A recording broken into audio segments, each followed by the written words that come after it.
Let me pop out the chat.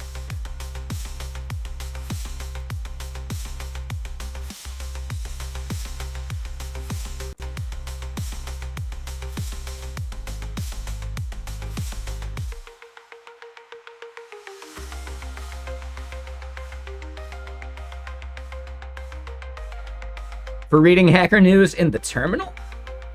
Ooh, that's cool. Fixing the open graph stuff for him now. Nice. Yeah, and I would say try and get some analytics in there. That way you know how people are getting to 404 pages or whatever, too.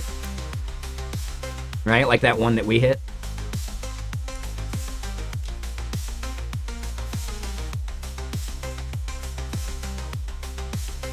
Do you want me to go find that again, actually?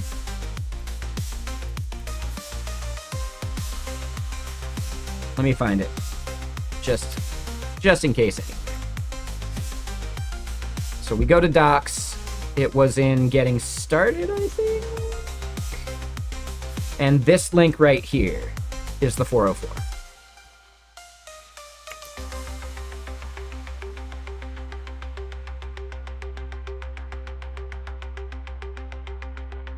Oh, so a lot of these links are dead. Yep. So yeah, docs getting started versus docs installation. Oh, it's because they were being done to getting started / installation. Yep. So that's it. Hey, thanks, Melky. How'd your interview with Fireship go? I just saw the title. I didn't actually catch any yet.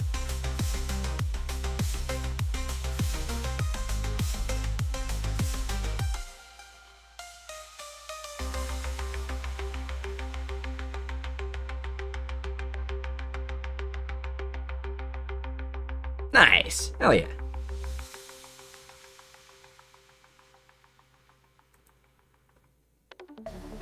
Hold on. Let me double check. Am I live over on Algora as well? Does say I am live.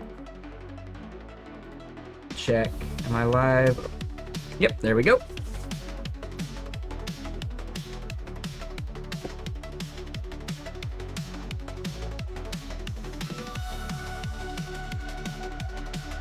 Terminal-based web browser?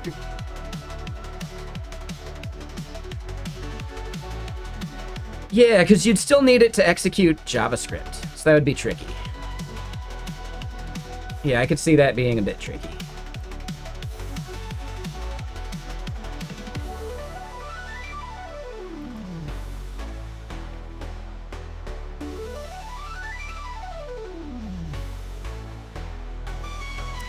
But okay. So we're live where we want. We're on this part of the stream. It's only 2:20, so we'll wait to have a whiskey, I suppose.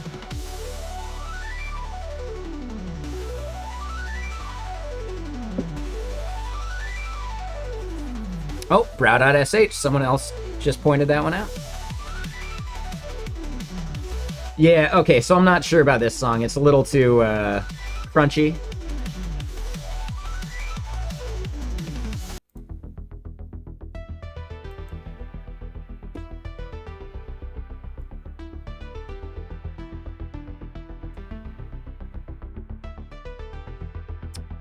And yeah, so where did we leave off in our code yesterday?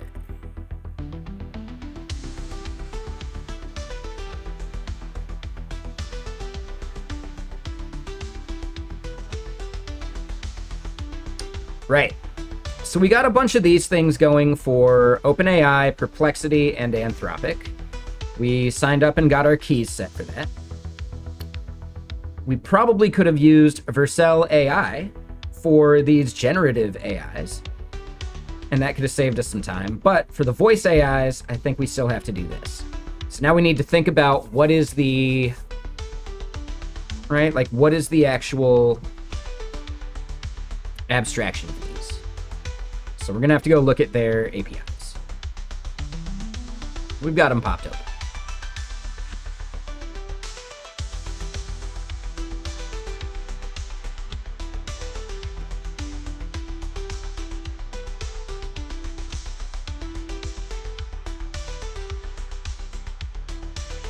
Oh, God.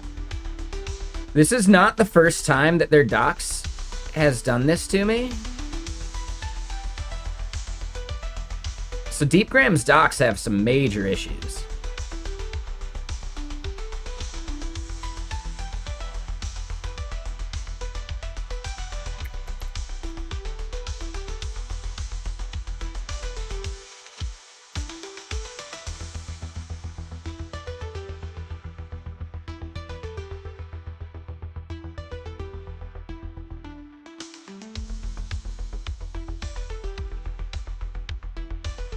We don't want to do speech to text.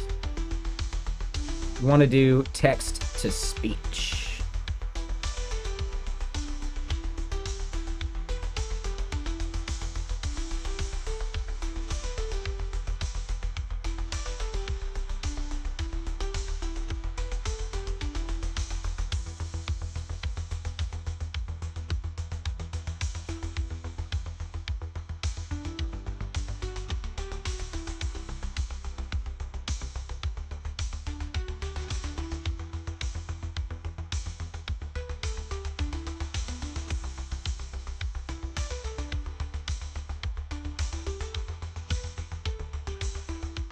And yeah, I don't plan on using their SDK.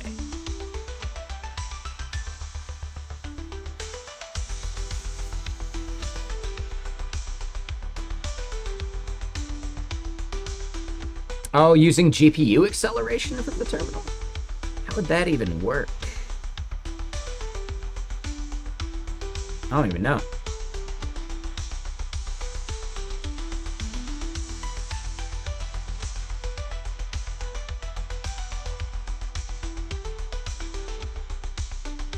Alright, so I don't want to do this to an MP3 file.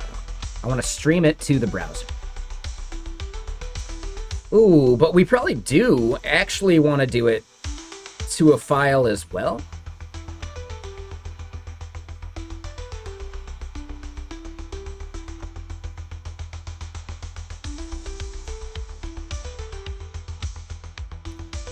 But I think we want to do the direct streaming to our browser.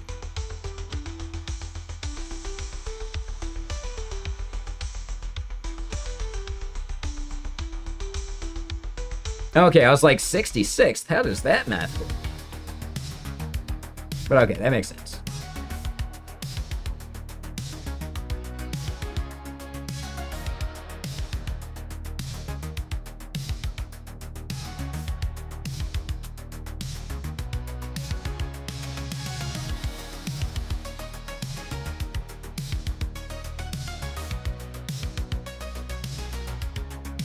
All right, so yeah, it's the Speak API.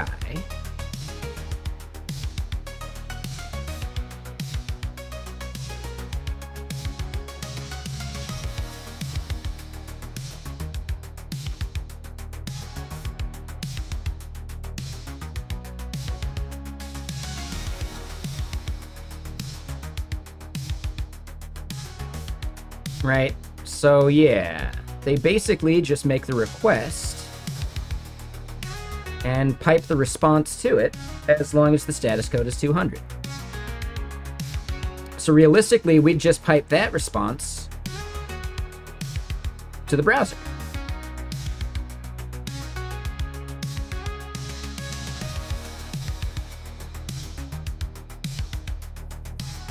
Okay, that's easy enough.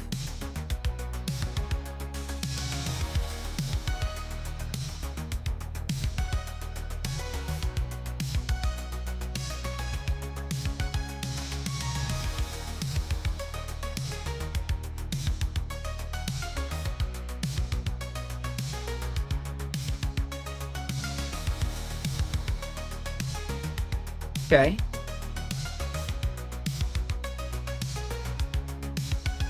Because we're using Hono, I think our syntax is going to be slightly different.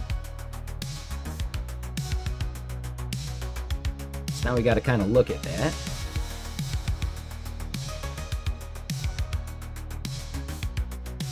Let's close some of these tabs. Not all of these tabs, but some of these tabs.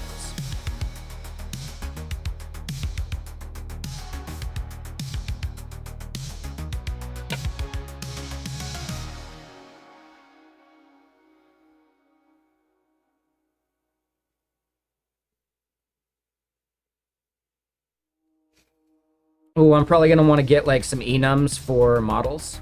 That would be a good idea.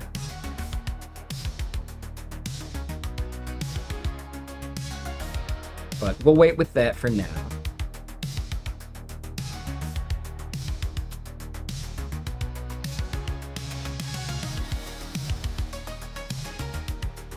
All right, so that's the DeepGram API. Let's look at 11 Labs.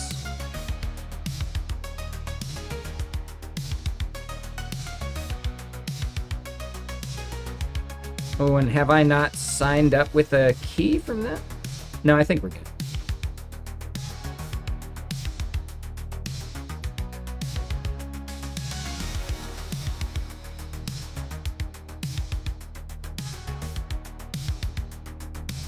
Hey, Swelker. Or is it Swolker? I always forget. I think I forgot to ask you at TwitchCon.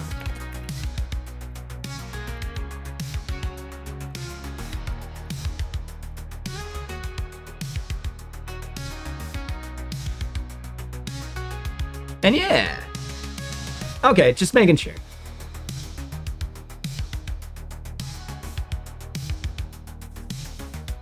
Yeah, so basically, I don't know if you've heard of Vapi.ai before.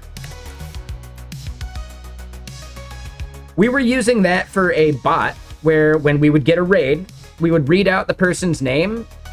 Like, we would send the name to a generative AI, and that's what Vapi would be doing. It would send it to a generative AI.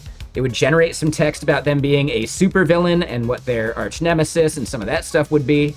And then from there, it would then pipe that to a voice AI to give us like an audible version of it. We are now trying to replace that for a couple reasons. Number one, we've been having issues with it just not working. And number two, I want to be doing some content using OpenLLMetry for Highlight.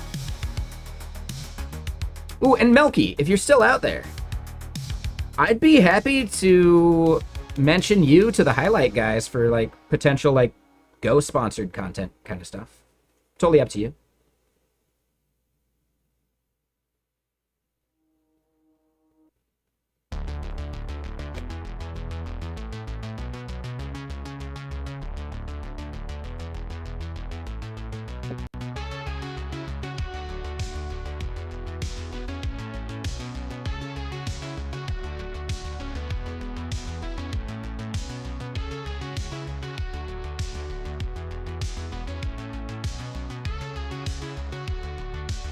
But yeah, what were you up to today there, Swelker? Yeah, hold on. Recreating Vercel's books demo in Rust, Ride, and HTMX. Is Ride a new Rust HTTP framework? Single person, single file, hypermedia web framework. Oh, it's yours. Oh, well, yeah, I probably could have just looked. Nice. Okay. Do you have like an elevator pitch for us? Like what it does that you think other things don't, or did you just feel like making it? Like, I don't know. Any of that works.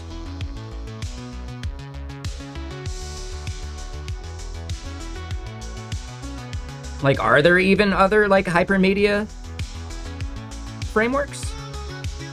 So built for dev speed.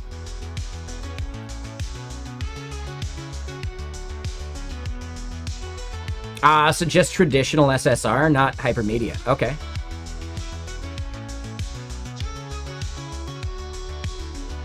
And, like, would this be kind of like a Livewire or Hotwire replacement? Not replacement, but like for Rust rather than Elixir or Ruby?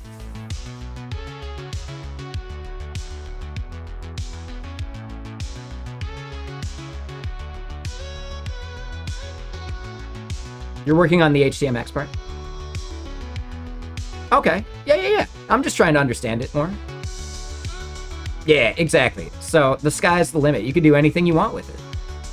But 181 stars is nothing to shake a stick at. That's solid.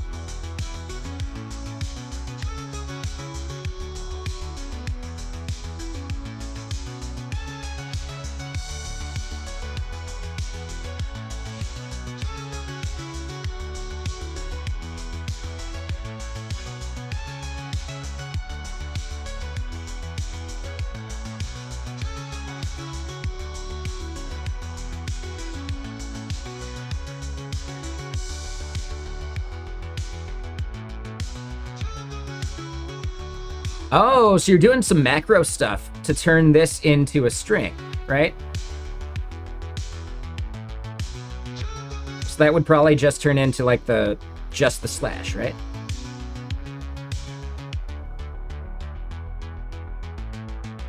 Yeah, nifty.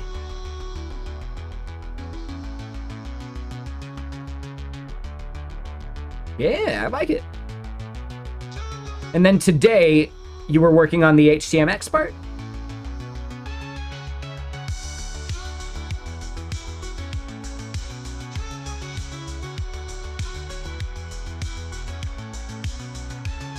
Sweet.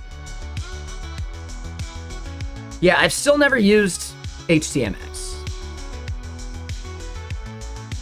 I think for like applications, which I tend to build,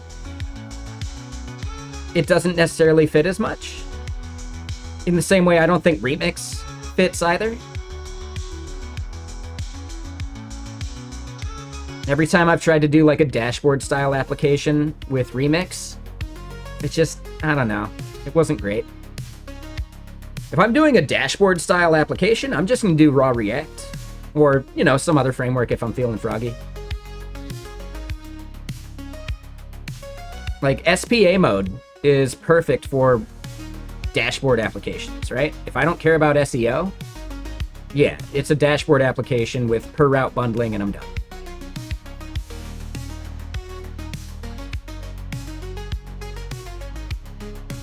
You feel like you end up hitting the database more. Interesting.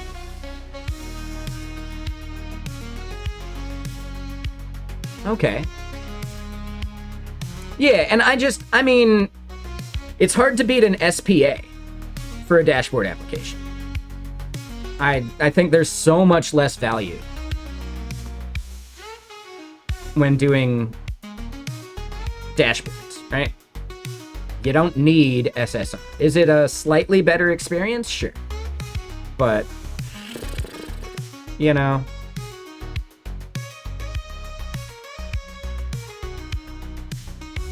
I think you gain more from doing properly like optimistic updates and like local first style things in a dashboard than you do with other stuff. So you say routing for free, but I mean, you kind of get routing for free and per route bundling for free from React Router, you know? Like when you say for free, it's a bit less, right? Because I'm still gonna want to bundle things, you know? And I think the cognitive overhead of file-based routing is actually heavier.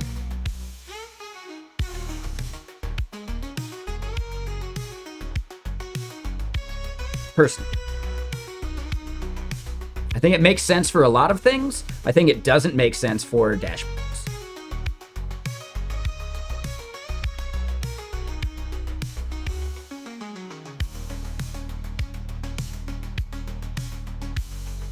For anything, I do like it for marketing sites. I like the way Astro does it, at least, so far. I think a big problem with file-based routing is layouts. They become far less composable once you start putting them in, like, you know, once you have the layout be part of the convention. So I would prefer layouts never actually be part of your file-based structure. If your layouts are just totally separate and you're bringing them in as you see fit, then they're totally composable.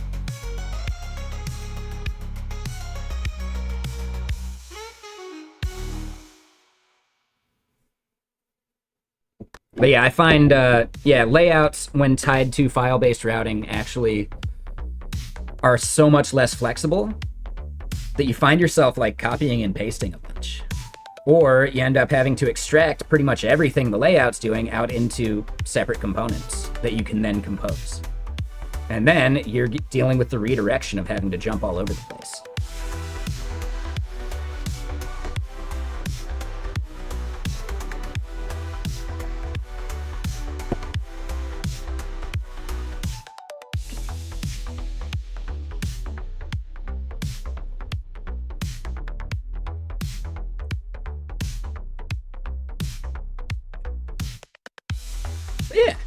yeah, I don't know. I think these are good, fun conversations. There's no right or wrong because the use case dictates most of this stuff anyway. Does efficient bundling help with network bandwidth used? Yeah, absolutely.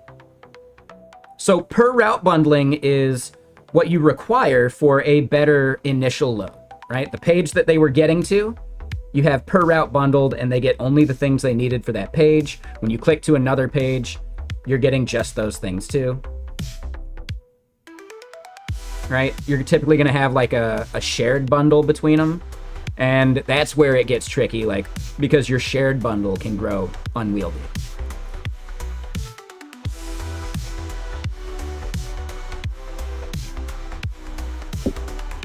What's my day job?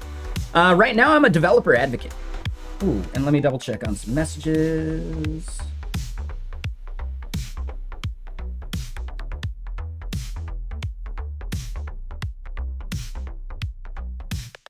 Okay, I think we're good there. But yeah, I'm a developer advocate. I've previously been like front-end lead style stuff for years. Like I am full stack in my capabilities, but as far as the titles and roles I've had, front-end lead type stuff, typically. Developer advocate. If you work for a company that makes developer tools, you need someone to speak on the developer's behalf to the company and also take the company's information and deliver it to developers. So it's almost a hybrid of marketing and customer support. But not customer support for like tickets, more like feedback.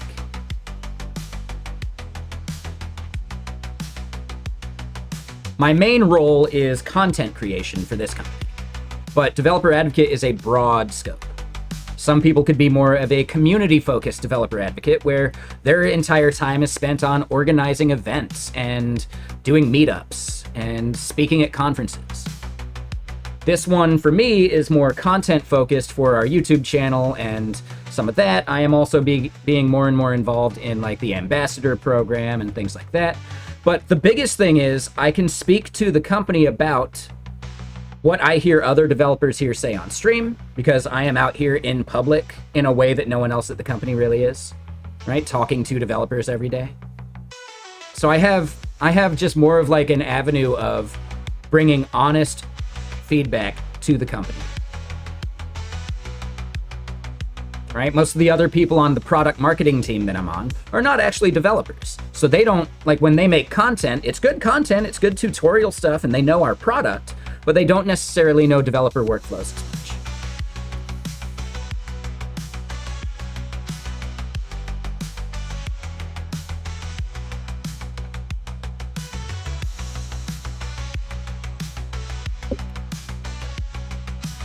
But yeah, I am planning on doing more like, you know, conference presentations and talks and stuff.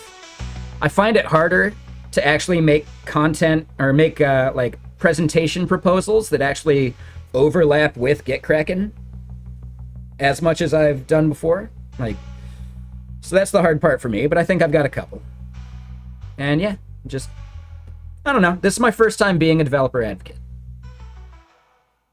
I think one of the biggest reasons they hired me is because I'm more of a developer than a developer advocate.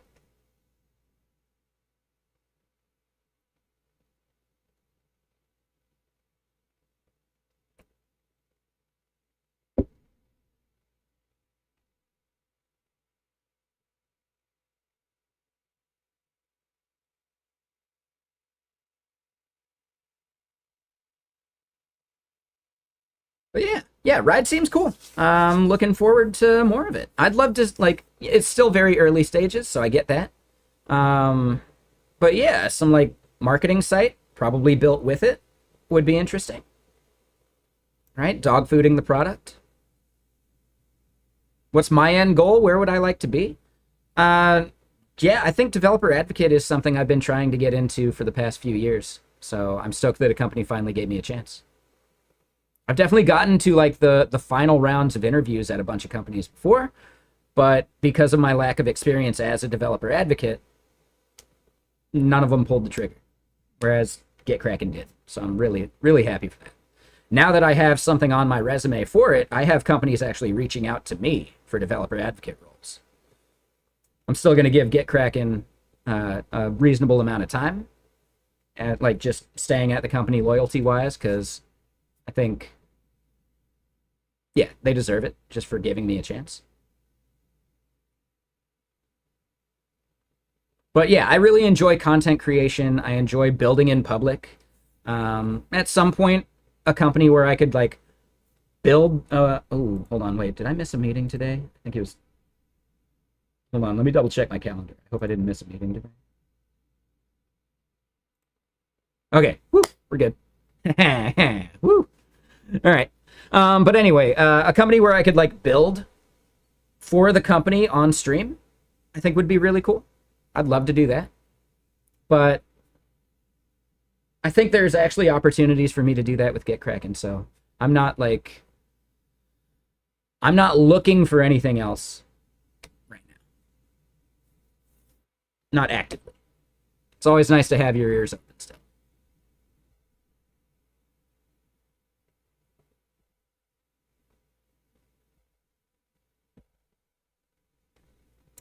But yeah, so that was the end of my Suno-generated playlist. If anyone wants that link, let me just paste it for you. And let's get to just some royalty-free synthwave. Oh, come on. From the start. There we go.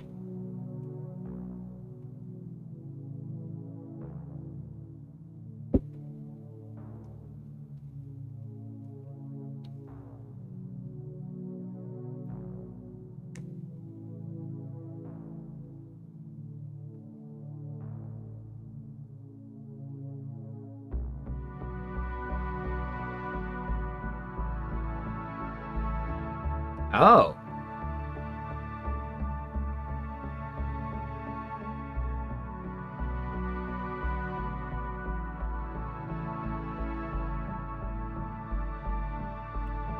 So yeah, at some point, instead of hard coding the voices, we probably want to fetch them dynamically and then validate that. I think we're good for now, though.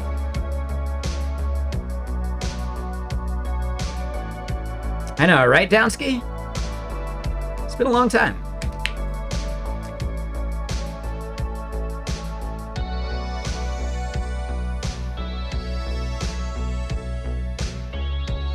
Oh, hold on.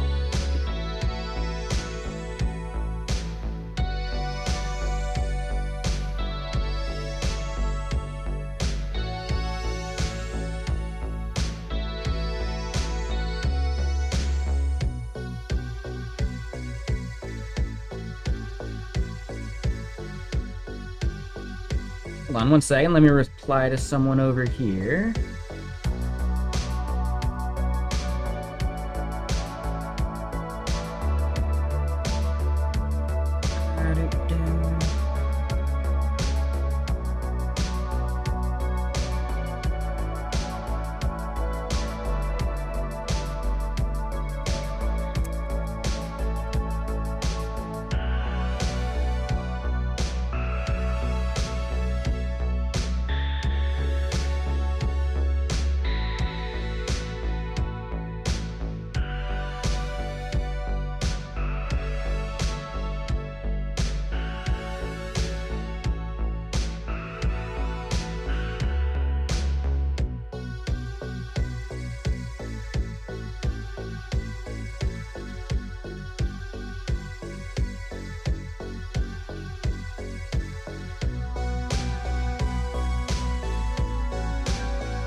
Okay.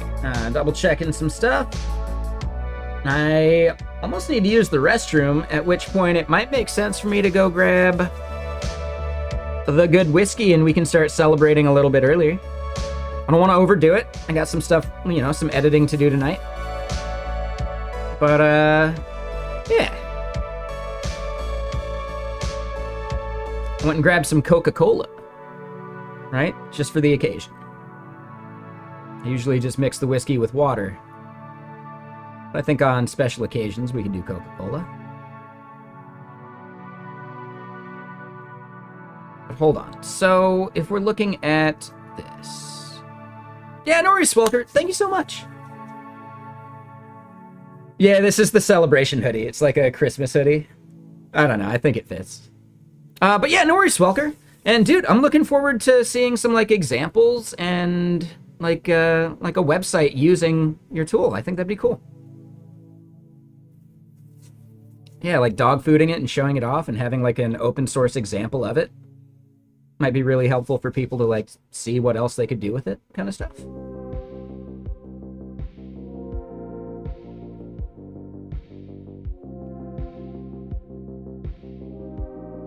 Not sure how much front end you do, but I'd be happy to jump in and fiddle with something at some point.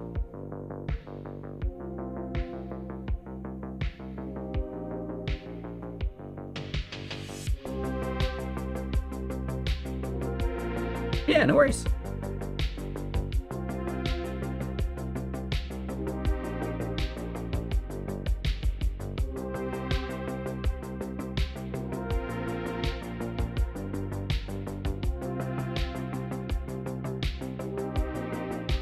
Alright, so as far as making requests to this API, right, we would need our voice ID, the API key. I don't necessarily want to do it to a path, and we actually saw the example of it, so I feel like we're doing... Oh wait, no, this... Sorry, we were looking at Deepgram a second ago. That's right. So then this is for 11 labs. Right, okay.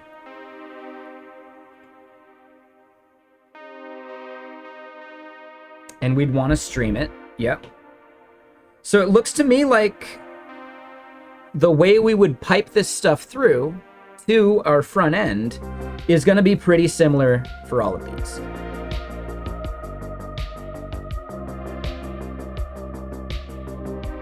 Okay.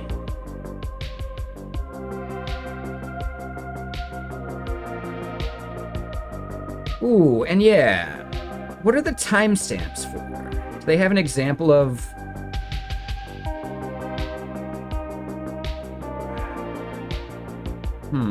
Oh. Timestamps would probably be for dubbing a video. And then you get the timestamps to be able to do the captions, right? That makes sense.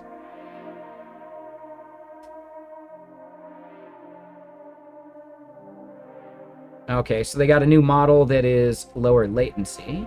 Okay.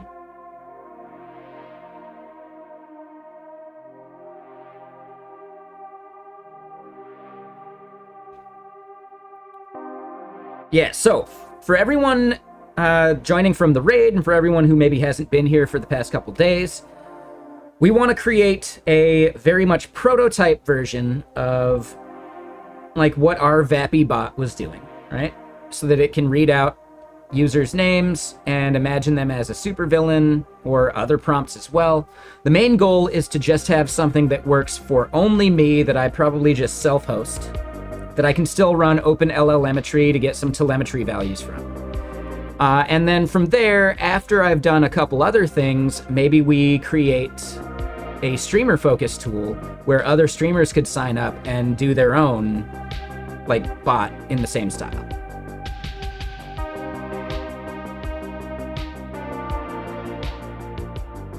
But I think I have other things I need to work on first before we would do that part. So this one is like the temporary, I think we can knock it out by the end of this week kind of thing. And then, yeah, then we got to prioritize Vexilla and Walter again. And then after those, maybe we can jump back to making this an actual product. So that's the main goal there. So we're going to be doing this in a very much like hacky kind of way, for now at least. And then after that hacking is done,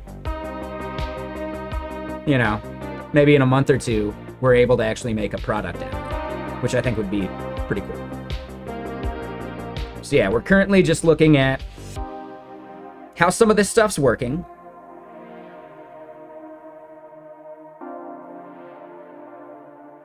We're going to be building on top of Cloudflare just because I don't want to pay egress costs.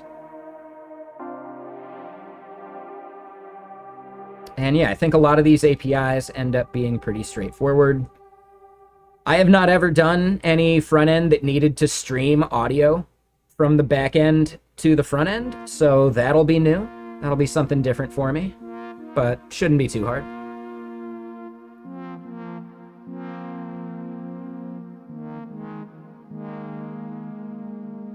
If we look at this, we don't need the timestamps, I don't think.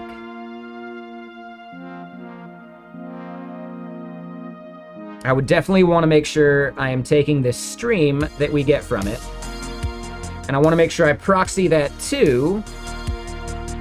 Oh, and music's a bit loud when I'm not talking. There we go. Yeah, I'd want to maybe use that stream to go to the file system as well as pipe it to the browser. I don't think doing it over WebSocket is necessary. I think that would be only worthwhile if I was going to be doing, like, conversational stuff.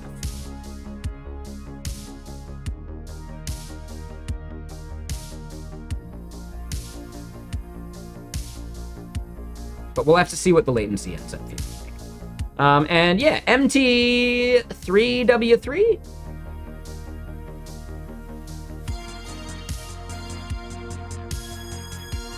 Trying to think if there's like a elite speak way to pronounce that.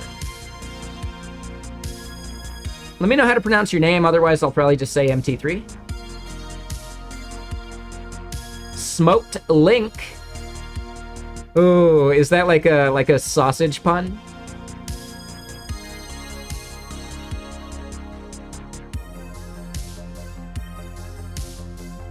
I like that name. Thank you for the follow. Sorta? Yeah. Like, I know it's like .NET link, right? But, you know, like a smoked link, like a sausage link.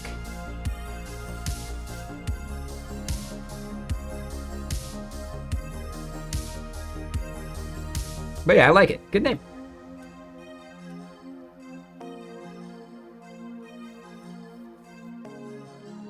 Okay.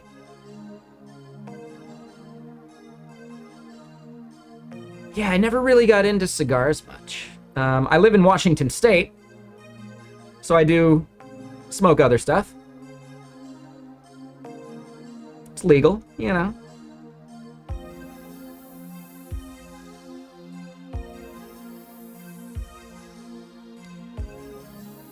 But yeah, barbecue. Yeah, I'm heading to Atlanta next week. Is there good barbecue in Atlanta? I think maybe like that's the cuisine I should be seeking out while I'm down there.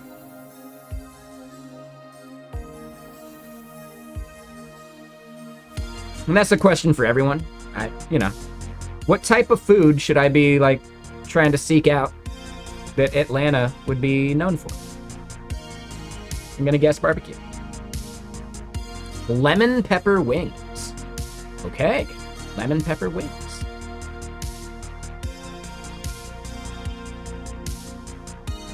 Getting hungry thinking about it.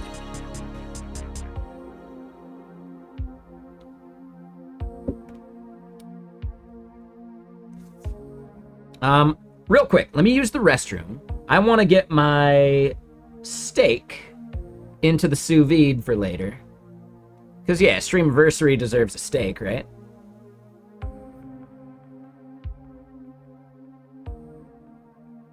Oh, so it's like the New York of the South. You'll find anything in that city? Okay, Okay.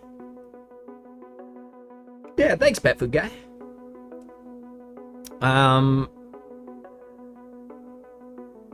Okay, so it's more southern. Okay, because, yeah, barbecue is going to be different there than Texas or whatever, right? Especially, like, sauces. Okay.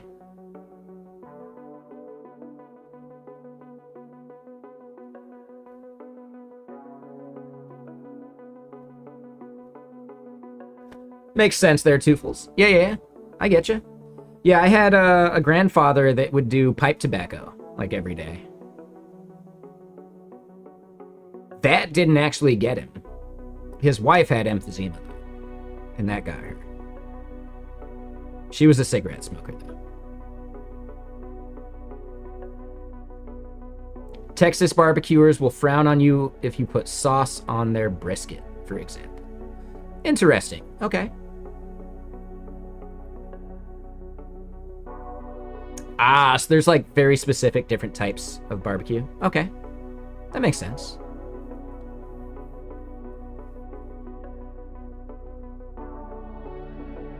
Yeah, I can kind of agree with that, though. Whereas pulled pork needs sauce, yeah? I don't know for sure. I have had, like, really good, like, Texas-style barbecue, though, because down at Mount Hood, there's a place called the Skyway. And at least last time I was there, their head chef is from Texas, and he was, like, the head chef at Cascade Dining Room when I worked there at Timberline. And he's an amazing chef, really good. Their mac and cheese is the best mac and cheese I've ever had. That kind of stuff, right? But they do amazing brisket and pulled pork and all that stuff.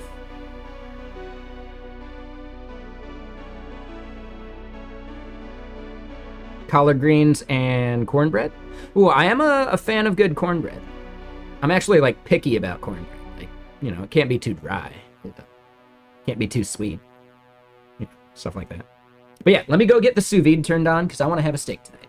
And I'm going to go grab the whiskey, which is going to be some Henry McKenna. And I'll probably pour one of those. But I got to use the restroom. I'll be right back.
Okay, I'm back.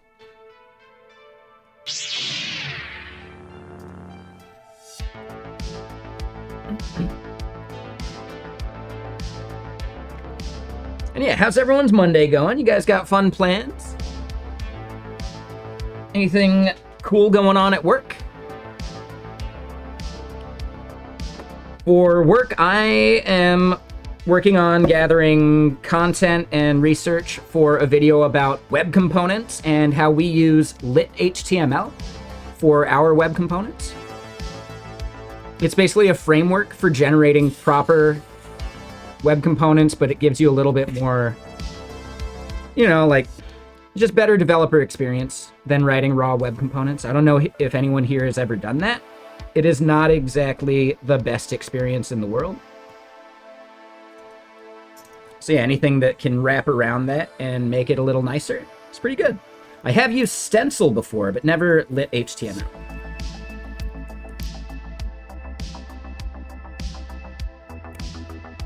So yeah, anyone here have any lit HTML or Stencil experience? Or just raw web component? But yeah, we are sipping on the Henry McKenna 10-year.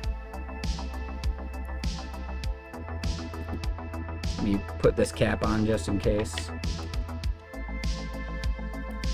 It's more of a back-end person trying to learn about the ecosystem for front-end more. Yeah. And I am the opposite. I'm more of a front-end person, but I'm full stack in pretty much everything I do. I could launch a product totally solo, and I'm working on it.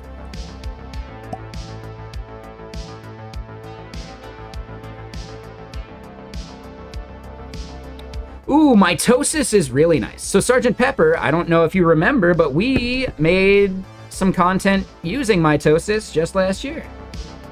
What was the name of it? Boringer Avatars.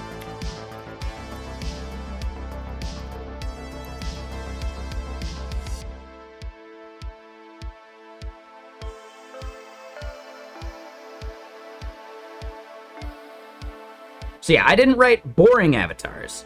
We took boring avatars and ported it from the React to all of these other frameworks using mitosis.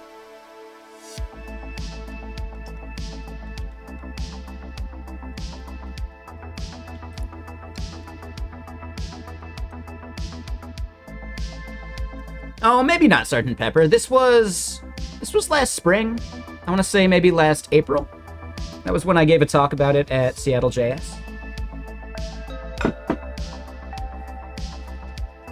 Let's do a quick little taster without a mixer.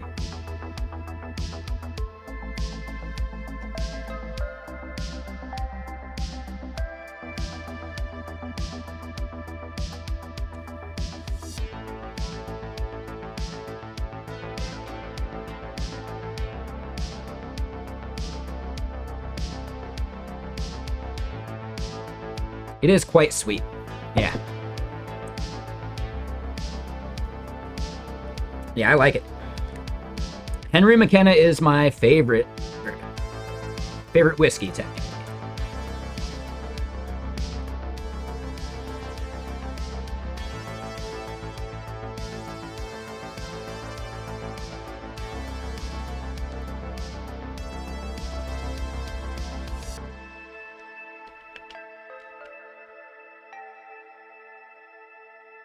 Yeah, so I get it when it's at Costco. So Costco, it's incredibly reasonable. But they don't carry it on a regular basis, so I kind of like stock up when they do. I've got 2 more bottles. I have one at least to save for my birthday later this month. I wanted at least one for the streamiversary.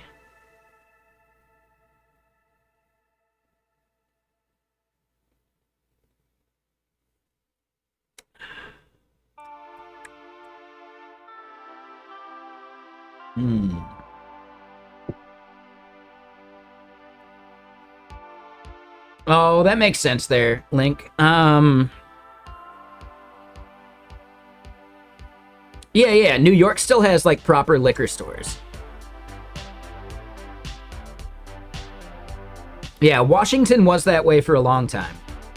And then they basically did away with it. Oregon is still, like, liquor store-based.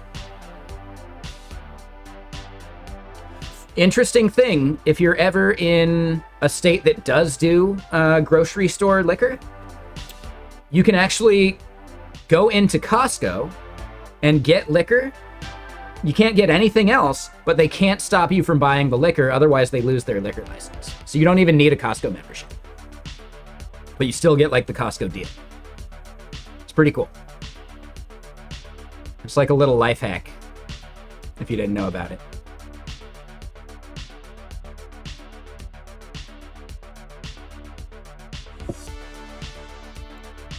Johnny Walker Blue. Yeah, I went to New York for React Summit last fall, and Jianhua, one of our mods here, kind of like we met up, we got to hang out because he lives over in Jersey there, and he gave me a gift of Johnny Walker, I think it was Johnny Walker Double Black, which was quite good. Maybe it was just Johnny Walker Black, but I think it was Double Black. And that was tasty.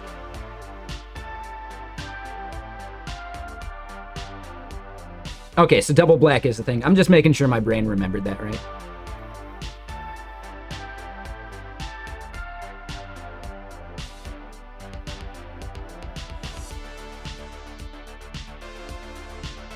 Ah, makes sense, Link. Makes sense. Ooh, and hold on. Pet Food Guy, you're messing with some logic and UI right now before jumping back into low-level stuff. The more you're learning, the more powerful you feel. Sort of crazy if that makes any sense. Yeah, so I mean, there is something really powerful about building up a really good state management layer for a front-end application. As an example, for a job I had at one point, the interview process was building tic-tac-toe, and I basically didn't have any use effect in that application because all of the state, like who had won the last game, who had won the current game, whose turn it was, all that stuff was actually just derived from the history of the previous, like, moves, which was really cool. So that type of, like, you know, derived state is really, really powerful when you get it working right. It's not necessarily event sourcing. This is more like computed values. So it's more like you define an atom with yotai. Right? So yotai is like atomic value-based state management. You would define your atom of like the array of moves, right? Or the games, and then within the games you have moves or whatever. And then from there, you would simply have another atom that is taking in that one using a getter, right? And that getter is wiring up some of the magic that causes the computed value to be recomputed when the things it depends on update. So it's like derived state. I'm not familiar with the term event sourcing specifically. When I hear event sourcing, I think more about like using actual events, right? On the front end, which is a totally different data structure and not something I care about abstracting around.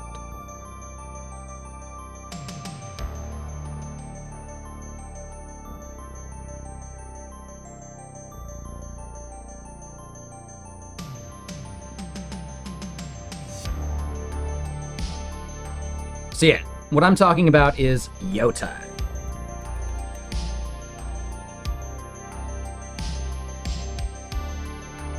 Not quite Link. Not quite. I'm going to say Link.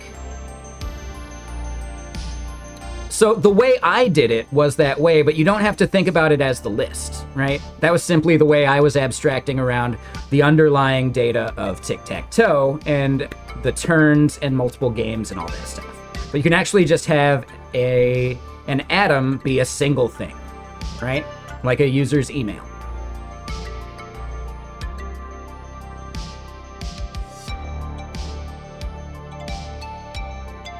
So yeah, I'm wondering if there's some good examples of this. But the idea is just like building everything around atomic data values, right?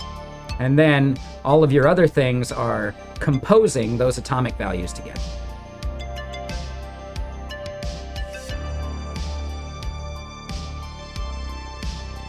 It's important though, right? Like it's really tough because it's the thing that really determines if your application feels buggy or slow, right? If you don't have your state management set right for the front end, you might have inconsistent state where like your user profile in the upper right shows a stale value while the rest of your page shows like the user's updated username or something. Yes, exactly, Sergeant Pepper. So yotai, Zustand, and Vaultio. Vaultio is proxy-based state management. Zustand is reducer-based state management. And yotai is atomic-based state management. So it's really taking like the most modern state management techniques and exposing them through different APIs and different libraries. And I think it's smarter of them to do that rather than try and jam it all into one.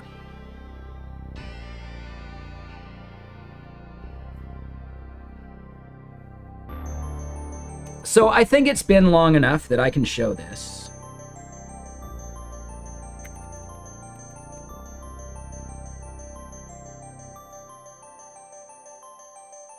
Let me go look at repos. This is going to be...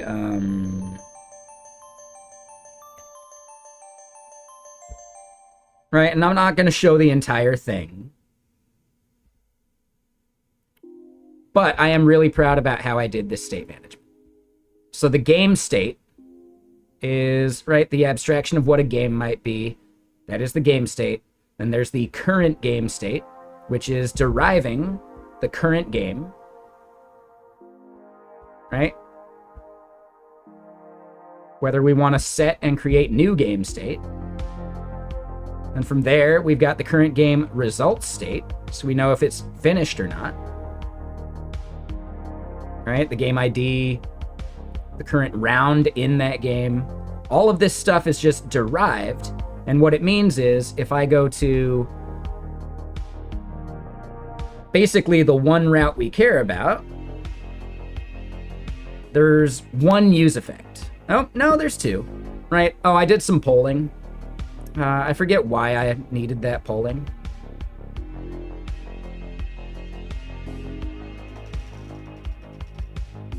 Oh, I think I did an abstraction to treat it like the server, maybe.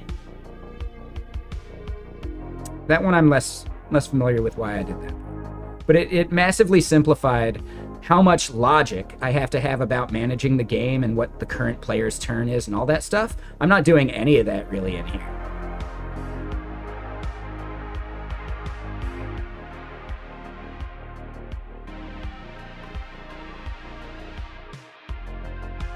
All of that, like, game logic is actually abstracted from the rendering logic.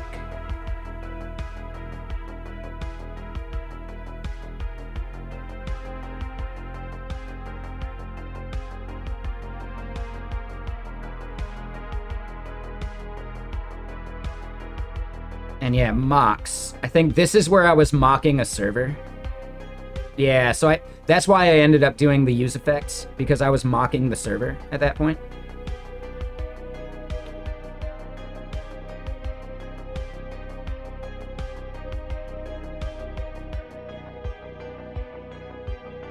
But yeah, I don't know. That was one of my favorite, like, take-homes that I've done. Especially because I predicted one of the things, like, if you've ever done a take-home for a tic-tac-toe, you know they're eventually going to ask, well, what about a 4x4 or a 5x5 grid? And my game actually supported that almost perfectly, but I had the CSS slightly wrong. So the grid didn't get drawn properly. That would have been like a, 5-minute fix.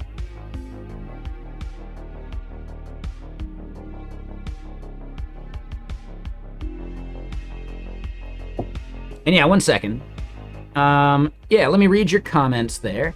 So, Pet Food Guy, where you're at, Costco is a good deal on gas. Ooh, that the membership pays for itself. Pet Food Guy, it might even be worth getting the Costco credit card because you get 4% back on Costco gas as well. So it's even more worth it. I've been contemplating that one massively, but I'm actually driving less than I used to because there's less meetups in Seattle. Like back when I was like really considering it.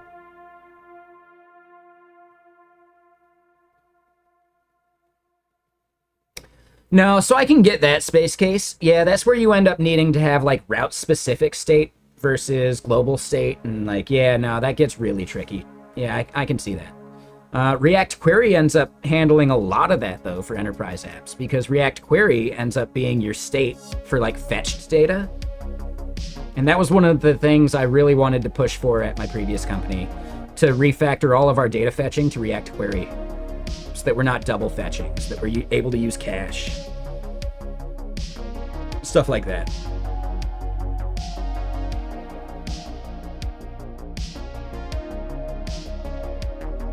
And hold on, let me read another comment. Also, you're coming from everything you ever had to do is extremely capital intensive, like major equipment, etc. Now you're learning on the programming side, everything is essentially free. Well, it's only free if your time is worthless, right? Just like Linux.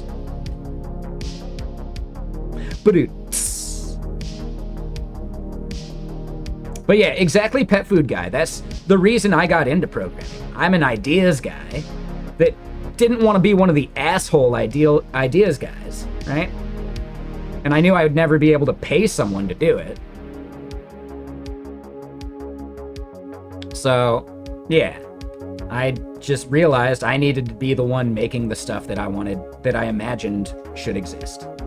And I'll just show you real quick. My Trello board is deep with project ideas. Right? This is just the horizontal. And then here's the vertical. Like, yeah. As an ideas guy, I got ideas, man. And that's why I got into programming. I consider myself, instead of a programmer, a wannabe entrepreneur. I say wannabe because I don't have any businesses really yet. I'm working on it.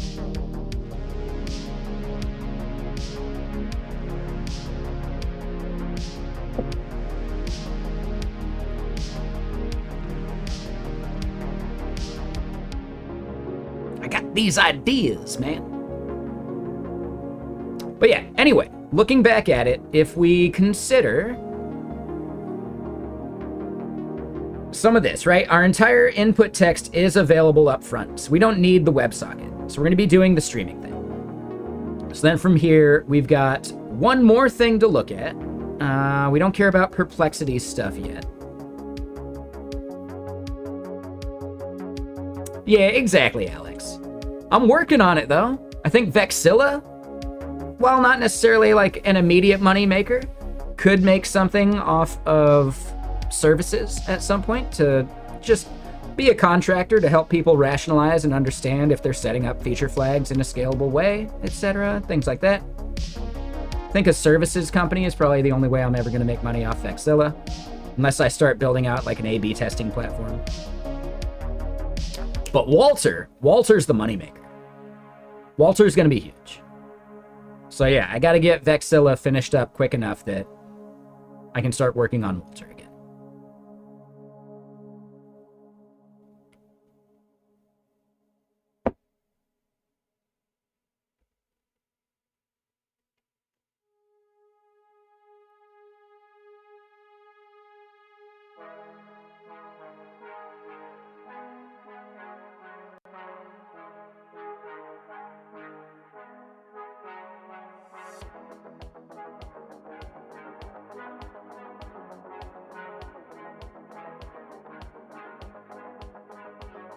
Oh, Pet Food Guy.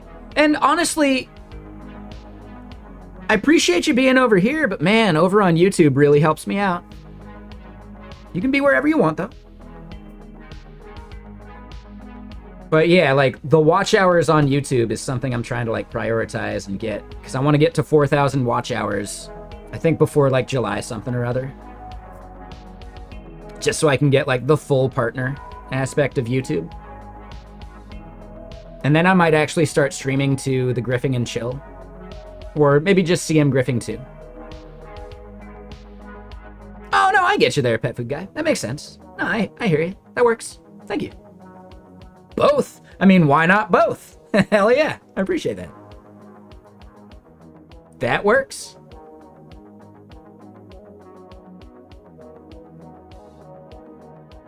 There you go, Bedtime Bear.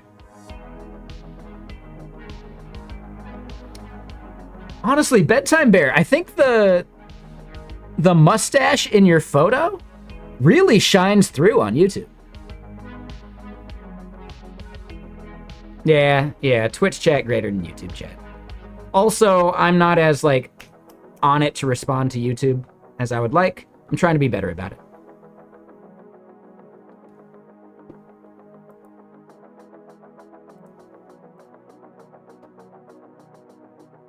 Ooh, we got someone watching on Algora, though. How you doing out there?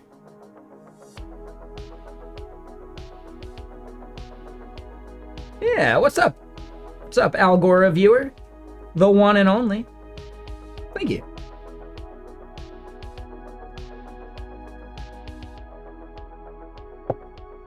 I got the chat showing just in case you wanna chat and hang out.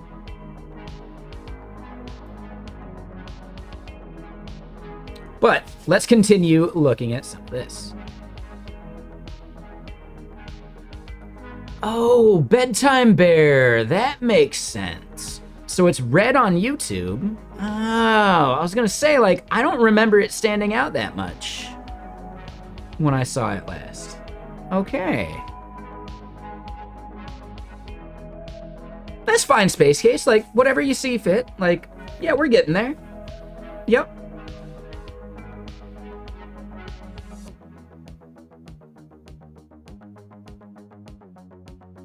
All right, so let's look at the Play HT documentation.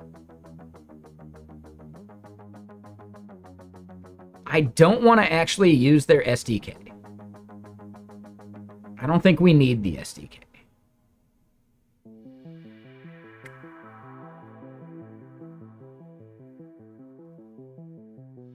Yeah, REST API audio stream. Here we go. Thank you, Space Case. I appreciate that.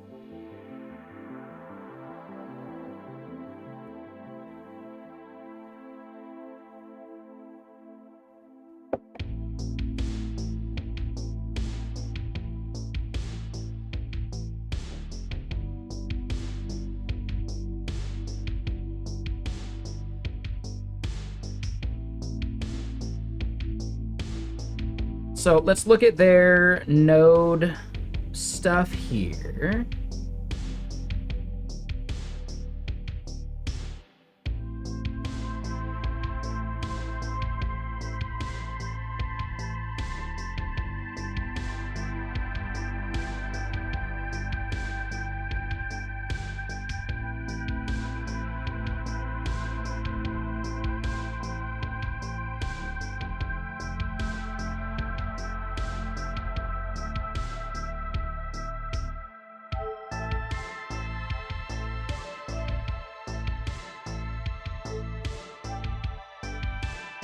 Not a big fan on their fair usage numbers.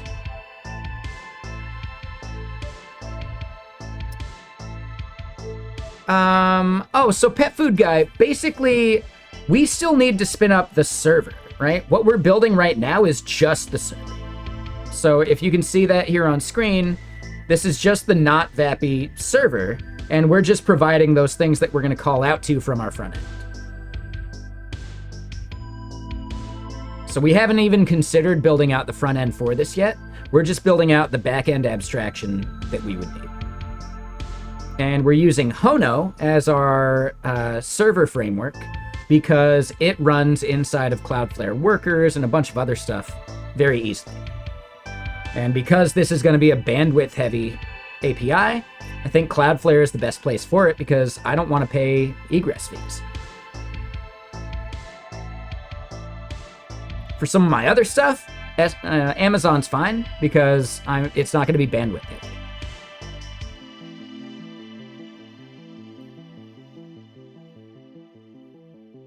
But yeah, anything bandwidth heavy, probably a Cloudflare thing.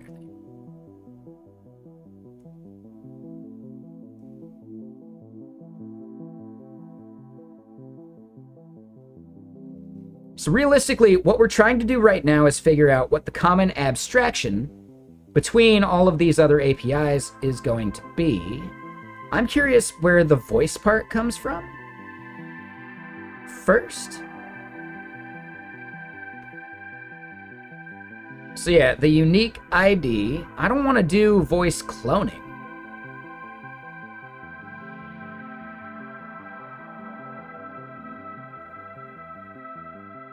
Here we go, supported voice models.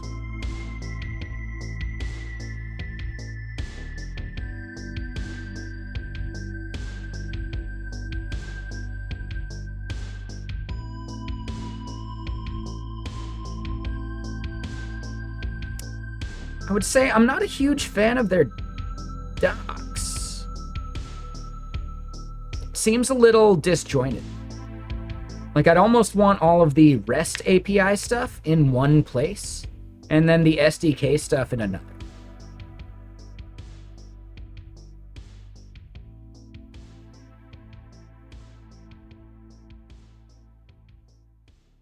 Yeah. Ooh.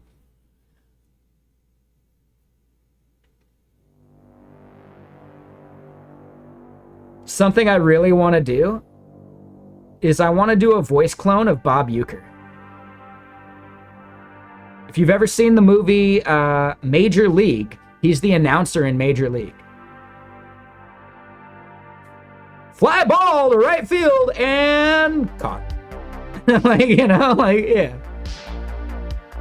I don't know, Monty. Seems like Vaughn's leaving his left a little low. We'll see if that pays off in the later rounds.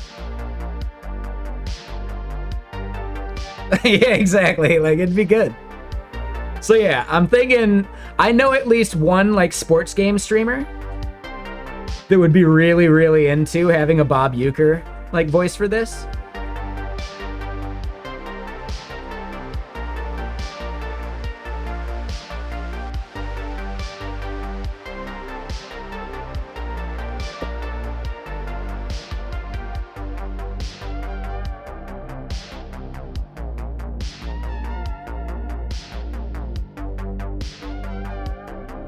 But yeah, like, Bob Uecker definitely has enough, like, audio out there that we could totally train an AI on his voice, right? And I think that'd be kind of cool. I feel like that'd be really fun.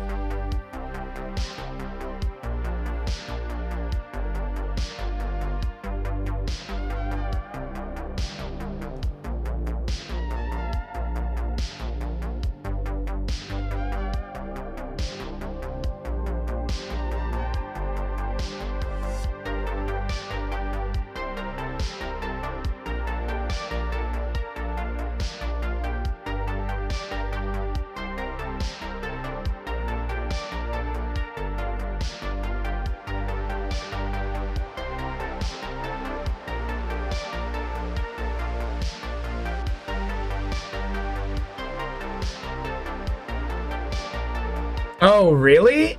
Oh, that'd be even better. No, I think I know what you mean. Yeah. Oh. What was the name of that? That wasn't freaking, technically, right? There's a term for that.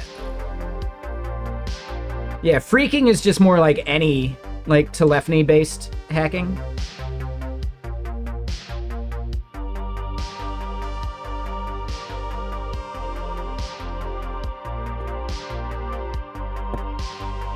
I'm the freak, you know, King of 9X. We just watched Hackers the other night, so yeah, some of those lines are stuck in my head.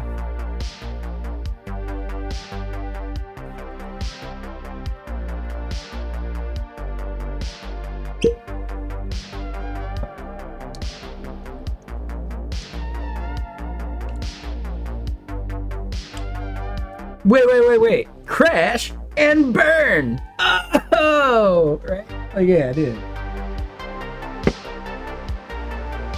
Mess with the best, die like the rest.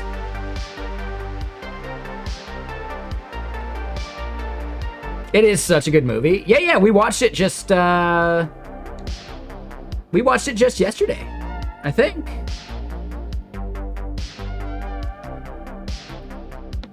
I mean, it still works. It's still pretty classic. Right? Like, some of the hacking is really BS-y, but then other parts are pretty accurate, with most of it being done via social engineering. It was yesterday. Yeah. It wasn't Saturday night, so it was definitely yesterday. Yep. It's a little tough. We watched a bunch of movies yesterday on gaming stream while I was doing work. Like, co-working stream, technically. Mike Gallagher is calling it soundboards. That sounds kind of right. Yeah, for sure. And how you doing, Mike? Mr. Sir.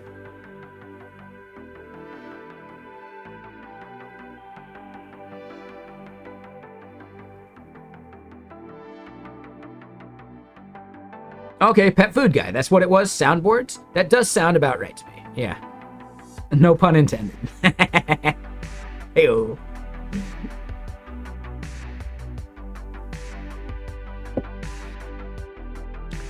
I actually got things done until I put on movies I hadn't seen before. So we watched that, like, the Guy Ritchie King Arthur movie, which I found good. It had some pacing issues, I think. It was maybe a little too long, but I'm pretty sure they actually wanted it to be longer in, like, the initial edit. And that's why some things seem, like, a little faster than they should be.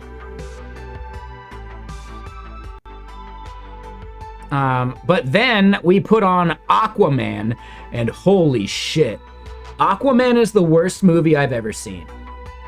I know that's a bit of hyperbole, but it's worse than Nothing But Trouble with Chevy Chase. Like, it's somehow worse than Nothing But Trouble. Like, you just wait 5 more years, and they're gonna do a How Did This Get Made about Aquaman. It's so bad. Ugh. Ugh. Ugh. Like, easily one of the worst movies of the past 10 years. Easily. And I lump Sharknado into that.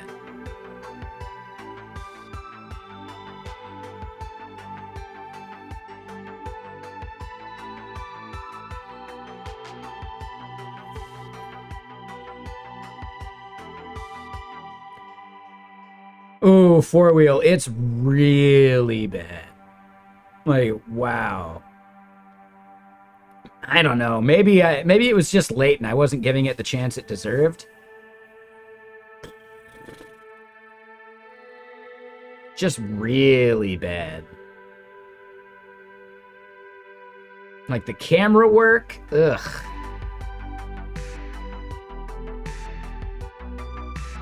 Honestly, the Entourage Aquaman would have been way better. The Entourage Aquaman would have been way better.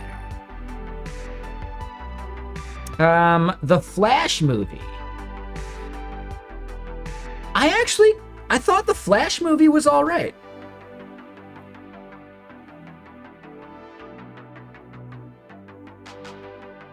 I mean, yeah, the way he runs is goofy. The way he runs is worth ridiculing.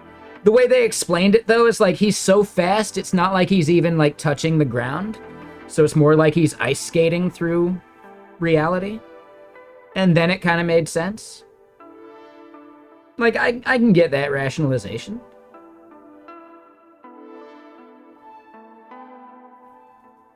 I don't know. Yeah. I don't think the Flash movie was as bad as Aquaman, personally. Nah.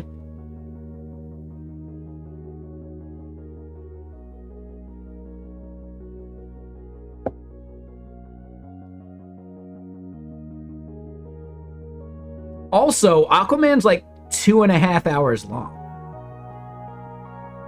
We were an hour into it, and I was sitting there wondering, like, this thing's still going? Ugh. I feel like the Flash movie at least recognizes its boundaries.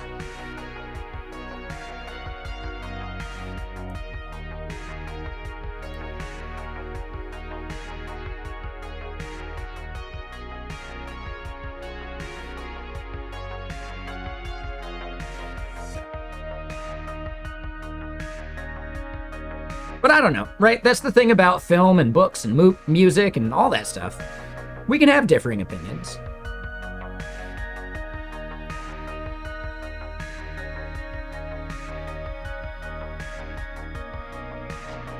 Oh, Four Wheel. I was planning on doing it, but I just wanted to finish up what I was working on.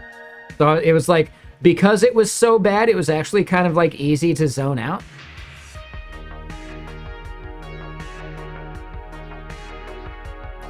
Yeah, Batman films tend to be pretty all right. The latest one, The Batman, was like 3 hours long, and it didn't even feel that long.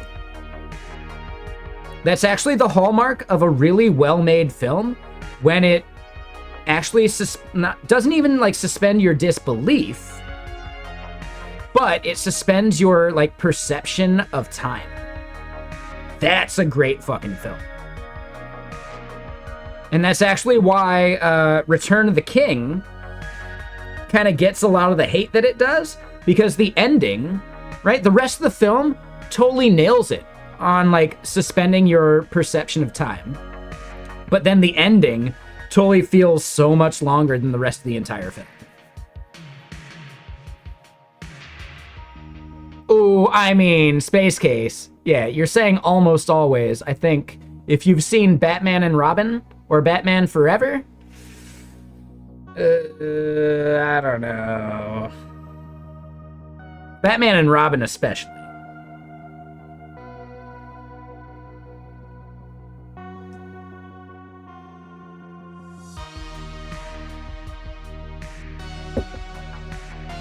Yeah. No, I get you. That works. That works.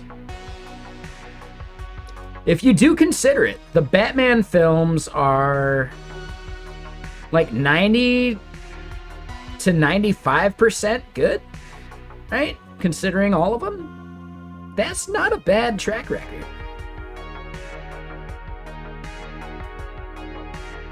It's actually not bad.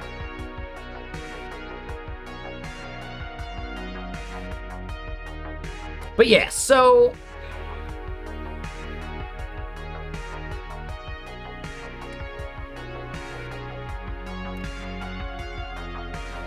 I don't want to try it. I just want it to work.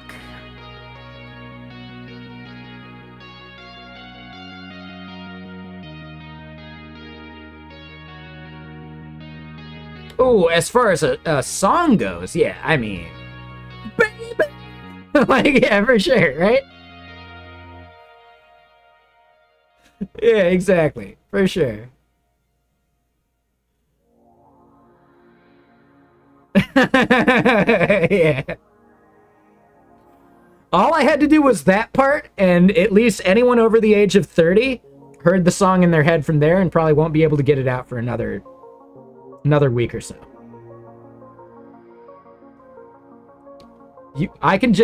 We can song bomb somebody with one word.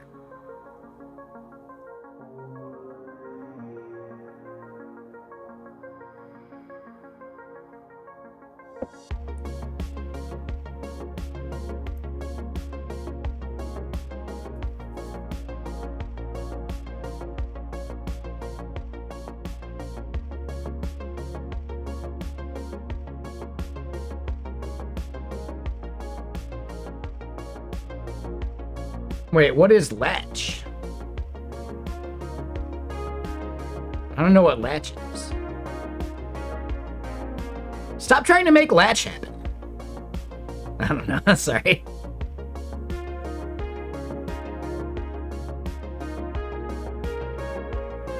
See, alright, so this is something I find just a little annoying.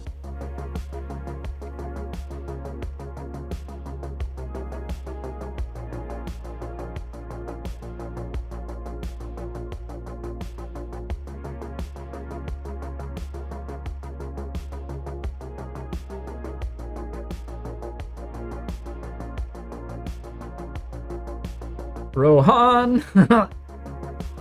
See, I don't have that song stuck in my head. Yeah, I don't even have like a good mental reference of that one.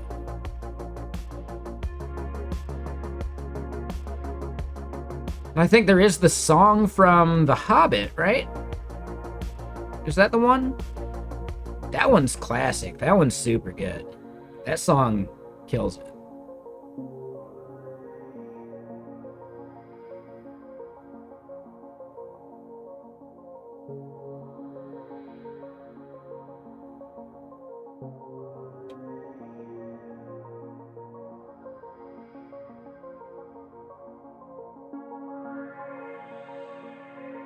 Oh, okay, so there's a different song? So you have a different song stuck in your head. Okay, my bad.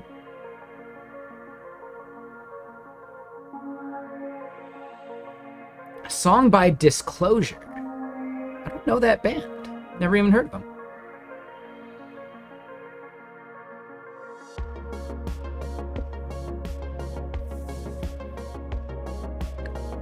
I'm almost 40, man. Like, I don't know, just saying.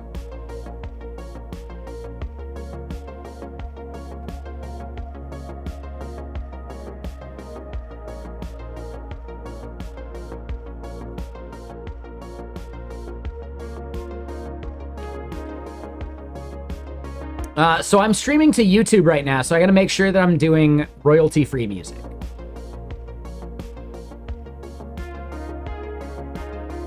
I'm not a big fan of house. House is a little too fast. To me, this seems like it's probably like 90-something BPM. That's about as fast as I like my synthwave, retrowave.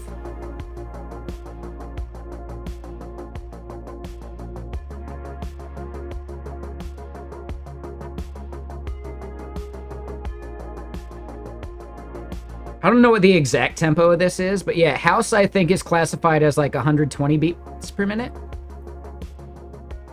And if you didn't know, like house, jungle, a bunch of those like techno, like classifications or genres are actually based around just like their tempo.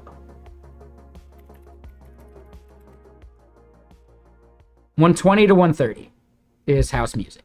So yeah, 120 to 130 is a bit too fast for me.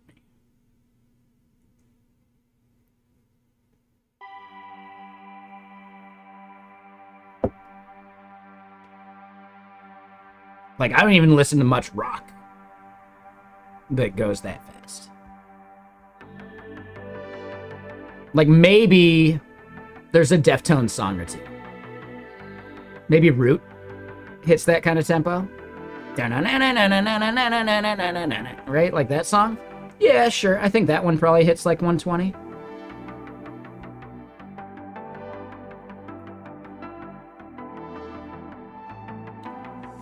But that's about it. But yeah, I'm actually kind of bummed that we have to hit these endpoints for this stuff.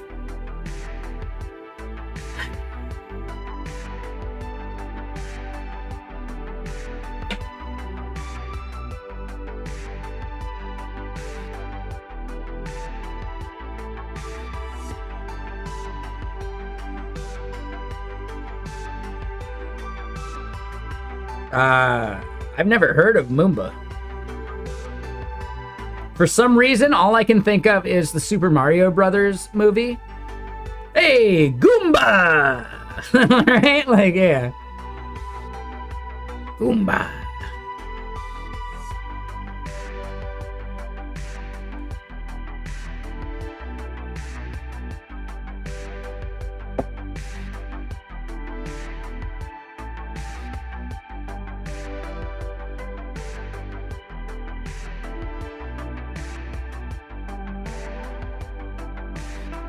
So yeah, if we're thinking about the API that our abstraction needs to have here, house slowed down to 80 to 90% on the deck, then it became a genre? Okay. My guess is that it's very similar to like vaporwave at that point. And I'm not a big fan of like vaporwave because they do like the slowed down vocals thing, where I'm not into like hearing like, ooh, baby, and it sounds like all warbly and slow. Yeah, so I'm not a big fan of vaporwave when they bring the vocals into it.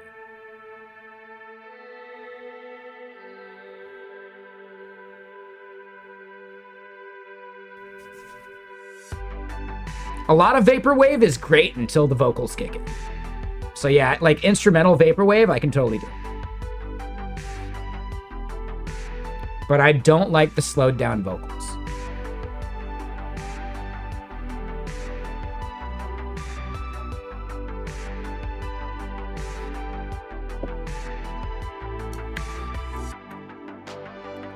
Right, so when we think about the baseline abstraction for voice API providers, there is a get voices.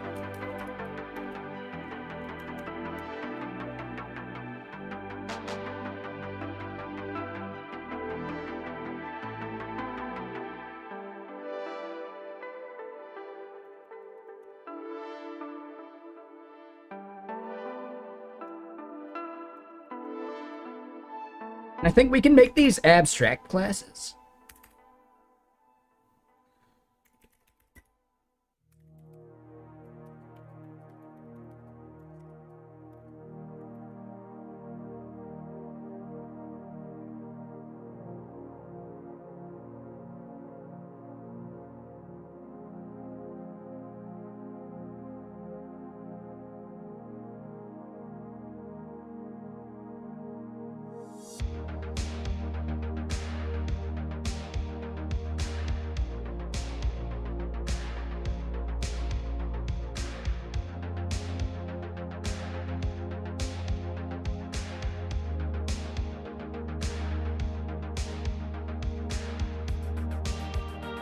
Hey, thank you before each. Appreciate you.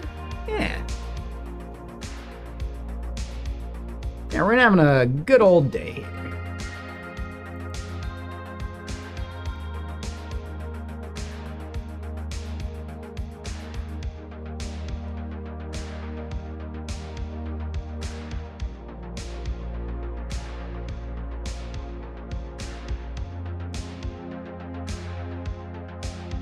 And thank you, Zeb Streaming. Yeah, welcome. Text to speech here. This takes in the text, which is a string, and it takes in the voice, which is a string.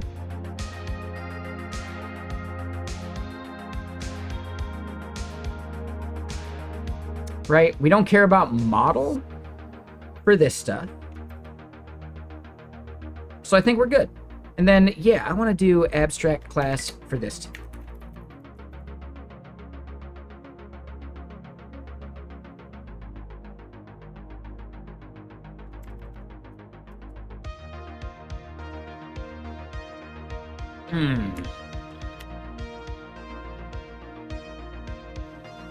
What would be the right way to enforce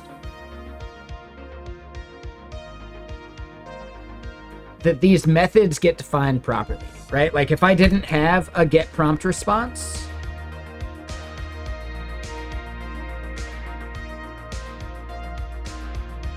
I would probably want to have an interface or a type for this then, right?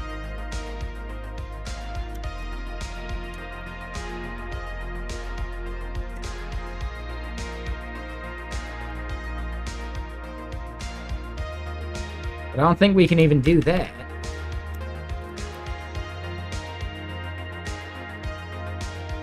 So I don't think abstract class is the right move. But abstract is the right move to make sure that we're not instantiating this directly.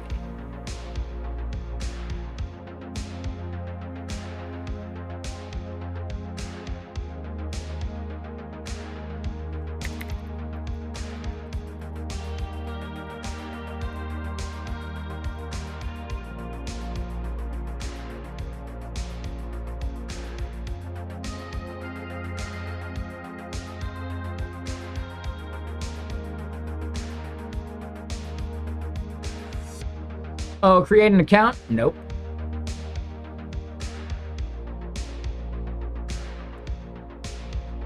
What up? 84, how you doing? Took my advice and started building stuff? Nice. Yeah, awesome. What we're building right now is basically the title, and then the thing we're doing today is in the today command.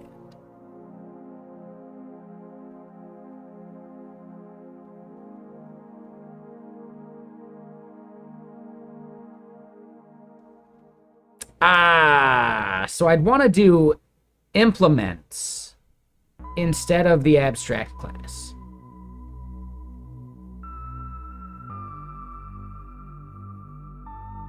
Yeah, that makes more sense to me.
Right, and then that's an error because we're not implementing get prompt response, and then yeah, okay.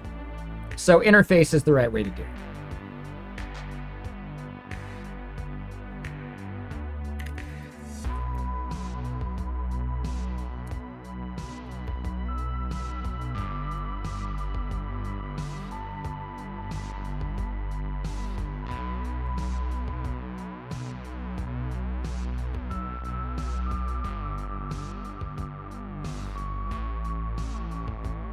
And honestly, we can make that come from types.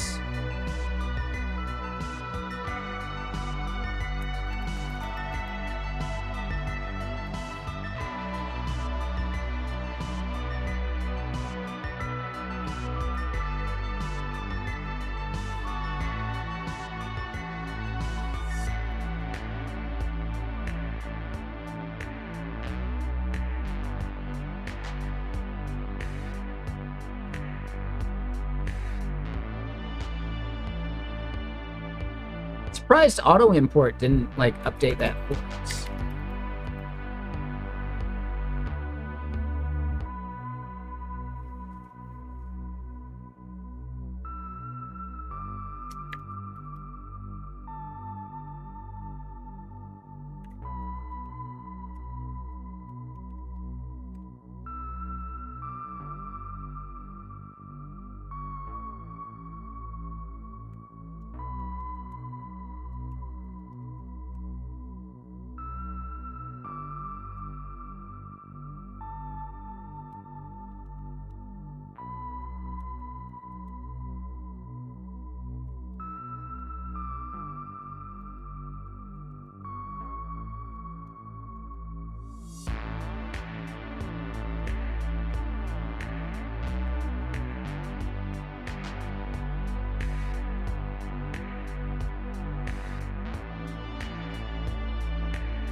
I'm not sure if I want this as just a string there.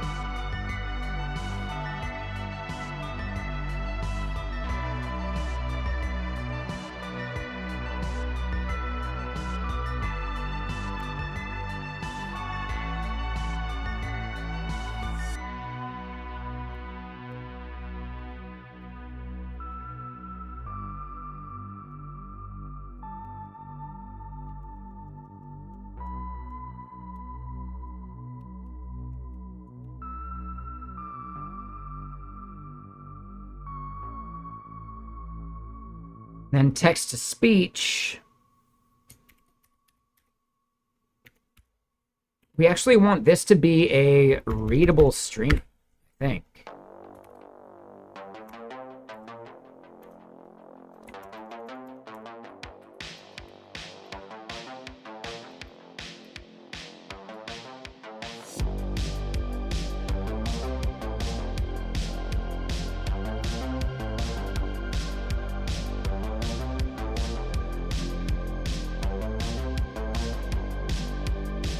And yeah, the extends I actually want to get rid of as well.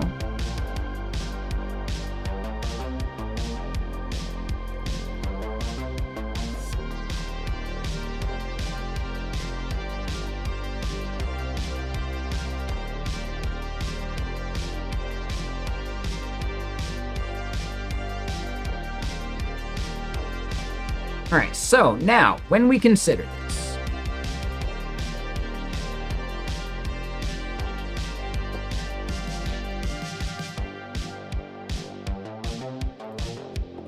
let me do one quick thing over here.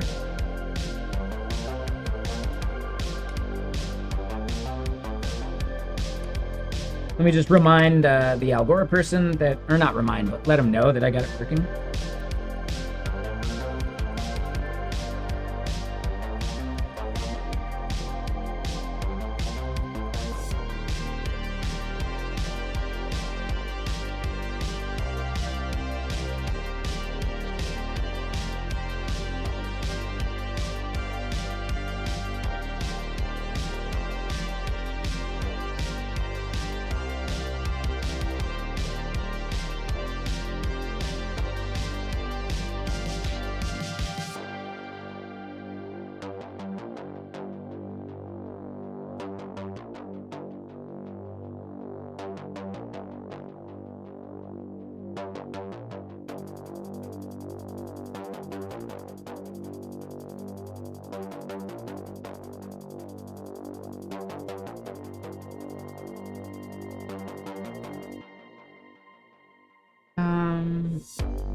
Yep. Okay, sorry.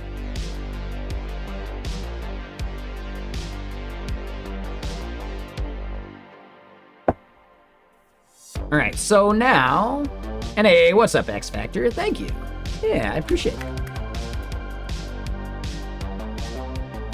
All right, so first thing we're looking for is like fetch voices or something, right?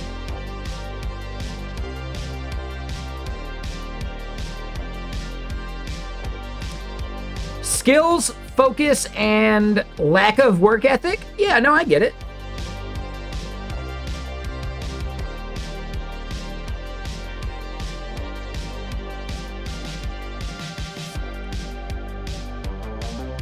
I mean, I do stuff here on stream all the time, but it's typically not work, which means that it's getting in the way of actual work.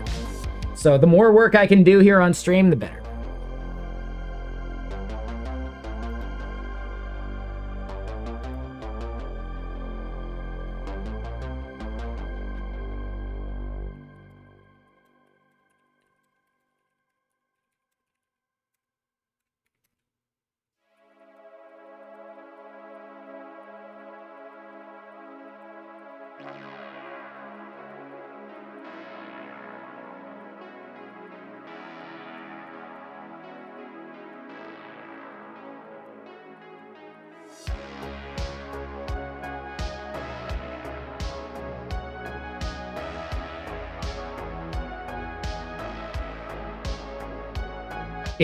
Yeah.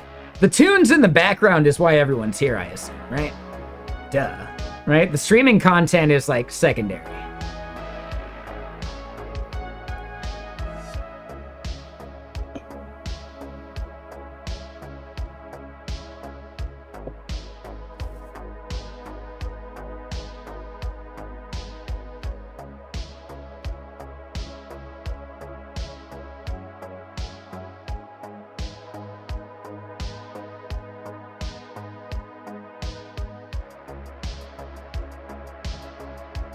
Need to do your own speech to text or a lot of work to do? I mean, I think you can definitely glue things together, right? So yeah, like Meth84, like you could probably substitute some other product for that first. And I think that would be valuable. Right? In the same way that Vapi.ai, they're not actually doing any of their own AI stuff. They're just gluing together providers for you and providing some other stuff around that, you know?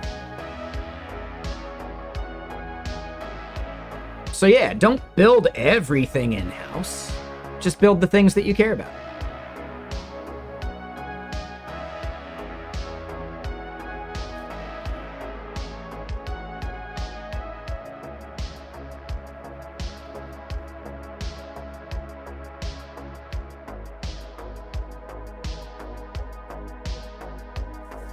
Yeah, concentrate on building out like what actually matters for what you're trying to do, and then just use third parties for the things that you can like fill in the blanks with.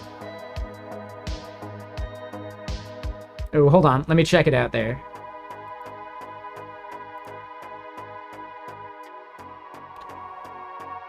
Oh, Code and Lemonade. Hold on.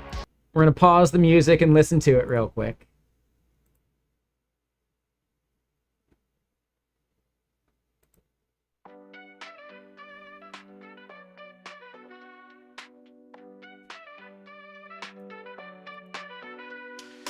Typing fast, hoodie on. Caught her in the zone till dawn. Beanie snug and comfy too. CMG lemonade sipping through.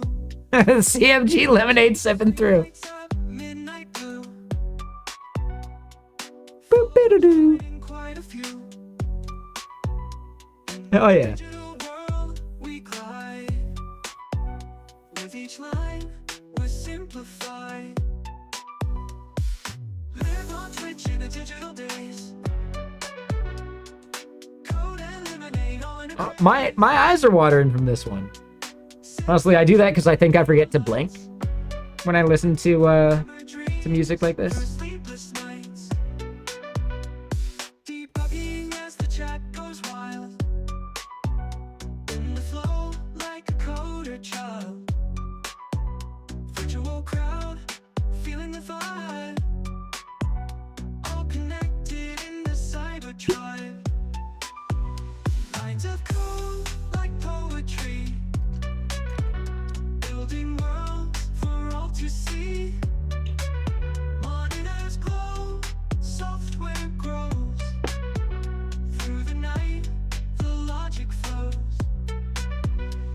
Eyes on the screen, heart in the game.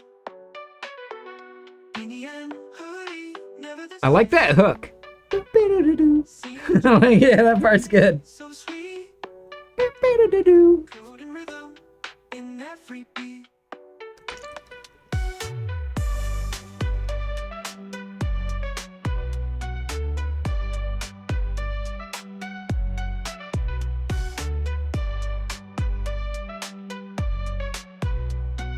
No worries there, man.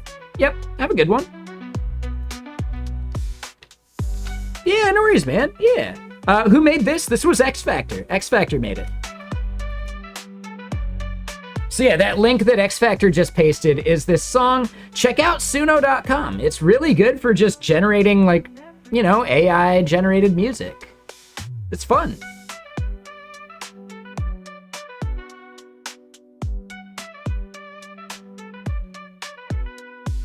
Live on Twitch in a digital days. You get 50 credits per day on a free account, and the songs can be up to 4 minutes long.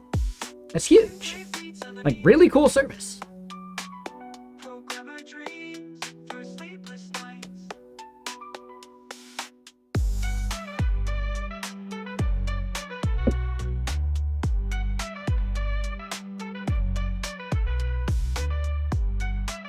The CMG Lemonade. Yeah, exactly. Code and rhythm in every beat.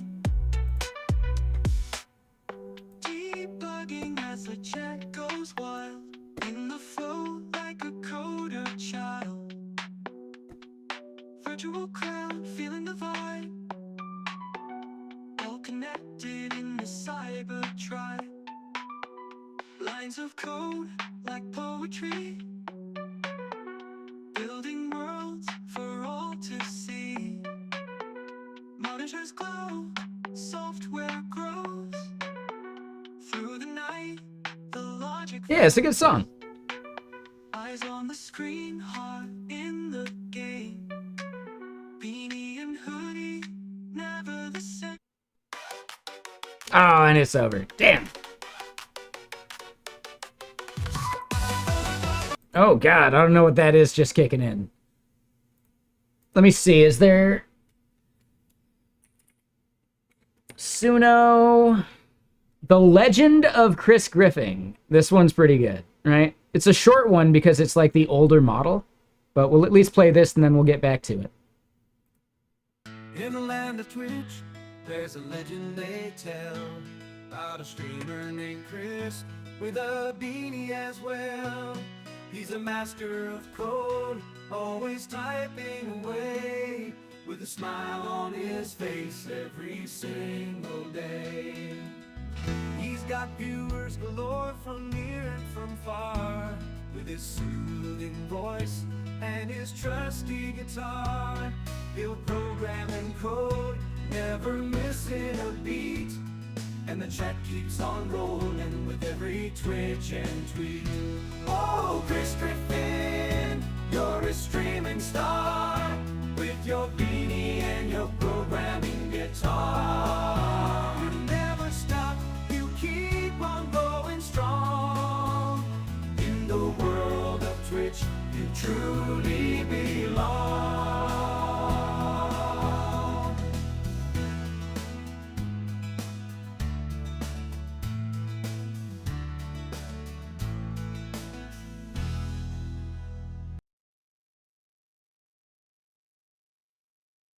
Yeah, that one's solid. That one's pretty good. Hold on, there was one more. We'll see if my history will bring it up. This was one that...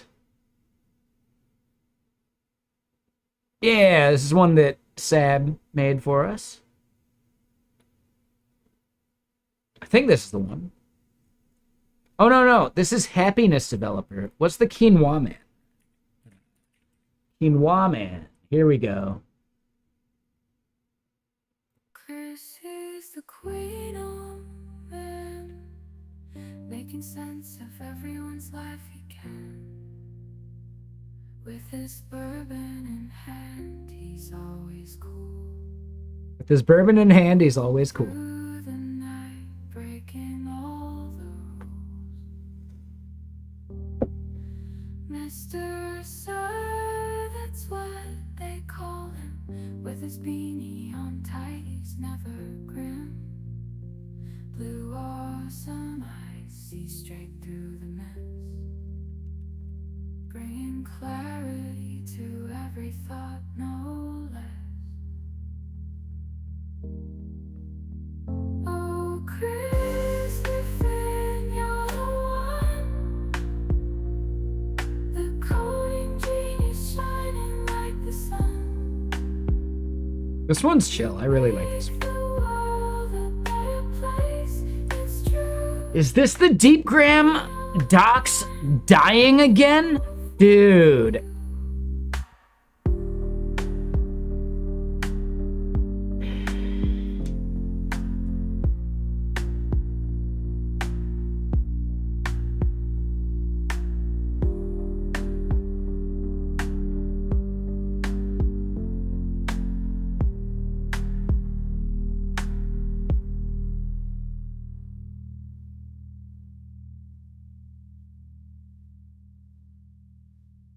Dude, we have had... Oh, here it is. This is the Happiness Developer song. That's who I am. Bourbon shots in my hand. I'm a mastermind. No need to pretend. Smoking on that green till the night ends. Spreading joy like a fire that never bends. Sipping bourbon, making memories I'll transcend. In this world, I'm the happiness developer. Rolling up my dreams, puffing on this Stella. Feeling high, can't you tell I'm a rebel? With the bourbon in my hand, there's no limit I can excel.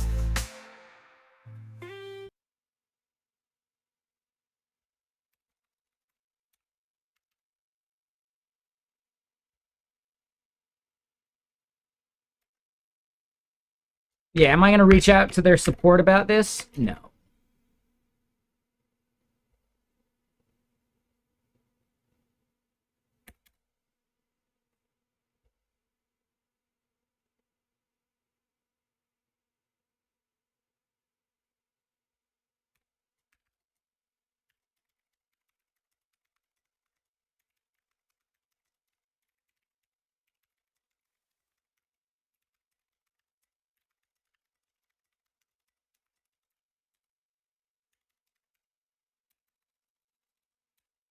I'd say 30 minutes.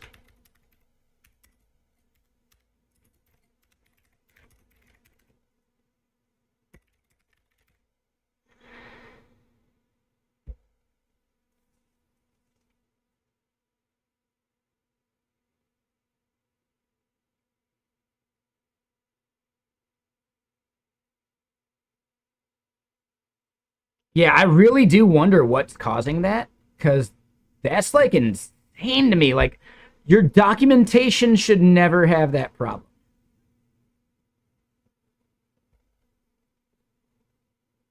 Does their marketing site, like their main.com, have that same problem?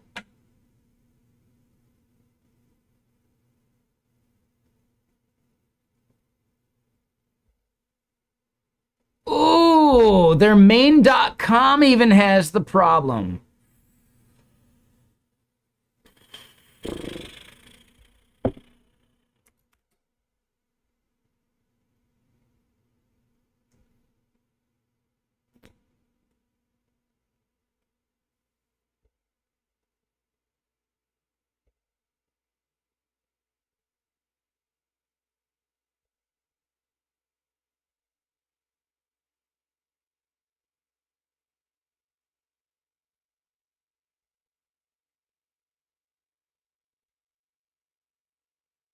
And yeah, right? Like, this is the only way to get their attention for most companies.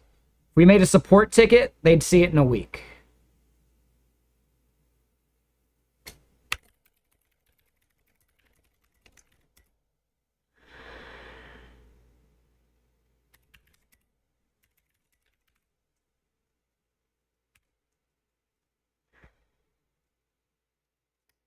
Something going on there. I don't know what it is. I have no idea.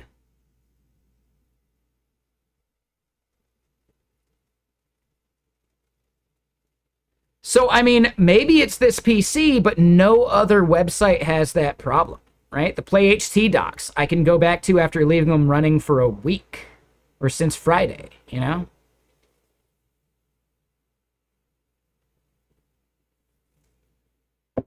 So this is basically like DHH. No, and it might open from your side, but leave it running from your side. And come back to it in about a half hour.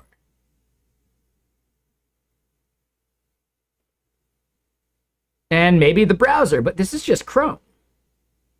Like, Chrome should just work. Now, granted, this is an old Mac Mini. This is a 2015 Mac Mini. I've had it longer than I've been streaming. You know? But this is a DHH style problem where he's like, well, yeah, but most of our users aren't on 3G, so who cares about them? When that is such a terrible way to recognize that.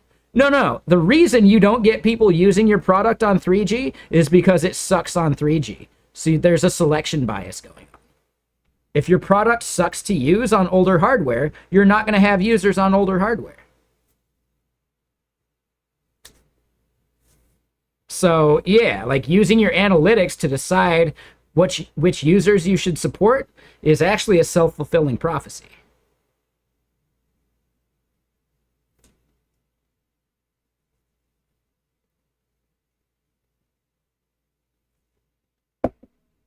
But real quick, I gotta go pee. Give me a second. BRB.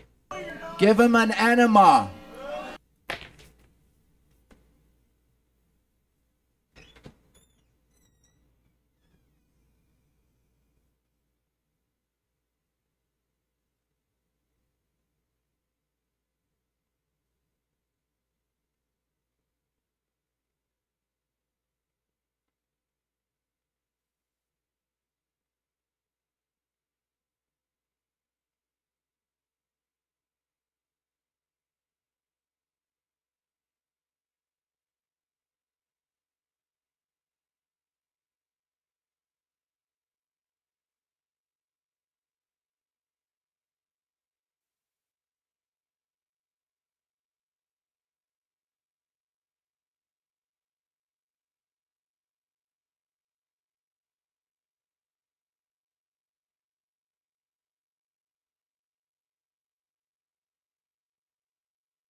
All right, and I'm back.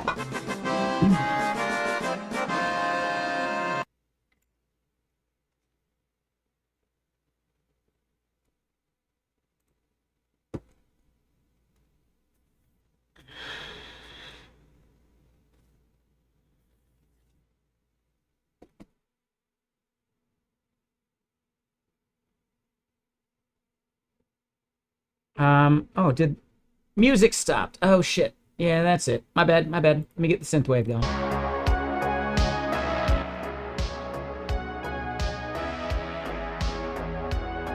All right, we're back. So yeah, I mean, that's the thing. Could it be my hardware? Absolutely. Is that a reason to disregard this comment? No.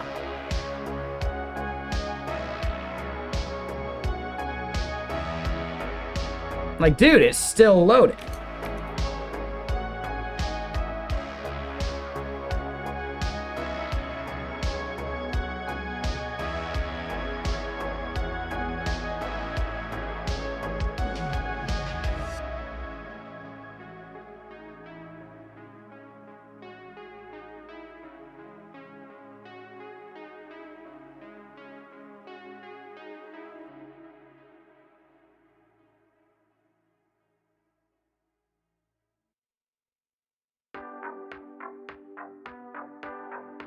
Third-party cookie will be blocked. Minified react error, minified react error. They have a bunch of errors. I don't see why that would be the big problem. I wonder if the 429 we're getting here, though, is part of it. Dude, that is a lot of third-party cookie stuff.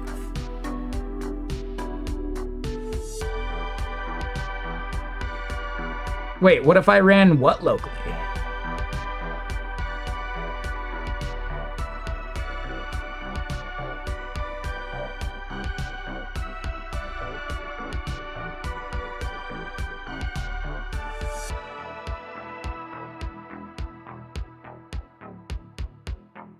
I mean, I don't know if their docs are on GitHub. Like, any service like this, I wouldn't expect their docs to be on GitHub. Maybe they are, maybe they aren't, but downloading and running some company's documentation locally? No, thank you. I just want to look at their REST endpoints.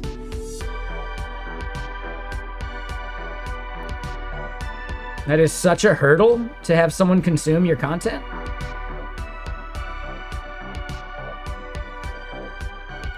Okay, so I get that. That's fine, and I get it. It makes sense, but that's just not for me.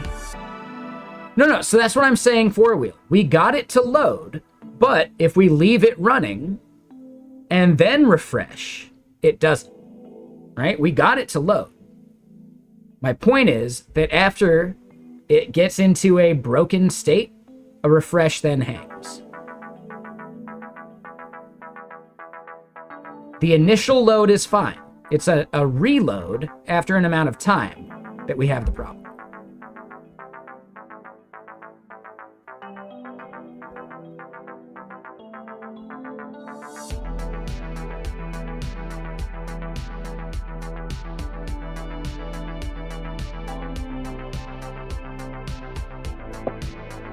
So, I mean, Attic Melt, this is a documentation page. You shouldn't be running use effect on a documentation page. On your marketing site?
That is what a marketing page should look like.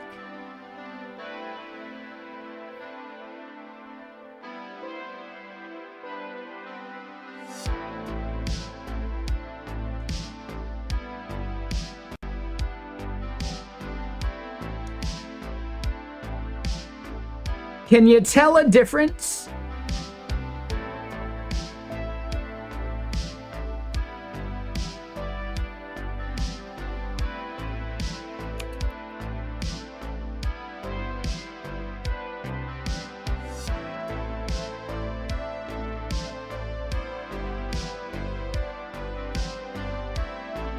You're contrast blind. Ooh, there you go.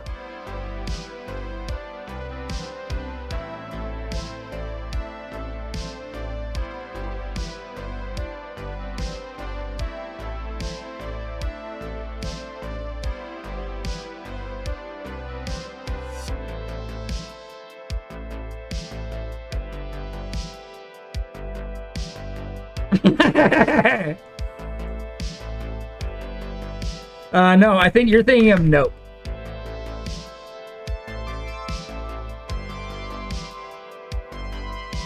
You're thinking of Nope.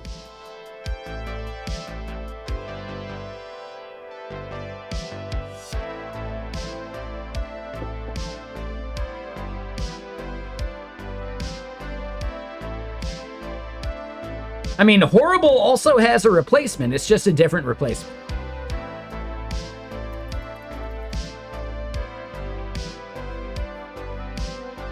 So it's already replaced. It's just a different face.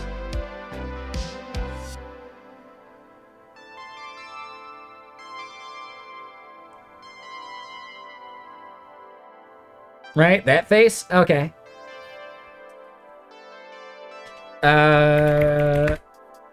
Gross is not replaced. So there you go. Yeah, we can make that an emote.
So I think we figured it out.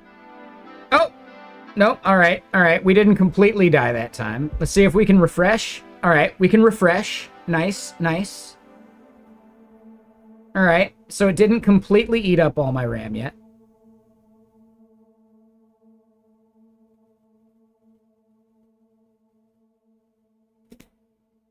We did get into an unhandled promise rejection, though.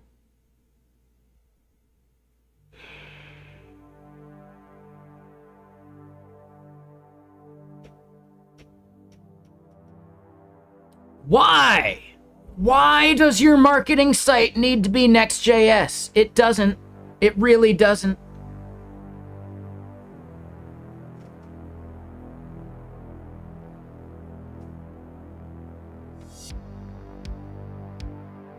This is the biggest problem I see with most companies ever. Their docs and their marketing sites are Next.js apps. Why? Why?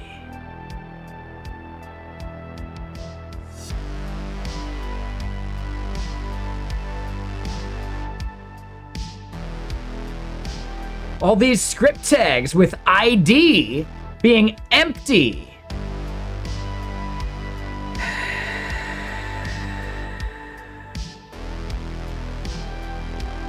Yeah, dude. Next.js has a place.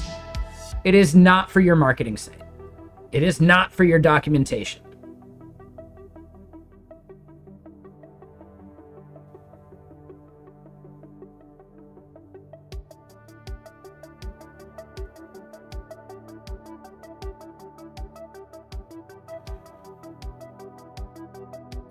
Paused in debugger now.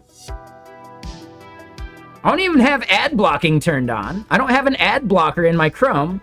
So why is their website throwing? Because they got some junk like this.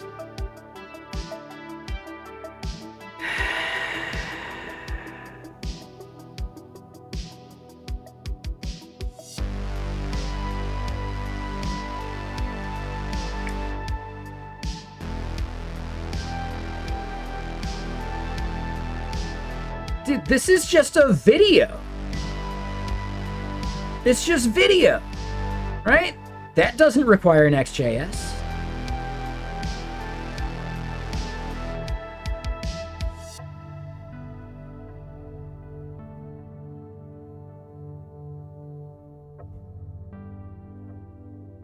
A good, like, second before this shows up.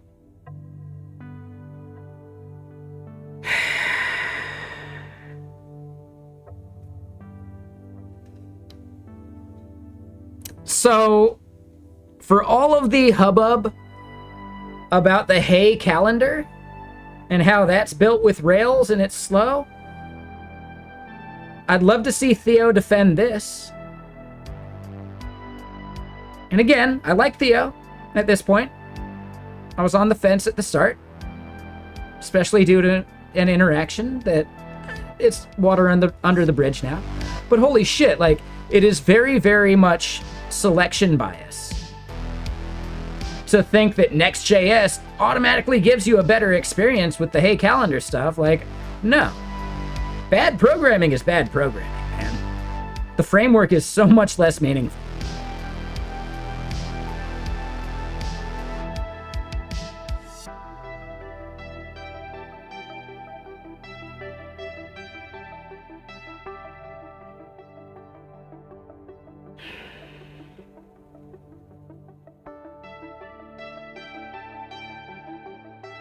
Ooh, that'd be cool, Attic Mel. Yeah, for sure. Oh, X Factor. You don't want, like, you don't doom scroll Twitter that much, do you? Theo made a video calling out bad performance on Hay's calendar, where you click a thing and you see a loader. You click away, you click it again, and you still see the loader. That's what we're seeing right here. Like, massive CPU cycles spent to load up what is something that should be statically cacheable. You know? But like, I click, and then it changes. I click, and then it changes. And I'm not even throttling.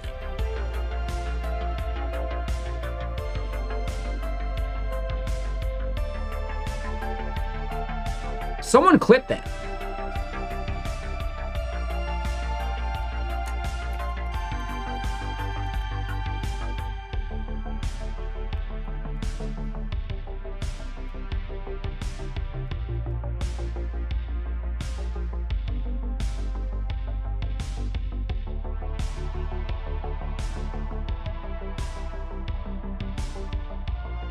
Yeah, the most egregious thing I've seen is people using Next.js for things that Next.js doesn't need to do. If they had done this with Astro, those islands would already be statically cached and we'd be good to go, like switching from one to the other.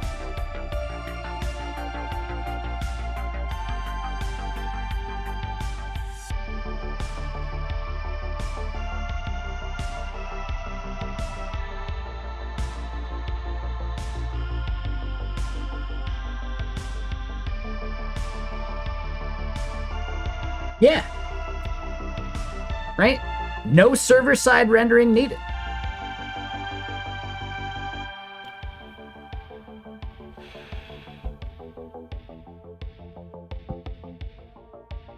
Dude, this is a performance issue on this site. It's because the entire thing is spawning and doing that many terrible, terrible things. But no matter what, it's still just incredibly slow.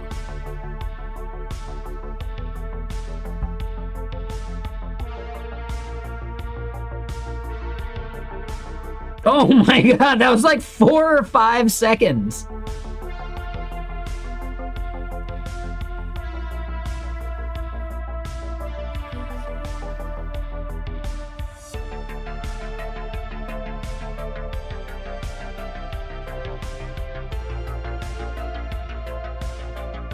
My guess is no, it's just that terrible flame graph that we just saw. And this is why performance critical people hate JavaScript. It's not the JavaScript itself, it's what people do with it.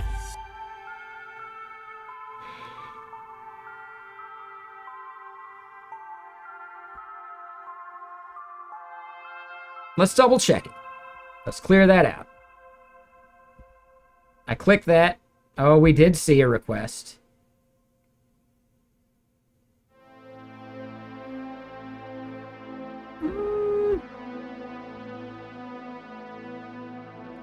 I think the WA is just web analytics stuff, right? The trigger, the TR. I think that's all just analytics bullshit. This is what happens when you let marketing do anything they want with what is it? The Google, what's the name of it? What's the thing where like you just load Google once and then like marketing can add whatever snippets they want? It's not Google Analytics, it's like the other thing, Tag Manager. This is what happens when you let marketing run away with Google Tag Manager.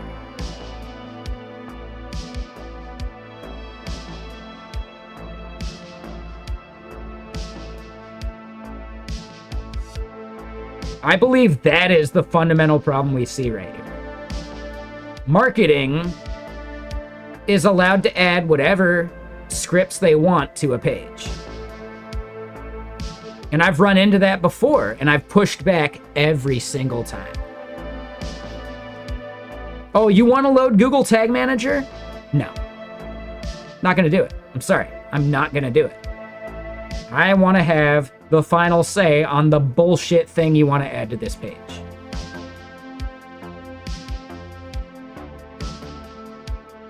So Google Tag Manager is an abstraction.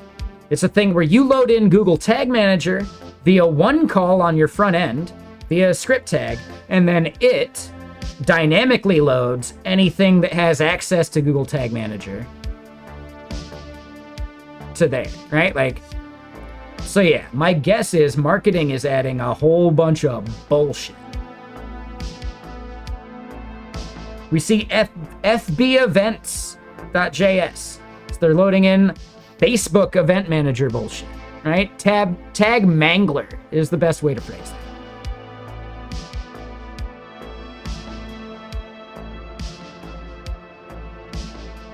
So, no. So keep in mind, AtticMel, that's what Google Analytics is for. Google Tag Manager is so that you can let anyone load anything they want. So Resonant, yes, the JS SDK we have is actually fully agnostic.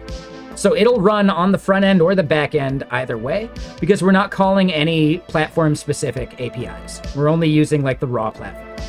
Now, what you're maybe getting at there is, do I want to build out a React SDK and, you know, like other front-end frameworks? Yes, those would be like separate and like later down the line. But yeah, that's my goal. Just wait until users want to inject it via Google Tag Manager. Touché. You're right. You're right.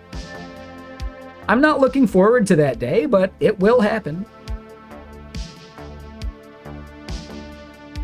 I still think Google Tag Manager is actually the worst solution to a problem. I would much rather have any front-end engineer managing the marketing site actually decide to add that. Google Tag Manager is one of the worst things to happen to the front end in years. Yeah, it's the Wild West. It allows them to inject any script. Like, yikes. But hold on, did you see that image just recently there, Resonant? This is the Vexilla.dev site. This is DeepGram's website. And I've had to kill DeepGram's website 3 or 4 times in the past couple days because it becomes unresponsive due to this insane flame graph. But I really do think, like, number one, why do they need Next.js for their docs site? They don't. They really, really don't. But also, yeah, marketing ran away with it. See, I got you. You're right. You're totally right. It is a self-injection attack, right? The hack is coming from inside the house.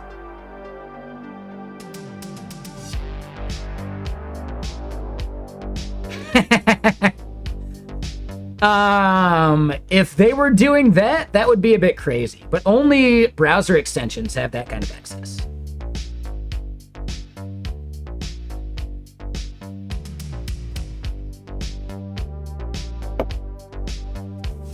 I've heard one good use case for using Next.js for a doc site. And that was White Panther shouting out that for Sentry, they do their docs with Next.js so that they can dog food their Next.js SDK. Okay. That's like the most rational explanation for Next.js for a doc site I've ever heard.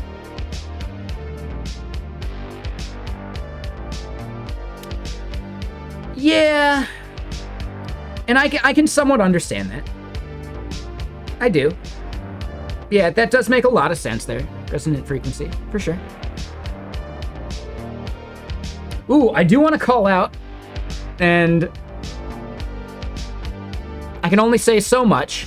I was in a position recently at work to be a champion for an A/B testing platform, and I don't think our current feature flag tool gives us everything we want. So I definitely did throw Growthbook in the ring.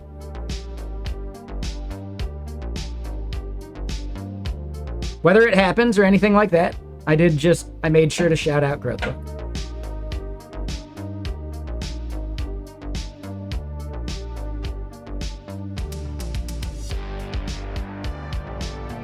I think especially because our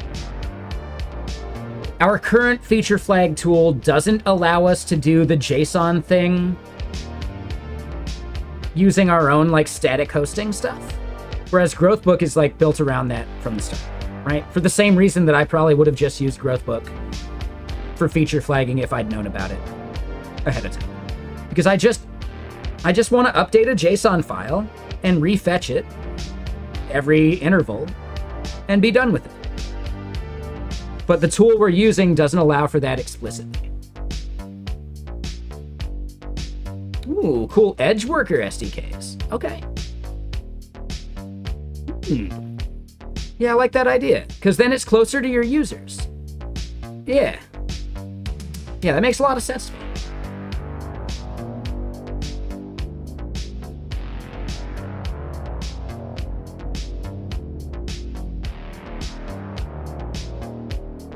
God, just seeing all these, like, killed tabs. Oof. You can do A/B testing with a visual editor without messing up the load time or causing flickering. That's a big part, and that's probably why DeepGram is also doing some server-side rendering kind of stuff with Next.js, so that their A/B testing doesn't cause a flicker. I can totally understand.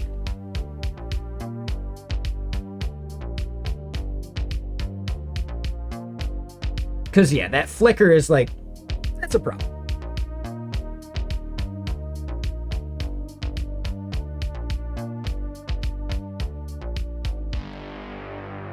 At that point, I'd rather still like statically render based upon some of that, and then just decide which asset to load at the edge. Look at any anti-flicker script. Yeah, I could see that.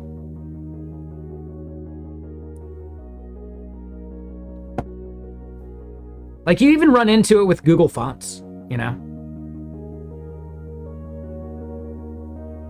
Google Fonts is actually typically the slowest vendor for any marketing site ever anyway. So yeah, if you're gonna do Google Fonts, you're better off downloading the font and loading it from wherever you're loading the rest of your assets. Because that request out to Google Fonts is gonna be the slowest thing, and it typically is either gonna block your render or cause like the flicker of like the unstyled font. So yeah. After having made too many marketing sites in my day, yeah, you never load Google Fonts directly from Google. Terrible idea.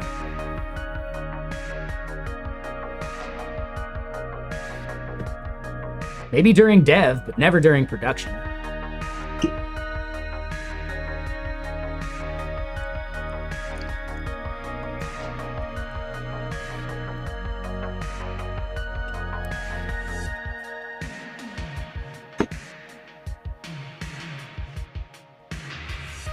Yeah, how you doing, Resonant? I am looking forward to showing off the swag. Yeah, I got one of the, hold on. We can show it off while we're chilling.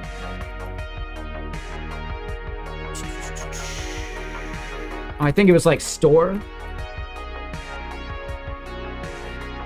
shop.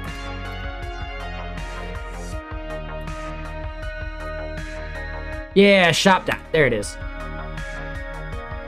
Yeah, I can't remember if I got Inconclusive AF or if I got the other one. I definitely got the A/B test G.I. Joe one.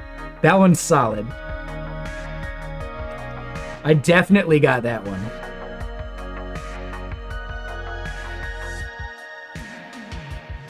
What was the other one I got? Yeah. The data-driven one is pretty good. Right? The Disney logo one. Or the totally not Disney logo one.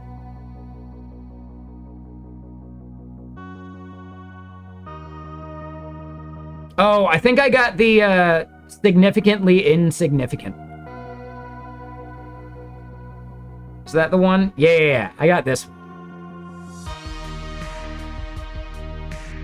Wait, gonna get you in trouble? Why? My bad. I thought I was doing the good thing.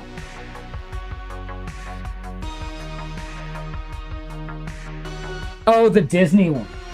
Got it, got it. No, I like the Disney one. Who cares? It looks fun. And the totally not Disney one. Because I don't want you to get sued. The totally not Disney one.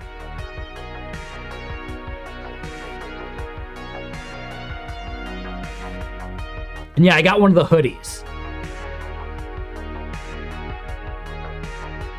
Yeah, the hoodies, they look good. I think I got the blue one. Yeah, no, it was the Team Royal. Yep.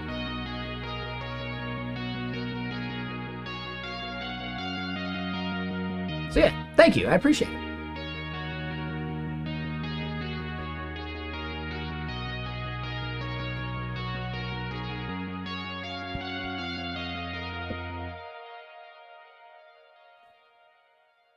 And yeah, like, does anything in marketing actually mean anything? No. It just needs to look pretty.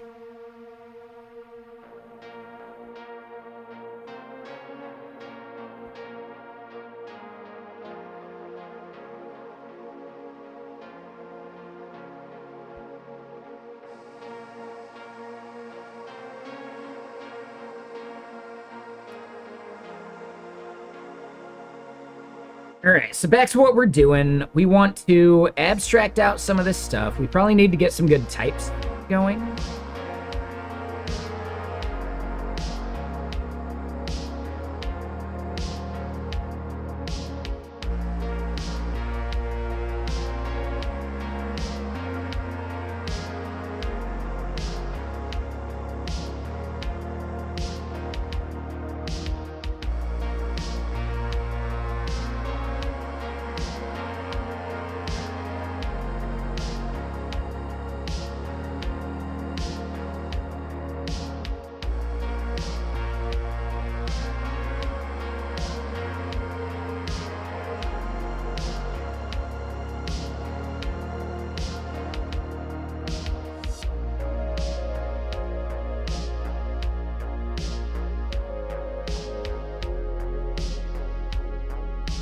Hold on, let me just give this link over to someone.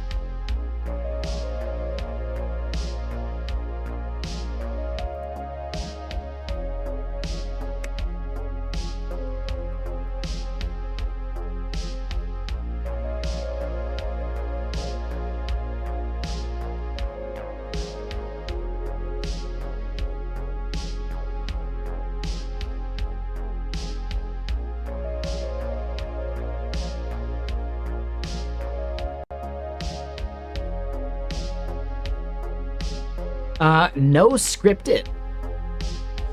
Ooh, I mean, that's an option. I could just turn off JavaScript as well. That would probably work. But that's giving them, like, the easy way out. No, it's also giving me the easy way out. So I get that. That makes sense. But it would mean that I also don't get the easy, like, switching between these things. Which is not ideal. So, I don't know. We'll see. We'll see.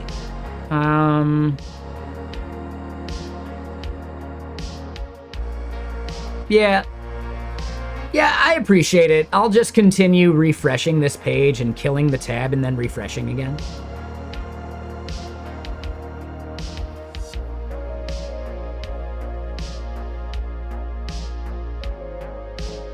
And wine, no, this is whiskey and Coca-Cola. I typically mix water while I'm having my stream whiskeys. But we're doing Coca-Cola today because it's a celebration of 6 years streaming. This is the official streamiversary. We're going to be doing more of a party on Friday and Saturday, but this is the actual date. So I wanted to, like, you know, wanted to do it right. The whiskey is Henry McKenna, which is my favorite whiskey. It's my favorite bourbon. I quite like it. They only have it at Costco every once in a while, and I didn't realize it was a 100 proof, so I should probably be pacing myself better.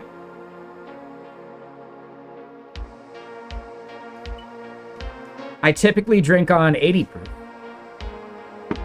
So yeah, I should be pacing better. And yeah, thank you, I appreciate it. Yeah, it is a 100 proof. So here comes some regular old water here in a little bit. Let's pour some of that right now.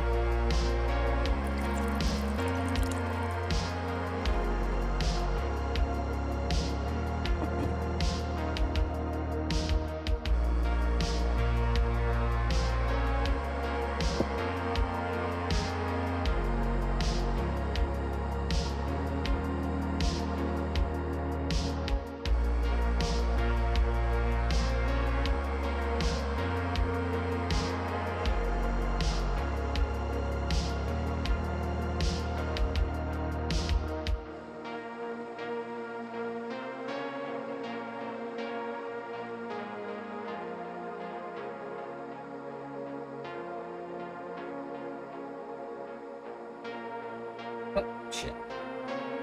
Hold on, let me just edit this thing.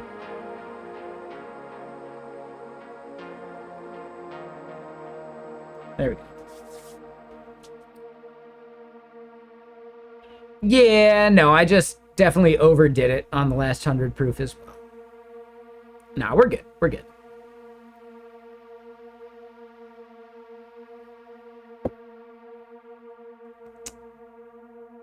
We will not be doing their SDKs. And yeah, the model we need to do a different way. As far as getting the voices, though. Where do we see that part? Voice selection.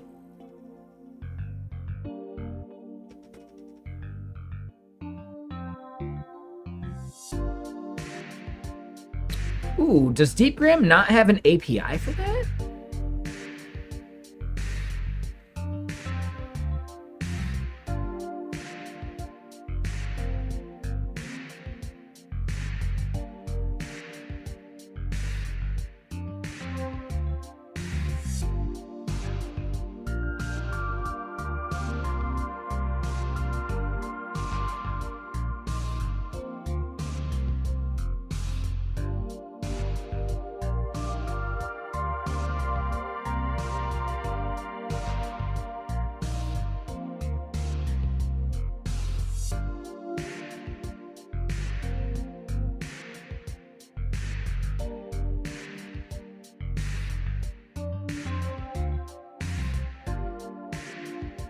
Yeah, they don't have an API for it, so we just got to make this actually static. Whoops.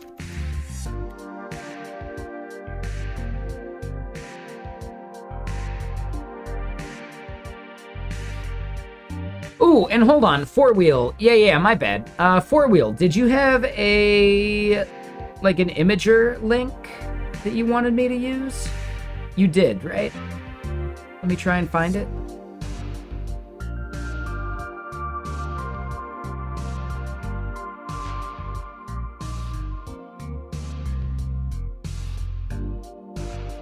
I might be missing it. Can you paste it again? I I didn't see it in the history there, but we can add it. No problem. Yeah, sorry about that.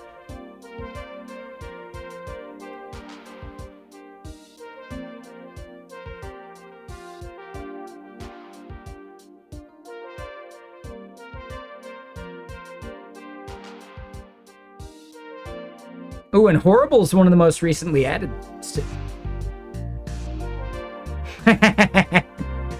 Oh, I like the nailed it. That one's good.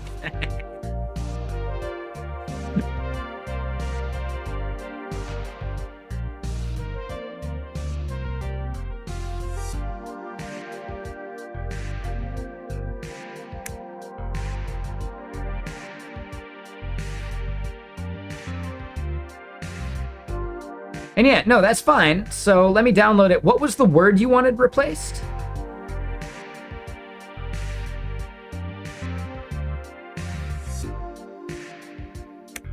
Gross.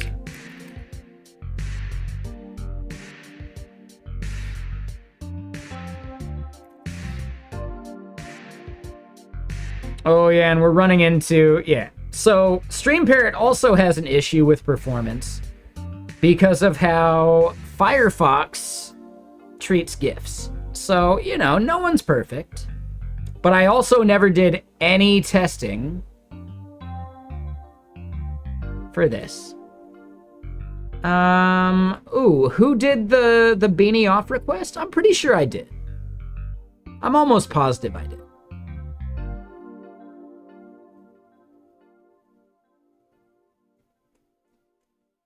Yeah, I think we did it.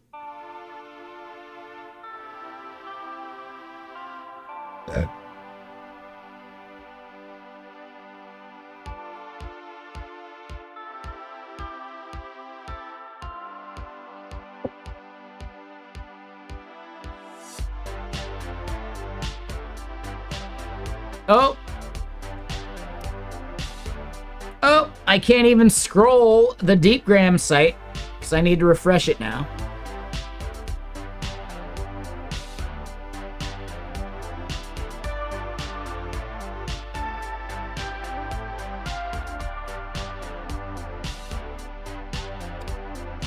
Google Tag Manager strikes again.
Plain old JavaScript object? No, like, blaming JavaScript is not the problem, right?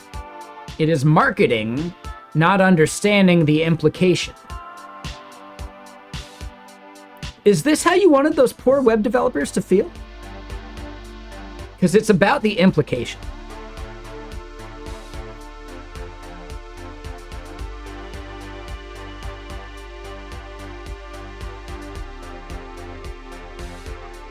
Some people caught that Always Sunny reference, and then other people have homework.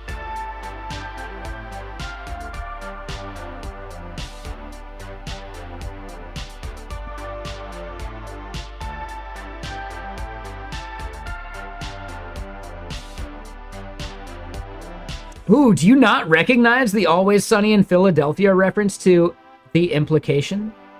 Okay, yeah, it's like an early episode as well. I want to say it's like season 3 or 4 or something like that.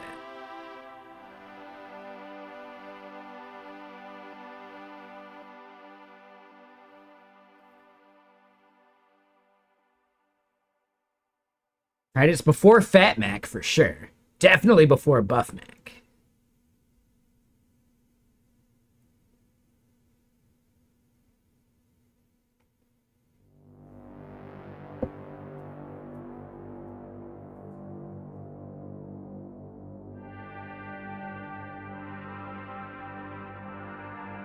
It's after Danny joined the crew, though. So yeah, after Danny DeVito joined, before Mac got fat.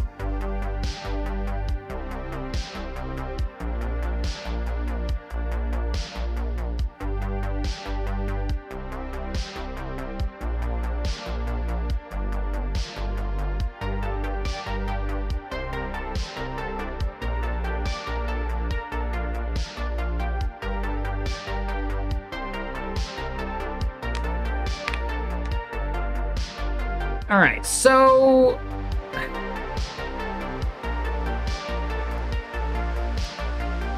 let's at least look at some of the other providers and what they're like, what their voice fetching actually looks like. Yeah, so get voices. What does that actually come back as? And oh my. Oh, wow.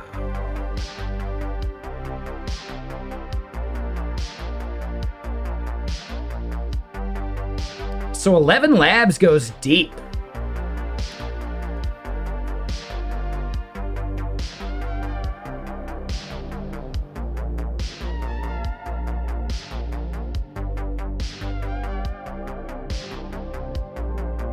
If we want to think about how these things get used by a consumer, we probably want to think a little bit towards the future, but we don't need a perfect abstraction. So at that point, there's going to be the ID, and there's going to be the name.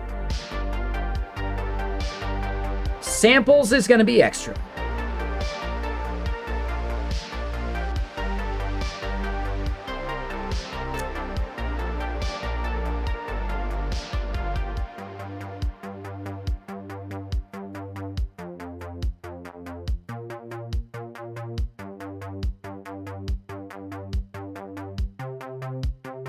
So then category.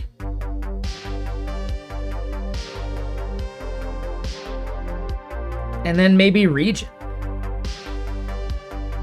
Let's look at what PlayHT gives us back in the response as well.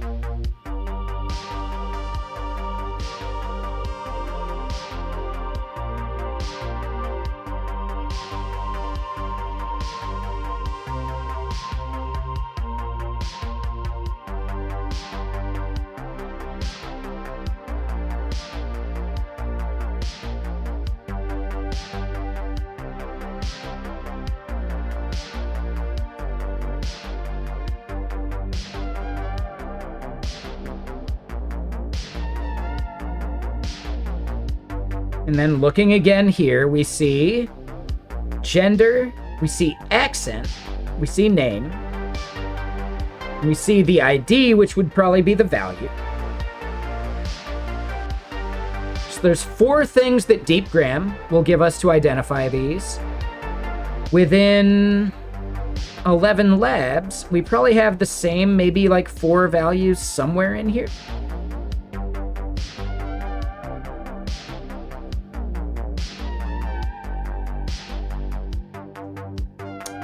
So GJ, that's absolutely a thing. Almost all of these voice providers actually have that, right? What we're looking at right now are what the common ones are.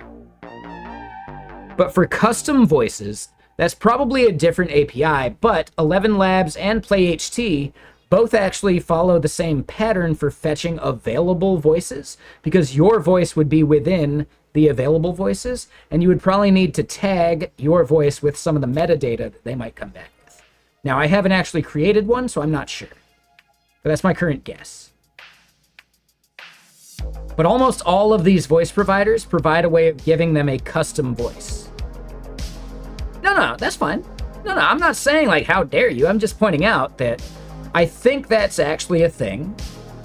But the main goal is to have it still be categorized via the same attributes. And at that point, I think a common abstraction is really like the key.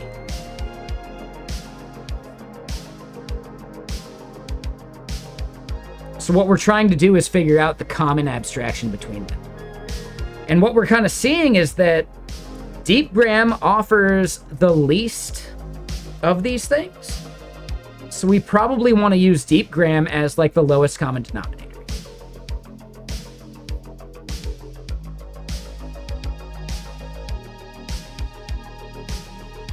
And that's the case when you're building out abstractions anyway. You have to focus on the lowest common denominator. And I think DeepGram is it. I don't think language matters as much for us, but the fact that it seems like you could maybe do translation even, that's kind of huge.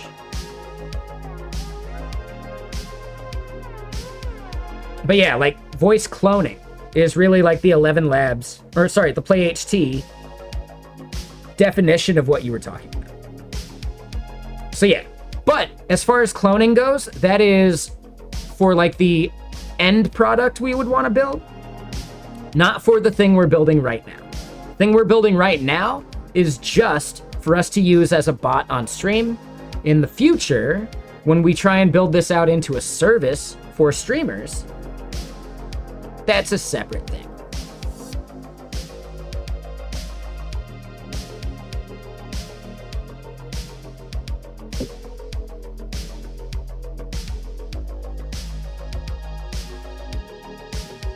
So we don't want to like try and think too far towards the future for that stuff yet.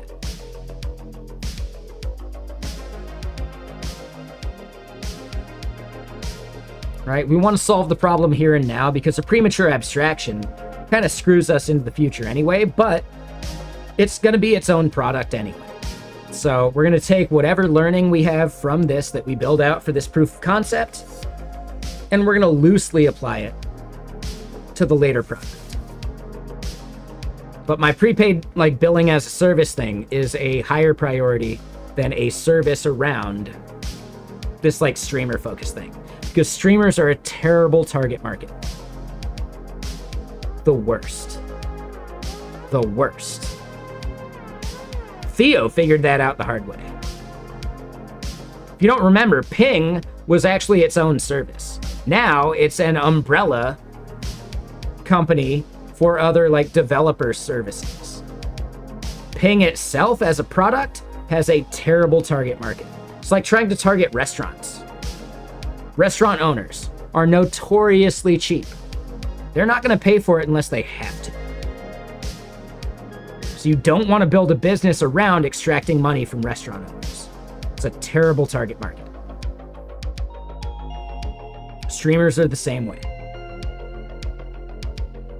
Dentists are also the same way. Really, I kind of figured dentists had like a high margin. Restaurants typically operate on a low margin. Their bartending stuff is a high margin, but food is then a lower margin. And then you're dealing with like the amount of money they have to pay for labor and other stuff. And then you recognize that restaurants actually operate on a very small margin. But dentists actually seems like a high margin business to me.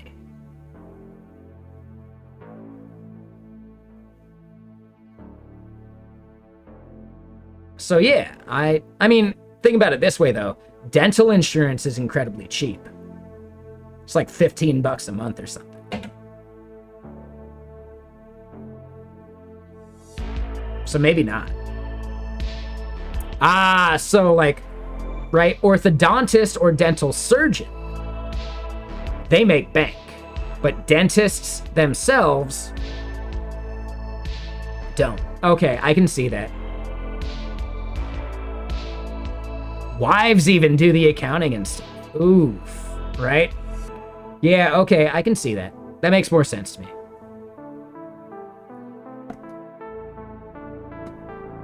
TTV Abyss. Thank you for the follow. Welcome. Oh, and I missed some others. Sneaker and the One Zed.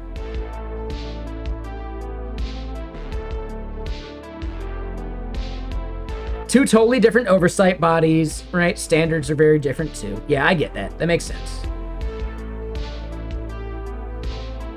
Yeah, and to go in for a cleaning is actually cheap as fuck. You know, if you go in for a dental cleaning, without insurance even, you're spending a couple $100. When you factor in the dental assistants and the, like, receptionist for a dentist, the overhead, or like the margin they're making on top of that ends up being pretty minimal. I could see that.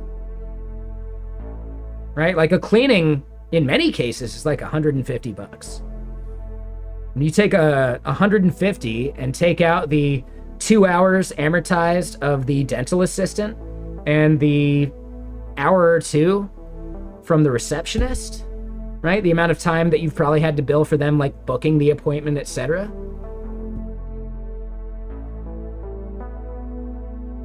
Yeah, I can see that. And then you got insurance to pay for, like you got your rental, right? Like, you know, the rent that you're paying at the place that you have your dentist's office. Yeah, I can see it. Yeah, dentists probably don't make shit. They look at people who need braces as like their cash cow, huh?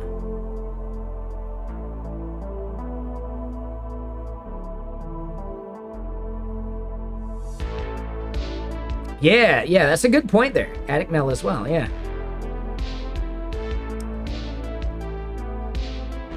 So Ferrita, you're new coding something in Go. Yeah, Go's a fine backend language. There's some things it's not great at, like polymorphic data types and blah, blah, blah. Ooh, 4-wheel, yeah, that's a good point. I think they're usually renting or leasing those things, though. Oh, you mean I should code something in Go? I do from time to time, but that's not what we're doing today. If you want to see it, you're going to have to watch every day. You will catch it, but if you don't watch every day, you might miss it. That's on you.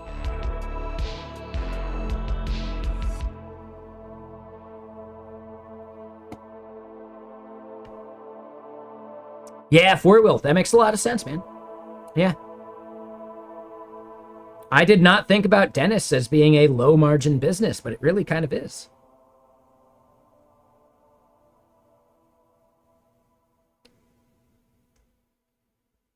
But anyway, the big point is, you do not target low-margin businesses as an entrepreneur. It's a bad idea. Unless you can actually save them money if they use your product. But restaurants and streamers, you're not saving them any money for most things. So it's an additional cost that they got to factor into their margin, and it's a hard sell.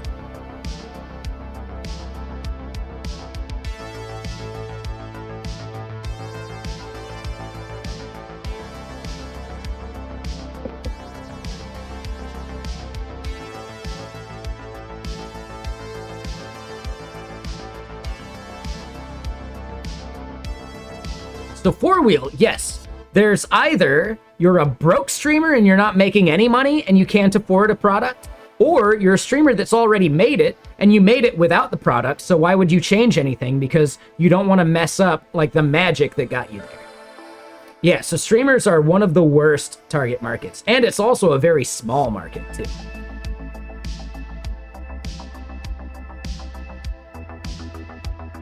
So yeah, for the most part, do not prioritize products for streamers. It's a terrible fucking idea.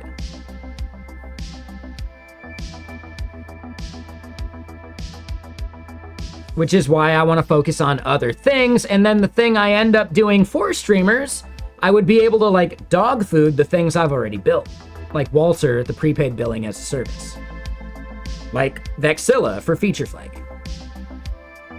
So at the end of the day, the only reason I would take on a low margin target market is if it allowed me to dog food other products I've already made.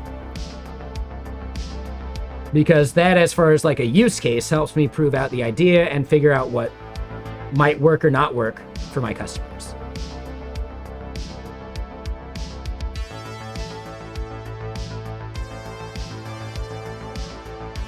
And yeah, Resonant, if you're out there, I'm a wannabe entrepreneur. So if I'm saying anything that doesn't resonate with you, no pun intended, please shout it out. I'm okay with that.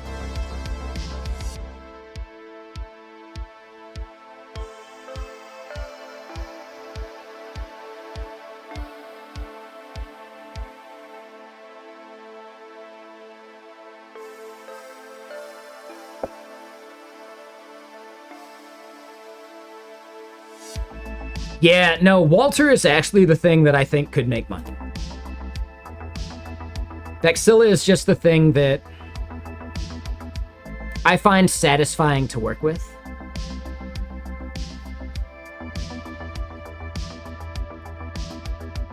Because I get to work with any language I want to build an SDK for it, etc.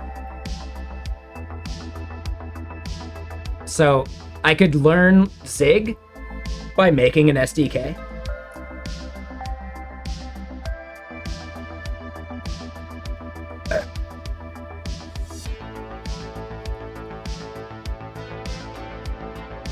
But yeah, so we're going to treat DeepGram as the baseline type. And oh my god, is it already dead? We just left it sitting for 10 minutes. 10 minutes. And DeepGram's website eats itself alive. That's it. 10 minutes. That's all we got.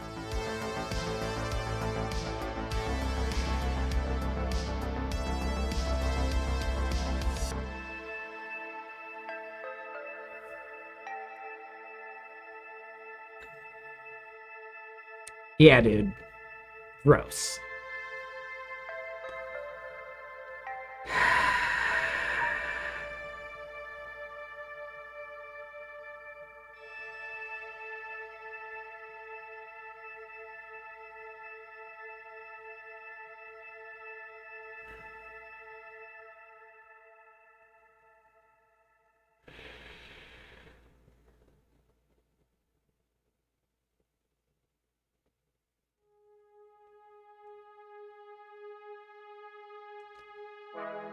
There we go. Exit page.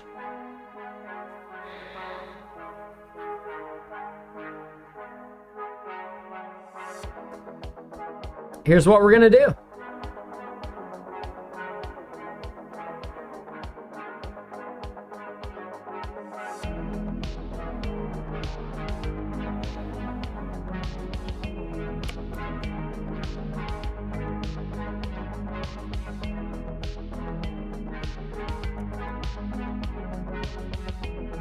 All right, with JavaScript turned off. Wow, did you see how quick that loaded?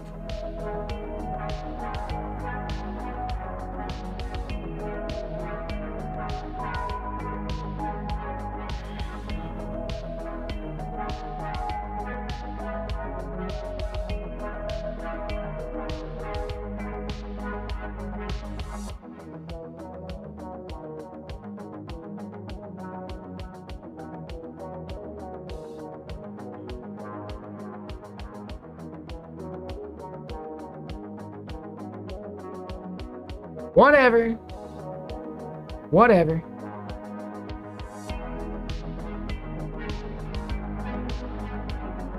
So hold on. Suggest edits. No, I don't want that at all.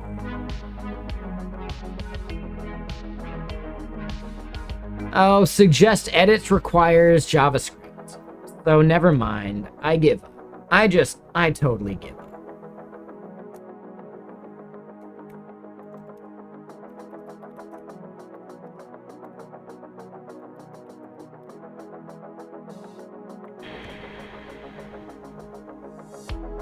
All right, so here in types.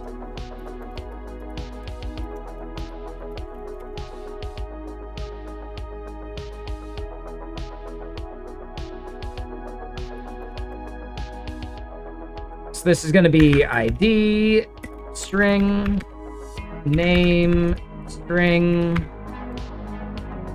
language, string, but we want that to be optional, right?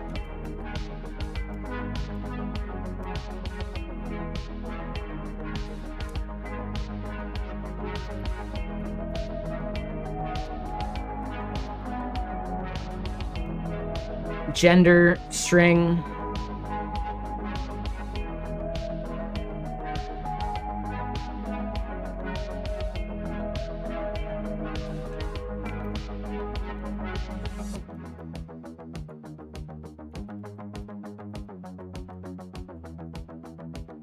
And accent. All right, so that is the voice we are doing with this. And then here, this would be... Sure. Real quick, so yeah, I broke the seal a little bit ago. I gotta go pee again. Ranting and complaining about Deepgram really takes it out of me, right? Really, really dehydrates me and makes me have to use the restroom. So I'll be right back. BRB.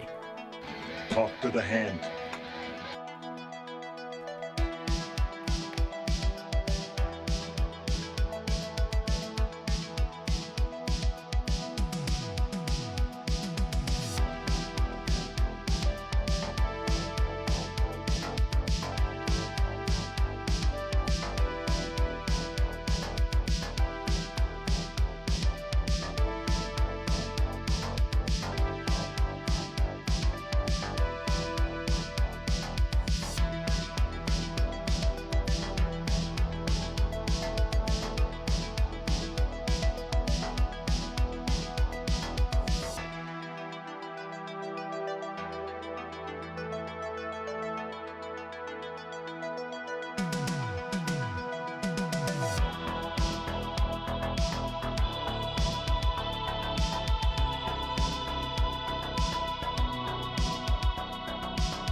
Ranting sure does take it out of me, which is why I reach for Brondo, the Thirst Mutilator. With Brondo, I can rant for days.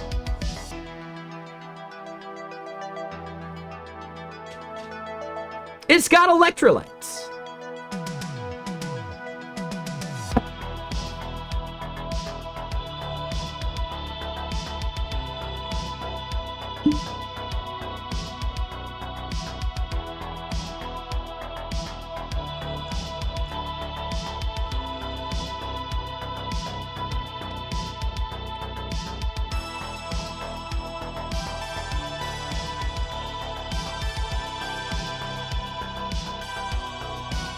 Does it keep falling back to the give him an enema stuff?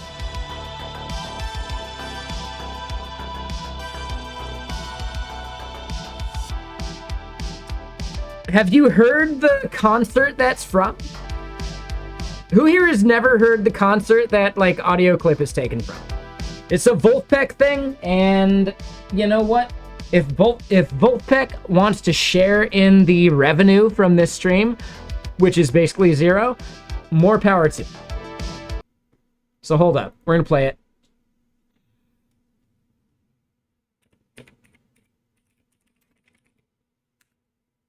Not the Madison Square Garden. I think it's Wisconsin. Wolfpack Live videos. Not the Madison Square Garden.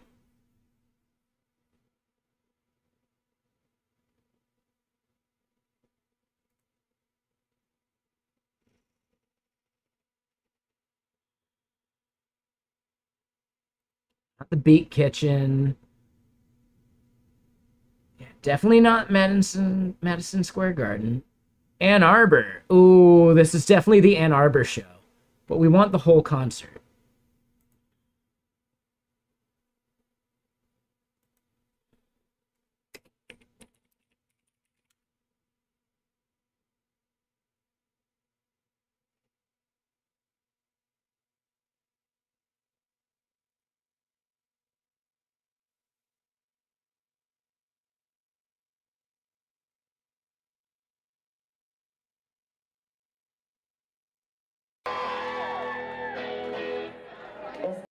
Well, I think it is the Blind Pig show, but that's not the right one.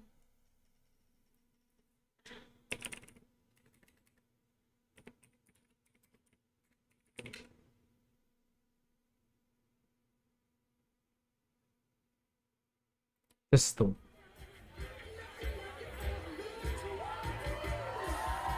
right, so they bring everyone out. It's here in A Walk to Remember. You get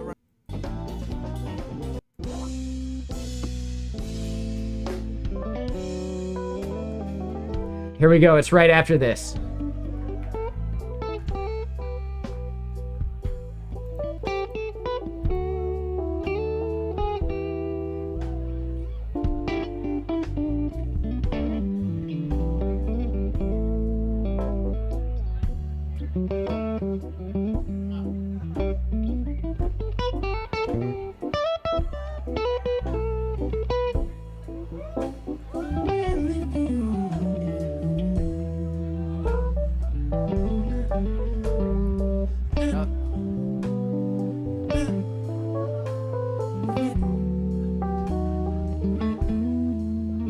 Sometimes you get reminded of a story and you don't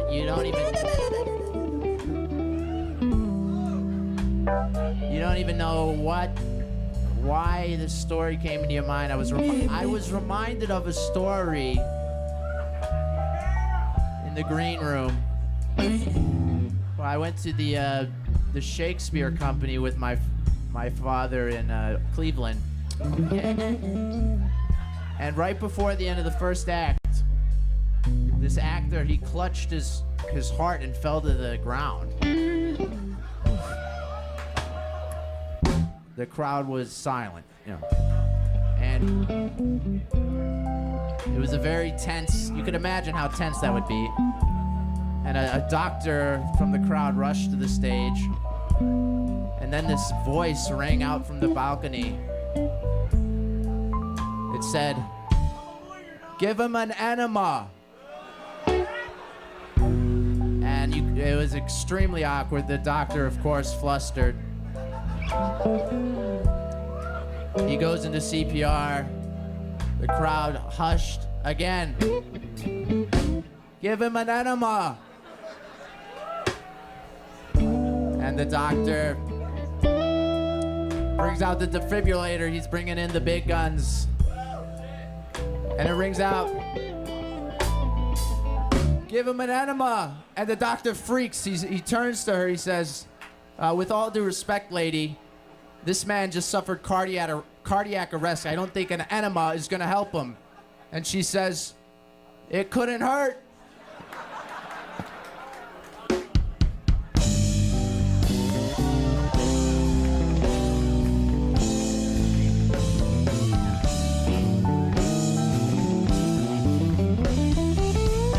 I know, it's so good.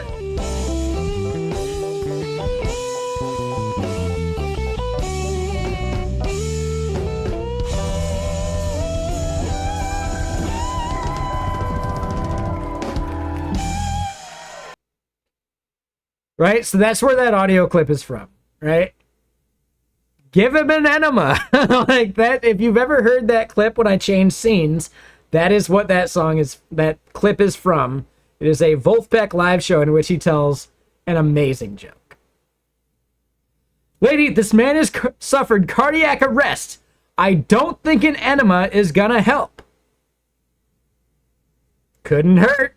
All right, well, touche. Well played. Well played.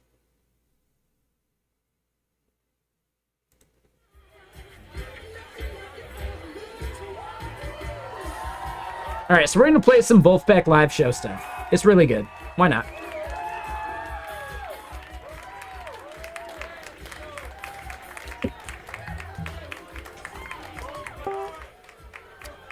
If the YouTube stream gets demonetized, if it dies, it dies. Right? Totally.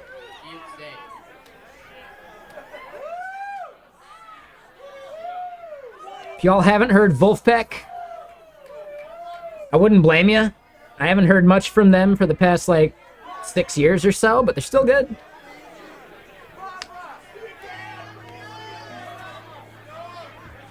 What's up, Cinder? Yeah, how you doing?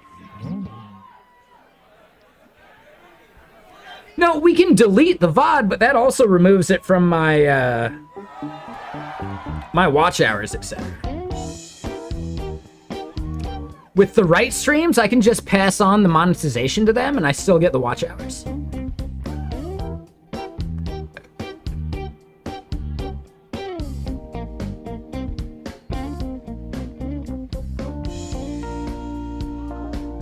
Yeah, Jarrell, you should remember this one.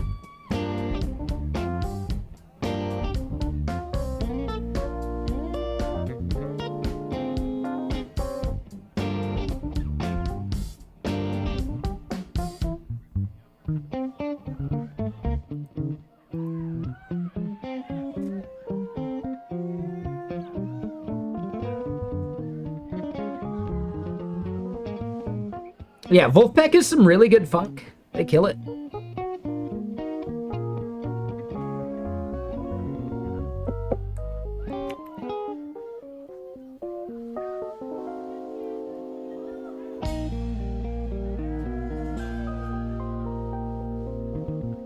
All right, so for the deep gram stuff, we're gonna have to do a bunch of hard coding. I'm okay with it. I've heard worse. I've dealt with worse.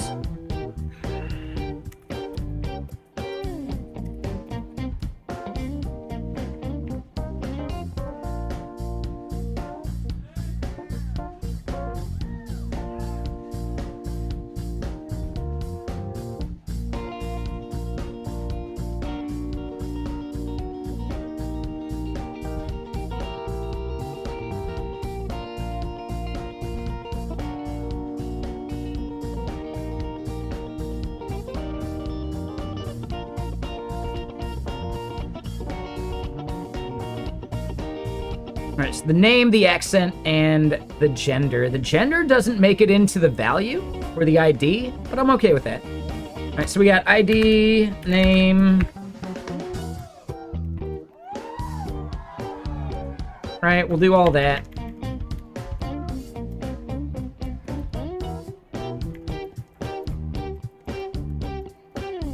And we'll just go through the list. So there's Asteria, English, female. Aura, Asteria, Ian. All right, NRB in the house. Hold on, we're gonna skip dude chatting. Play the music already. Auric, Astaria, En. Name is Astaria. Gender, they said, was female.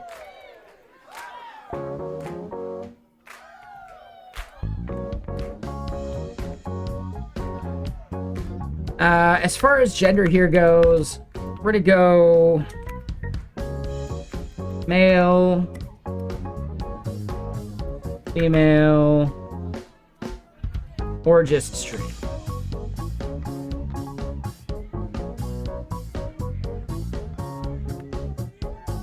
Language is EN.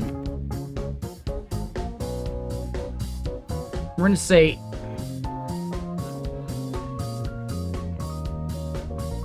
we'll just leave it at EN.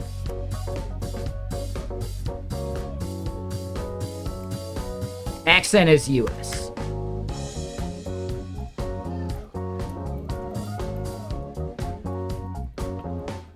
I don't know how many of these we'll have, but we'll just keep going.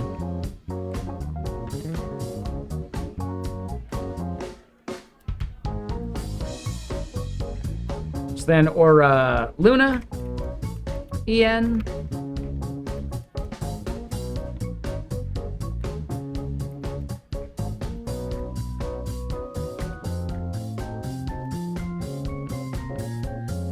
After that, we got Stella. Stella!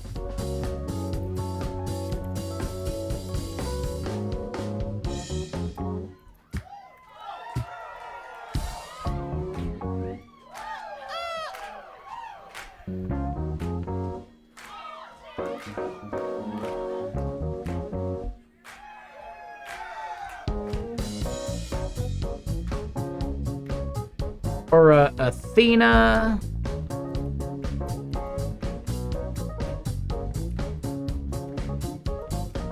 Woody.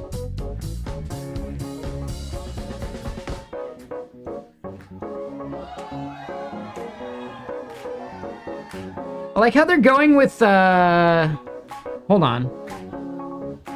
Greek reference names. Yeah. Athena, Hera, Orion. Orion... Wait. Is Orion Greek? He is, huh? I don't recognize Arcus either, but I know Perseus. Angus I don't recognize from Greek mythology either. But Orpheus, Helios, yeah, Zeus. Okay. I don't recognize Stella, or Luna, or Asteria. So did they run out of Greek gods already?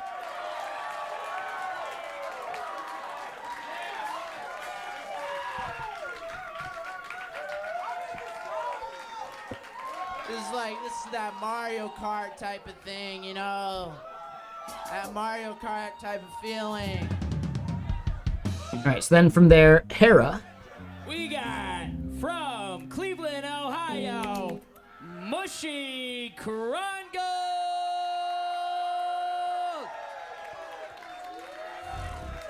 From there, we got Orion. From Manassas, New York, Hugh Katzman. Phew. Played lacrosse goalie till what year in high school? I actually didn't make it to high school with lacrosse because I had an allegiance to baseball, and I only did it through, actually 8th grade I hurt my arm, so I was injured that year. So 7th grade. Trivia, who's the greatest lacrosse player to play at Manassas High School? Jim Brown. James Brown. He gets first place.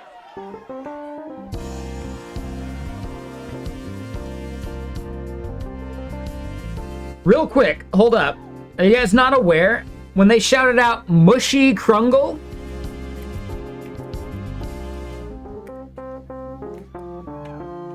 that's who is doing the dancing in that GIF. And some brilliant genius person just put Primogen's face over top of it. Yes, I did that.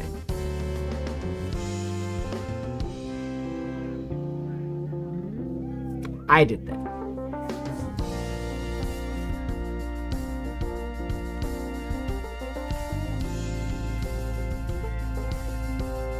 So yeah, there is a Wolfpack music video in which he's dancing like that. Primogen was wearing a red, like, I think colored shirt, but at least a red shirt in which that face was taken from. And for some reason, when I saw it in the music video, the dude has these giant headphones on too. And I don't know, I connected them. And history was made.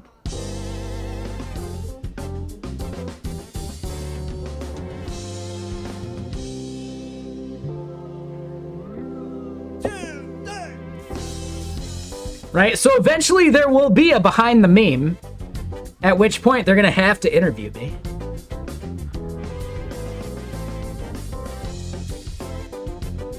Behind the emote, maybe.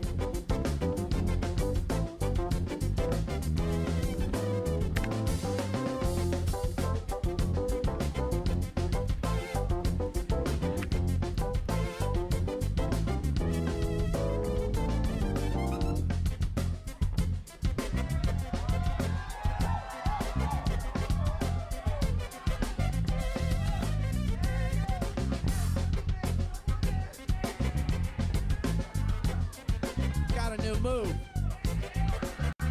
They call this the artificial hip. They call this dance move the artificial hip. Woo.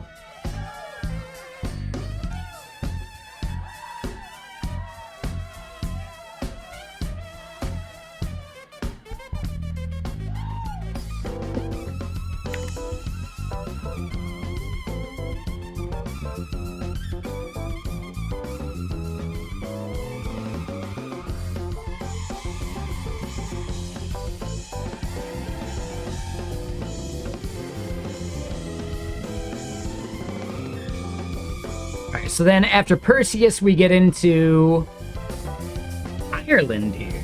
Ooh.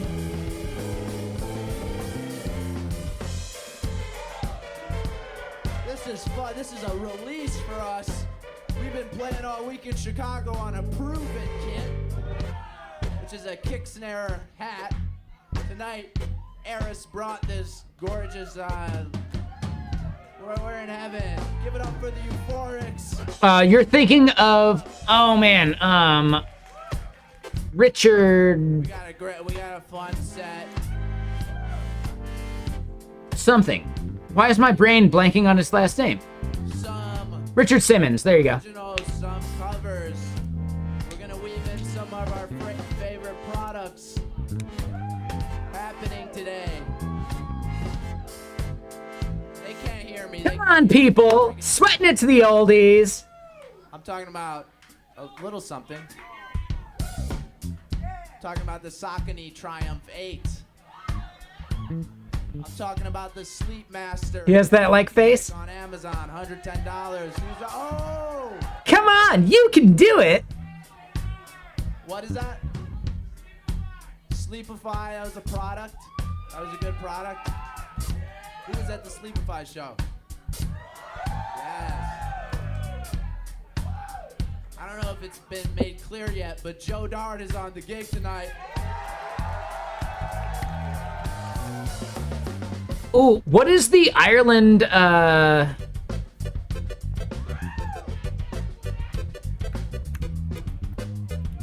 Ireland abbreviation? 2-letter? IE. On the one. Right?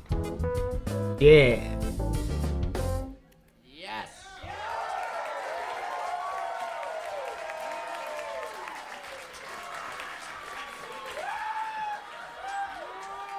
All right, so then Orpheus is US.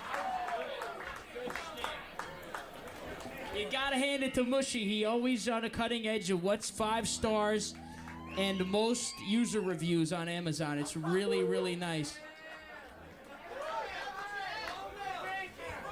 Hey, Jonah, looks like...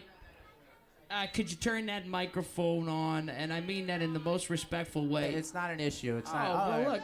Hey, what did they say? You ask, and sometimes you don't get. But sometimes you do, and that's what just happened. Thank you, Jonah. You ask, and sometimes you don't get, but sometimes you do. Isn't that the philosophy of life in general?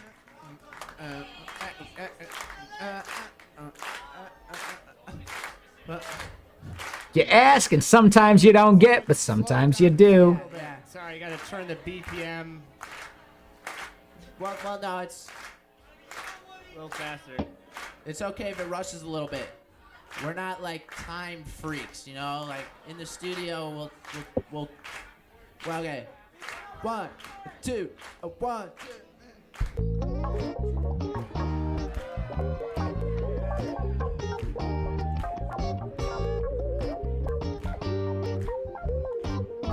And yeah, thank you, Fivel. I appreciate you, Mr. Sir.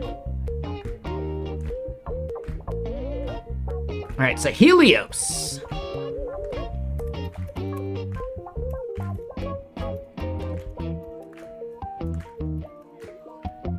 What do you got? And Helios is a UK wood. And then last but not least, we got one more, and that one is Zeus. At the Apollo. Sorry, I don't know why I thought that was funny, but yeah, it worked in my head, okay? We got Zeus live at the Apollo.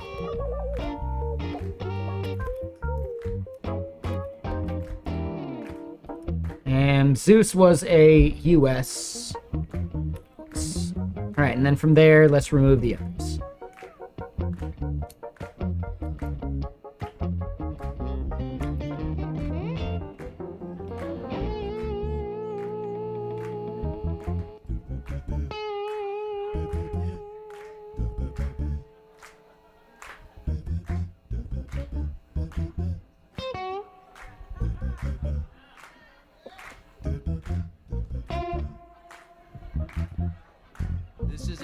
character of his, the guy who emotes more than he plays.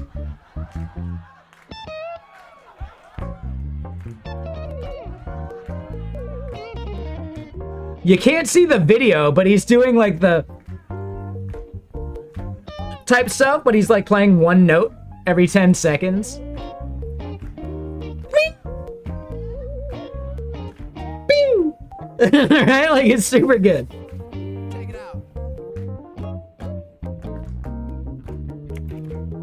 All right, so we got all of that in there.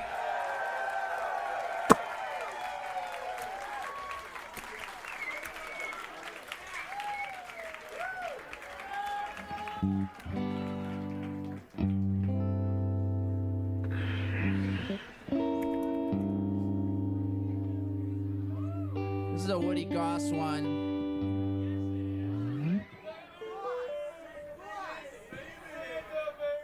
Talking about Niles North. So this is gonna be Tonight. Deep Ram Voices equals that. Is But How about London, Ontario? We got London. this is an array. I love London. How about Brooklyn, Michigan? We got them in the house? Yes. I love Brooklyn. that's a good motif. How about Hollywood, Florida in the house? Oh, I love Hollywood. Billy Joel sang about Hollywood in that song about Hollywood, Florida. I stayed in a motel there last weekend, actually. Wonderful sleep I had. Continental breakfast, not so hot. You win some, you lose some. Brooklyn, Michigan. Is that a thing? Is that actually a place? Or were they bullshitting?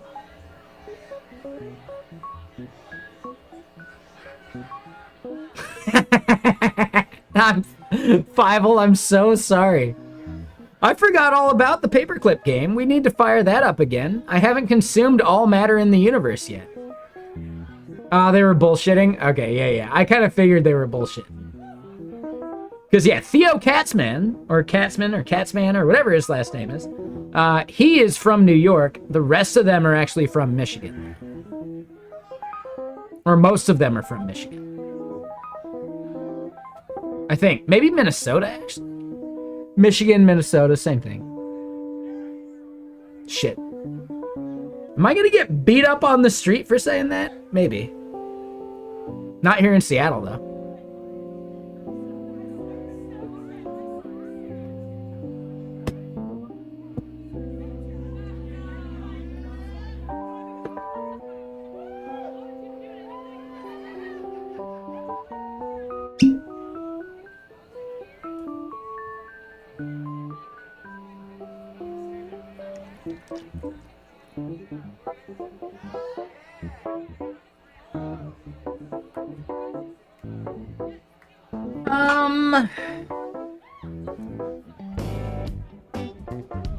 I think the biggest thing is we don't get, like, the downpour like a lot of people expect. We do have overcast days with, like, drizzle a lot of the time.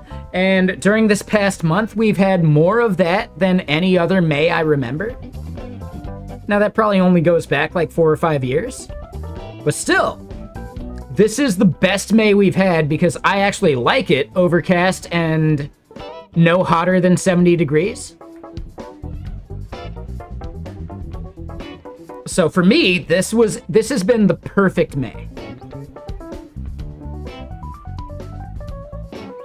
I don't care if it rains or not. I just want it to be overcast and kind of windy. I love it. Yeah, I don't want it to be hotter than 70 degrees. Anything over 70 fucking sucks. Just, if I'm being honest. Yeah, I'm in the perfect place for it.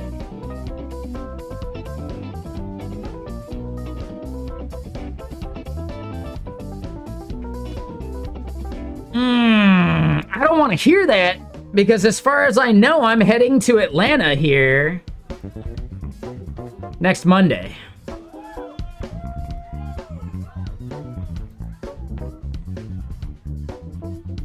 Hot Atlanta.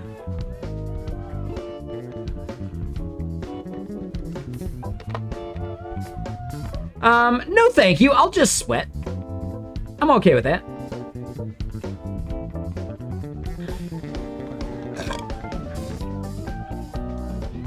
Nah, it's fine. I'll just sweat. I just want to point out, I am of a very, very fair complexion. So basically, the sun is trying to kill me. Yeah. Like, the sun has its knife out, staring me dead in the eyes. Right? The sun is trying to kill me.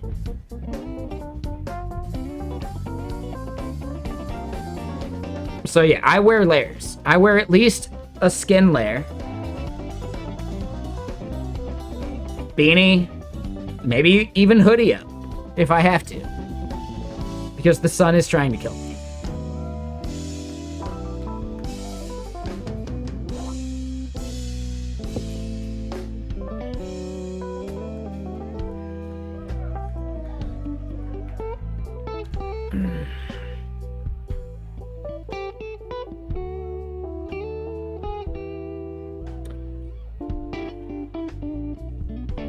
The way you phrase that, Cinder, it makes me actually a little bit upset.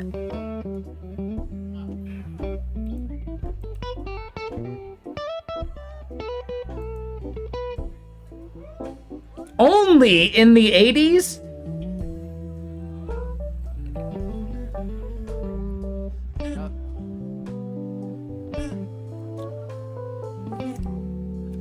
This might be the one and only render ATL I go to. Times you get reminded of a story and you don't even. Oh, and yeah, we just heard this story. Why this?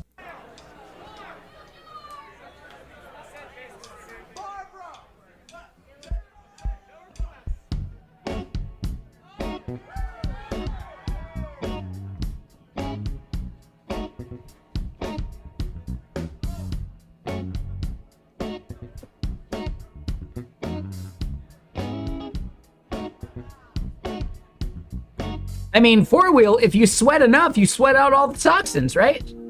So it's basically a detox. Isn't that the whole idea of a sauna? So, that said, I think I could use a good 3 or 4 days in a sauna.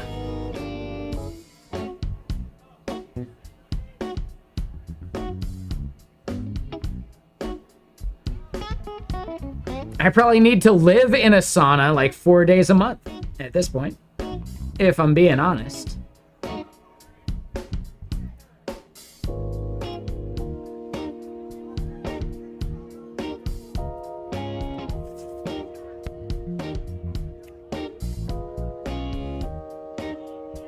Hey, Spiro!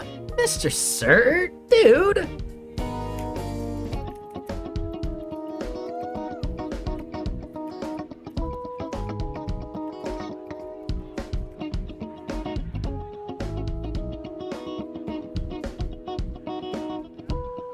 Co-working because you prefer a paycheck over good quality work? Those things are not mutually exclusive.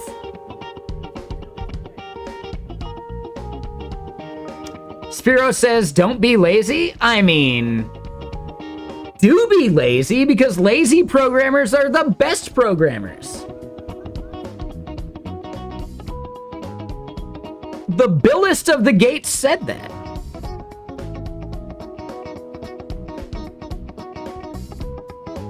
Duh.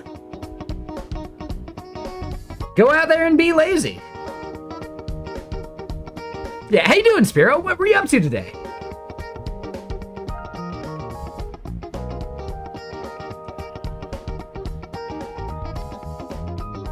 So hold up, Spiro. I want to say this. If you're trying to do co-working right, do the Pomodoro thing. I've seen a bunch of really great streamers do the Pomodoro thing while they're working to great effect. Right? Even Study Time, when she was more of like a co-working stream, and now she's just doing her own thing. But during the co-working portion of her streams, Yeah, she'll do her thing, she'll be productive, and then she'll go out and chat with people after the Pomodoro's done and utilize the diffuse thought process of her brain while chatting with chat. I do the same thing, but in a less rigid structure. So anytime I'm sitting here chatting and yelling and ranting, I'm just letting my diffuse thought process actually kick in.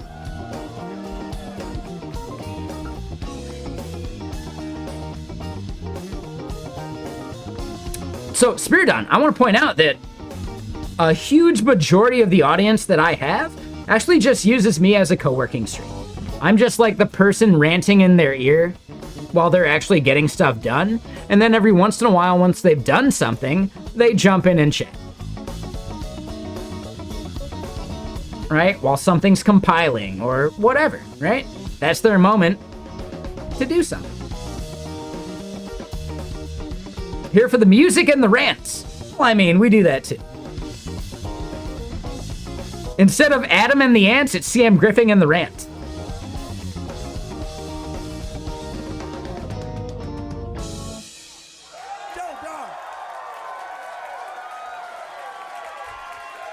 From Cleveland, Ohio, Mushy CM Griffing and the Rants, right? So much more fun than Adam and the Ant.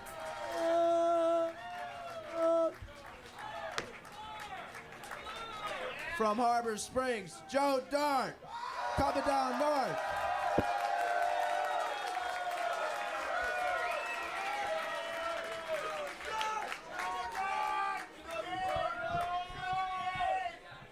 Reeling.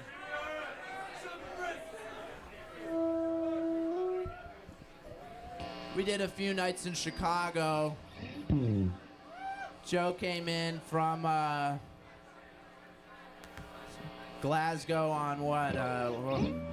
What's the airline?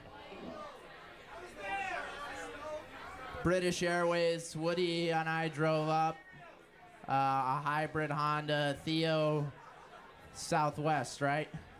Yeah, I'm a Southwest guy for life. CM ranting. He's a evangelist. Corporate wants you to find the difference between CM Griffing and CM ranting. Card. Let me know at the Hint. booth after the show. They're the same photo.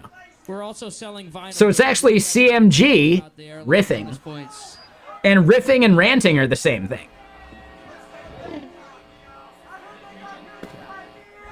Did I just blow your mind? I might have just blown your mind.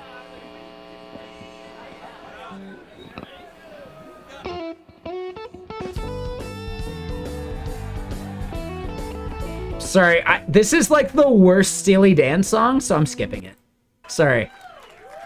I love Steely Dan. I hate that fucking song. Reeling in the Years is their worst song. CM ranting, there's already CM griefing, right? There's already a parody account of me. Feel free to make another. I'm okay with it. Y'all can argue. Oh, CM griefing and CM ranting can actually argue in the comments of my tweets. That actually sounds amazing. That sounds the best. Right? Like, other streamers might have parody accounts, but do they have parody accounts that argue with their other parody accounts? That sounds great.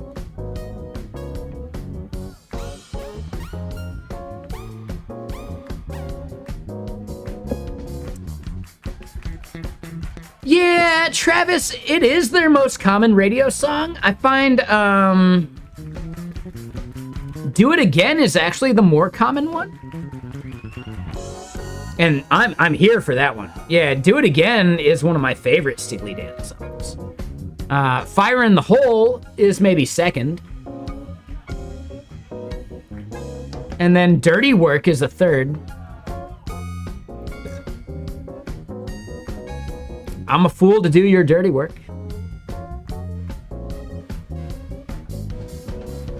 And then after that, what's the one about Prince John or whatever? That one's number 4.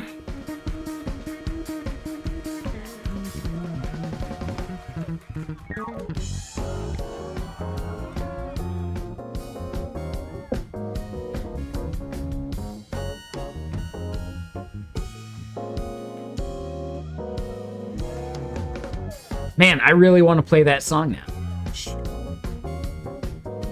We'll definitely get demonetized if we play that one. It's only on YouTube, so whatever. I don't know. We'll see. We'll see.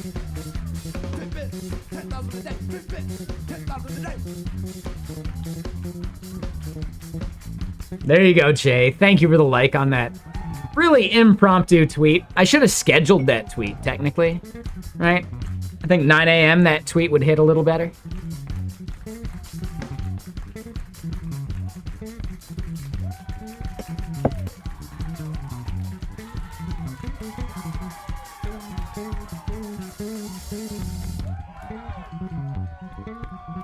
It's 9 a.m. somewhere. Ooh. That is a far more depressing version of that quote.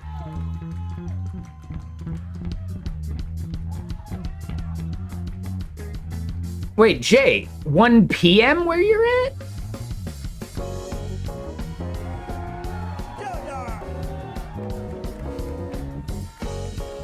Jay, are you not sure you meant 1 a.m. where you're at? Where is it 1 p.m. right now? Hawaii? I don't think so. Hold on, Jay, is it 1 p.m. tomorrow where you are? Yeah, so Jay is talking to us from the future, I believe.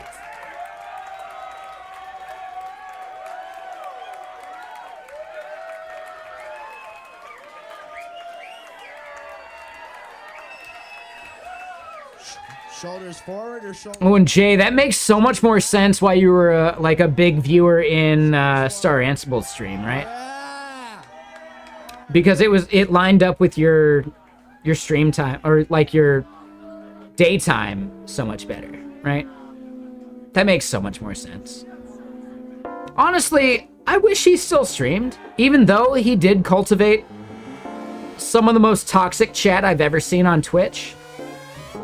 It was nice when he at least absorbed the attention of those people.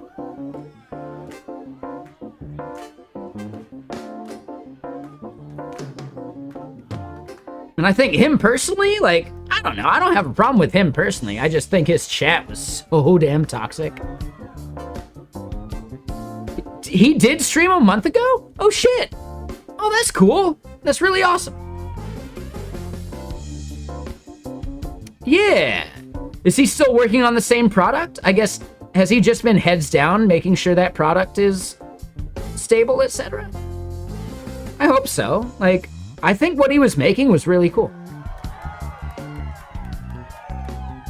I really hope the product he was making actually takes off, because I think it would make interviewing better for a lot of people.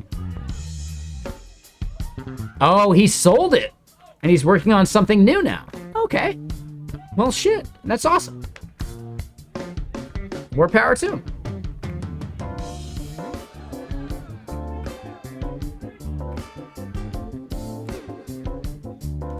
Yeah, as a person, I have no problem with him. It was actually just like, you know, some of the other people that were in his chat, they were the worst, right? Somehow, all the people I've ever banned in this chat decided to congregate there. And I actually attribute that to why he didn't stream as much anymore. Because he cultivated a chat that he didn't actually want to deal with. I could be wrong. I could totally be wrong.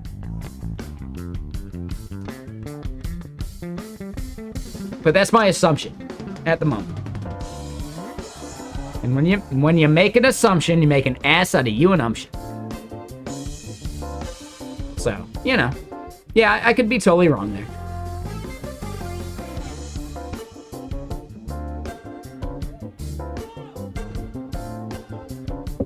%1,000%, Jay.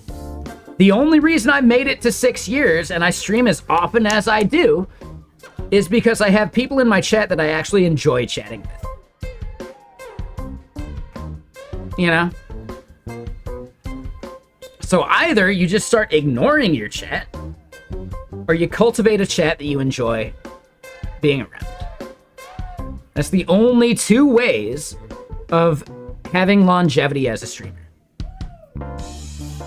In my opinion, again, right? Take it with a grain of salt.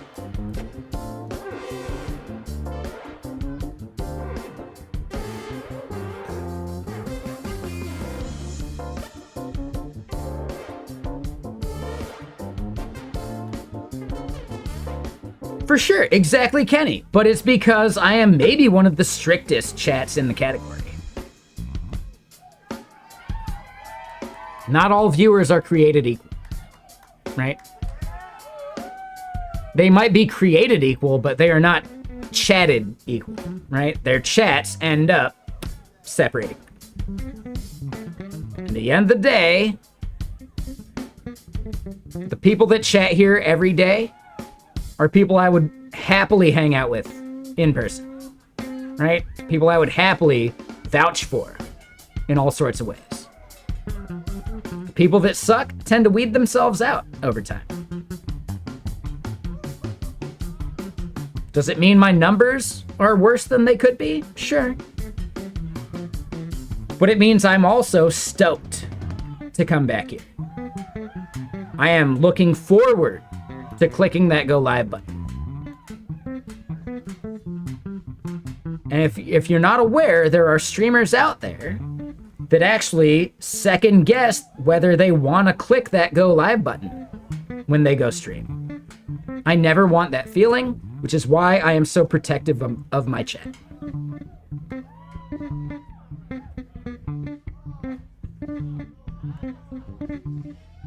I've seen too many streamers come and go.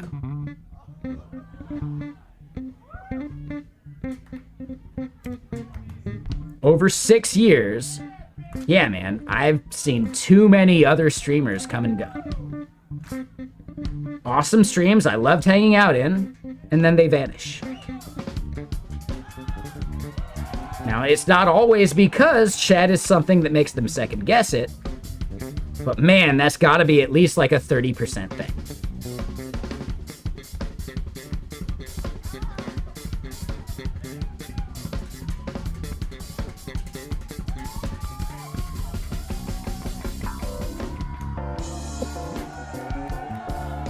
So yeah, right? Some streamers end up feeling held hostage by the communities they create. I think that's the best way of phrasing it.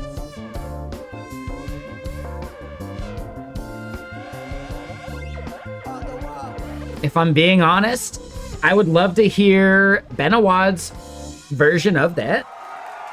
But Benawad had a good stream, but he cultivated a toxic chat. I enjoyed his content. I hated his chat.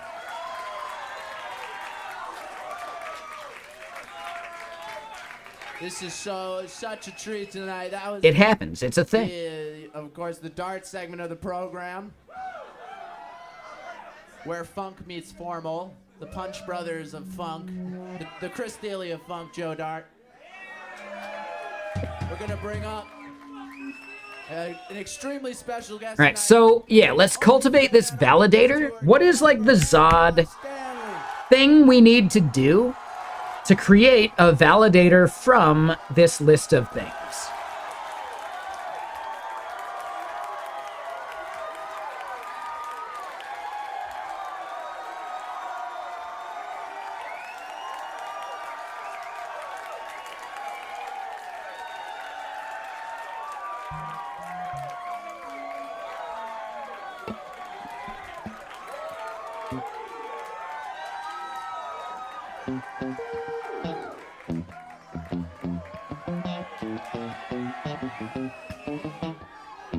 Ooh, I love this song. Come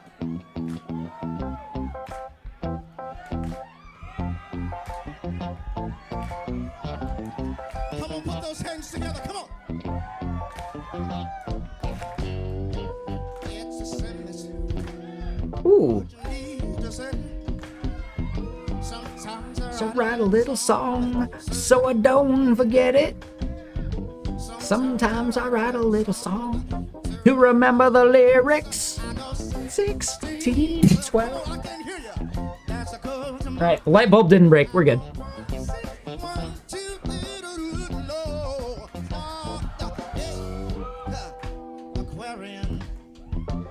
No worries, Jay. Yeah, enjoy. Fixing slow sequel. Ooh, that sounds tough, man.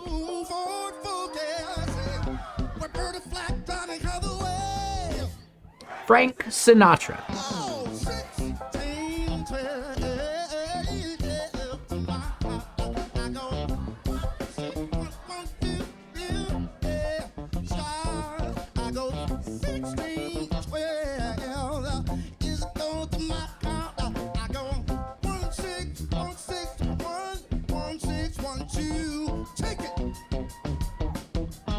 My favorite bit is he wrote this lyric to remember his, like, PIN number.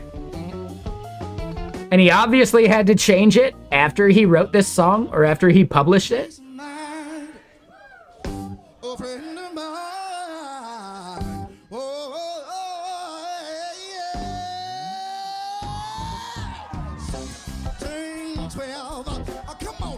Is the code to my heart. 1612. Hey, Akira, Mr. Sir. Dude, thank you. This isn't even the party, right? Friday, that'll be the party. But thank you, I appreciate it, Mr. Sir. I got the whiskey in me, so. Hold up, you did 20 of them? I was like looking back for 5. Dude, you should have spread it out a little bit. Like, come on, man. I don't even have the bot going right now. We're trying to fix that part. This is the party before the party, right? The pre-party party.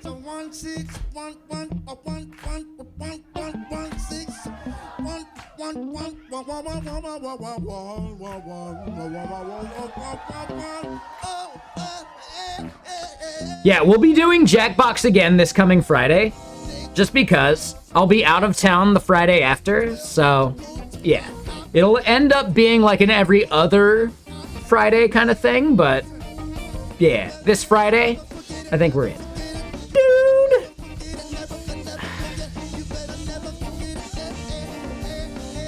Mr. Sir, thank you. I couldn't possibly shout out all those at this point. Hey, give it up for Mr. I should have been more specific. Dude, thank you, Akira. Dude, you're the man. You know that, right? Like, dude. You don't have to do any of that, and you know it. Wait a minute. Before he says It's a good milestone, though. Like, 6 years is crazy. 6 years is a long time for a streamer. Oh my gosh. Right? I believe I'm like 75 in streamer years at this point. Hey, listen. I just want to hear one thing from you guys, all right? Can you just... Right? It's like dog years, but worse. Never, ever forget it, never forget it, say it. You better never, ever forget it, never forget it, say it. You better never, ever forget it, never forget it, say it. You better never, ever forget it, never forget it, say it. You better never, ever forget it, never, ever forget it, say it. You better never, 1612 is a code to my heart. I go 1612. Star. I go 1612. I go 1612. Here we go. Star. You guys sound so good out there. Oh.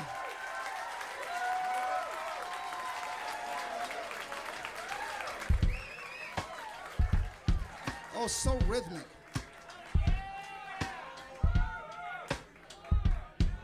A very rhythmic crowd.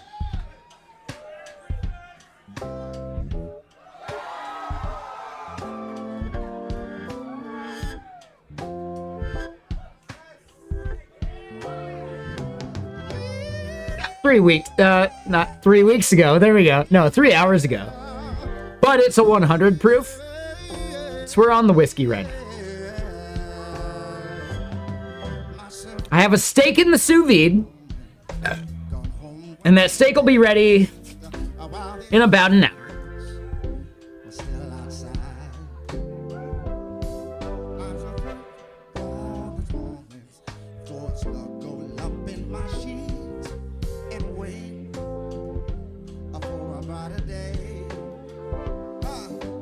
We're definitely not having an allergic reaction. When you say allergic, I think you're being nice about it. But no, I think we're chilling.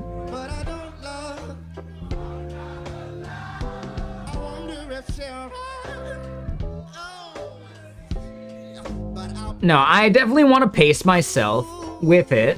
We'll see how well that actually goes. Listen, it's hard to make a point when you're living so.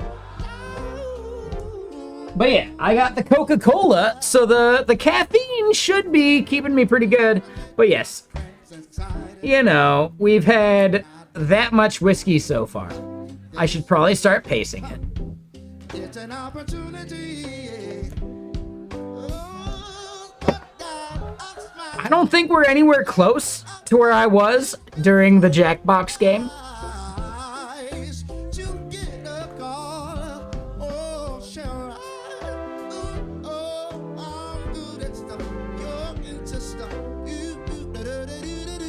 I mean, let's make products. And you're a product girl. Money, money, money, money will be spent.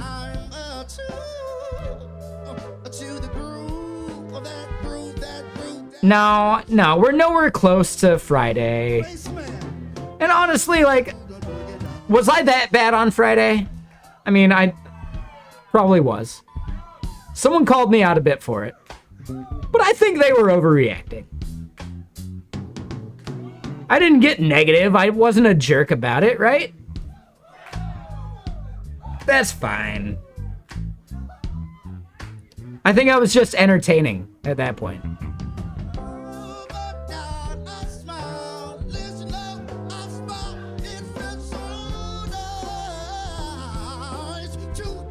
Oh, did I? Oh, you were actually saying it? Really?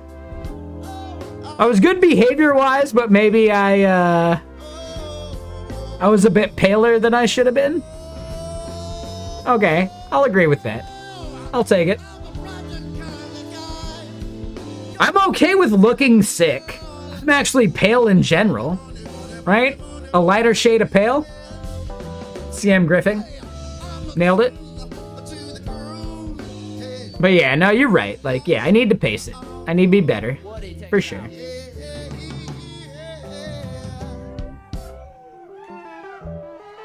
And yeah, someone called me out for it. I respect their opinion. They're totally right. My opinion is that as long as I'm not a jerk, we're good to go.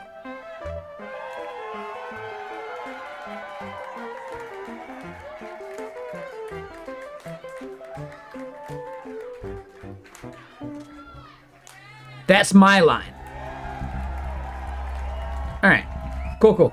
Yeah, I don't remember being a jerk. I would have woke up feeling bad about that. Instead, I just woke up feeling bad.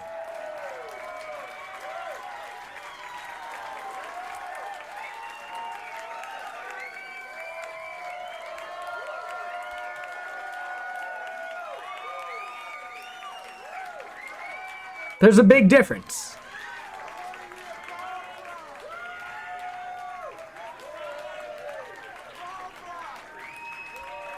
It was a Friday. Like, come on. It's expected. It's okay.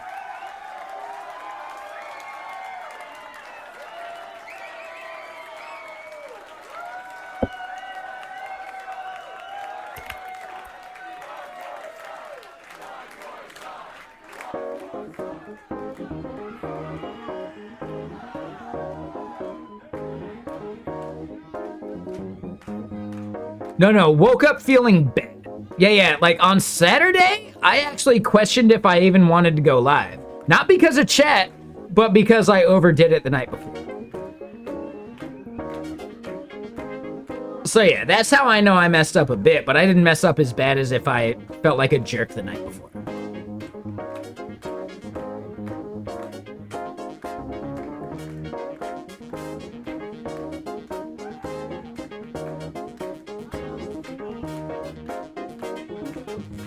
Okay, yeah. No, that happened.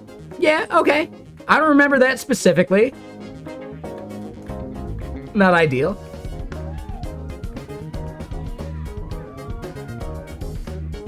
I barely remember the trivia session. I remember not winning. But I remember actually being close. Right? I believe I was top 3 still. Oh, was I not? Was I way behind? I don't remember. I don't know. I'm not sure. Was I last place? Okay, so I was not as close as I thought. All right, touche. All right, my bad. I think I was just given bad questions for me. Right? Like, what are these questions? Type thing. I don't think I would have gotten those questions right sober. Personally. That's my current guess, but I don't remember what those questions were, so... Tomato, tomato.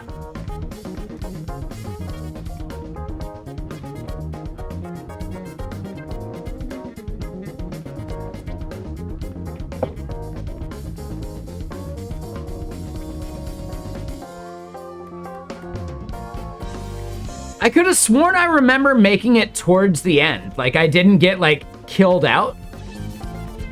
But maybe I did. I don't know. Could have been the whiskey.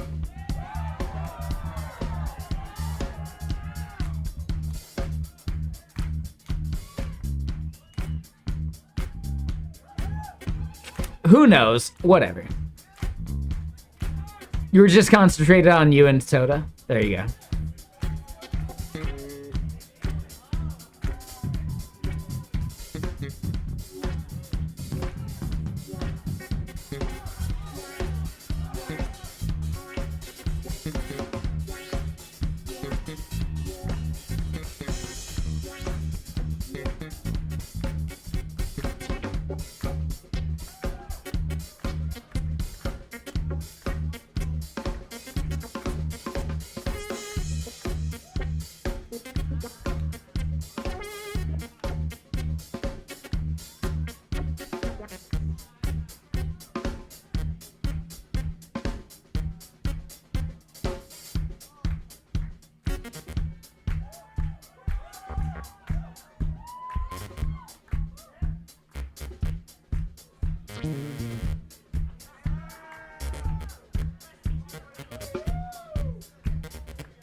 Oh, I mean, Akira, I have vomited on stream before. I don't want to do it again, but it's happened. If I overdo it, yeah, vomiting's a thing. I don't mind. That's why there's a trash can right here. Duh.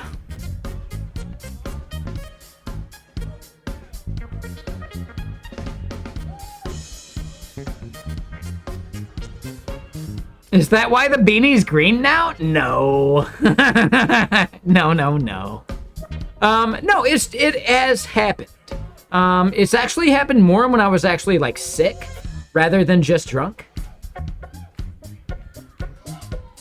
It feels good. We've been calling this. But it does happen, right? Like, I'm only human. You know what click to brick means? And we only have those moments happen over on the other stream. We don't do that here on this stream. Yo, click to brick. We're like an internet thing, but this is real. But yeah, my steak is in the sous vide for currently about 2.5 hours, I believe. So I need at least another hour on that steak. I need a text. At least one more hour. You want to hear Woody on expression pedals. So in the meantime, I should probably go use the restroom. Kind of involve a cutoff filter. I need to chug some more water. Hey, right? There we go. Expression pedal synth. Wah pedal Rhodes. But what I'm trying to do is figure out like a good type to extract That's the problem. What he does. these options. And really, instead of Zod, we could just make it an actual type that's a union of these things. But Santa baby himself. What he got? I don't think I want to do that. I think instead I want to do something like what they're doing for this Refine.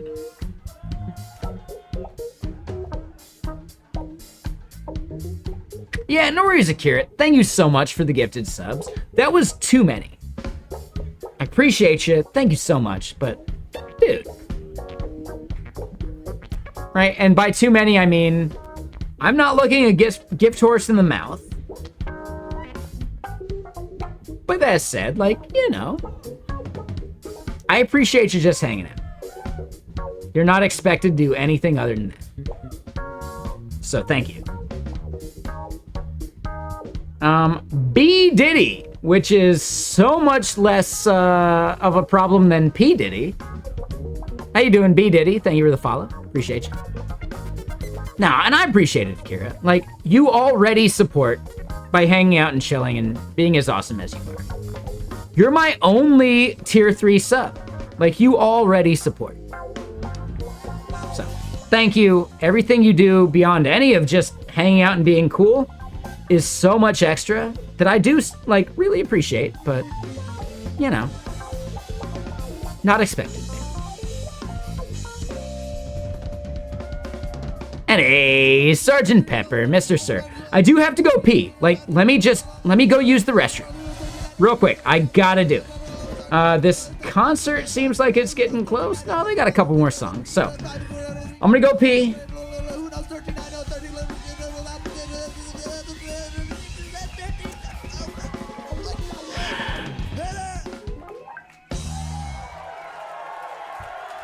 I do want to figure out how to reduce and do this in a way that makes sense.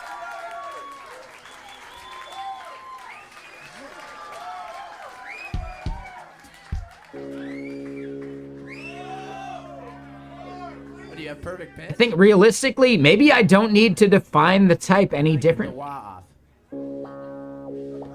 I'm gonna stew on it and think about it while I go pee. BRB. So lightly on the front part of the pedal, and you disengage the wah. I've had this wah stuck in wah position. I need help.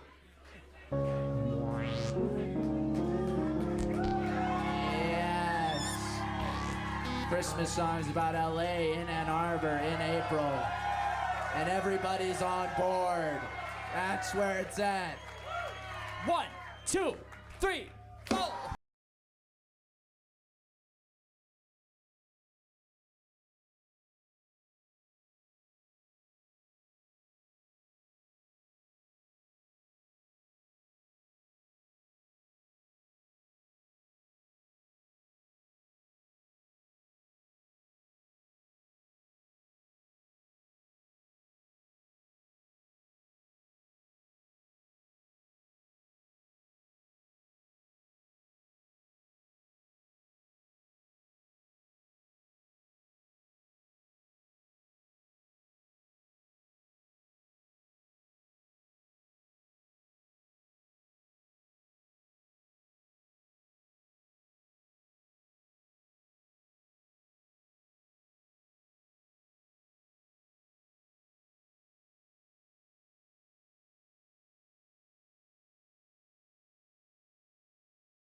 You guys know how this works? Oh, they had it. I want to divide the room up into 3 halves. Use the proper term. Use the proper term. 3/3, sorry. No. Tenor, alto, soprano. Oh, I thought you were getting mathematics on me here. It's been a long time since I've done long division. We got a tenor part. It's called a melody. In LA. Gotta hear you do that with me, middle of the room. That's a nice little amount of volume there. It's a lot of volume. One more time. True tenors. Now, what's the tenors at? What's the problem with most tenor males? The problem with most tenor males is that tenor males don't speak in their mask because they're trying to socialize with the other apes at the playground, right? It's hard being a tenor male, a true tenor male. You might say something like, "Hey guys, how's it going today? Anybody check the score of the game last night?" But instead, you're gonna get something like, "Hey guys, how'd it go last night? Hey, all right." The remix. I don't want any of that tonight. I want a true tenor in LA. One more time. Here we go. One more time. All right. Now I want the bass. You can be a real. She's talking about this part, right? LA. Let's hear that one. In LA. I need to hear that one more time. Here we go. In LA. Okay. What about those tenors? Where are you guys at? In LA. Nice. I need a little more from the bass, though. In LA. All right, now I need the sopranos. You know what you're doing? In LA. Let me hear that one. All right, I got a lot of soprano presence. I need a little more bass. Now I need a little more soprano, okay? A little hair more. Damn, the audience is killing it on this one. Children and all the big children, it's Christmas. Here we go. All of the ladies and all the little babies, it's Christmas. In LA. Gentlemen, every single one of them, Christmas. In LA. Los Angeles, 'cause you see it, that's where Santa is.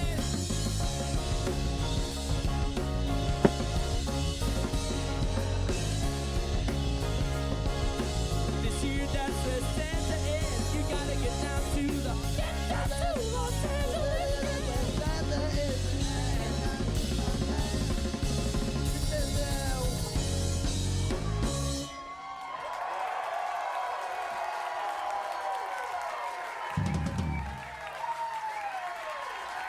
Solid. Some good old funk. So yeah, this is the part you're talking about. I don't actually want the extra params. Guitar's working. What I'm trying to do is select for any of these distinct values. So what I'm actually looking for is any one of these as their own const. So when someone passes something to me, it would actually be like one of any of these exact of 1974. This is the original pre-internet.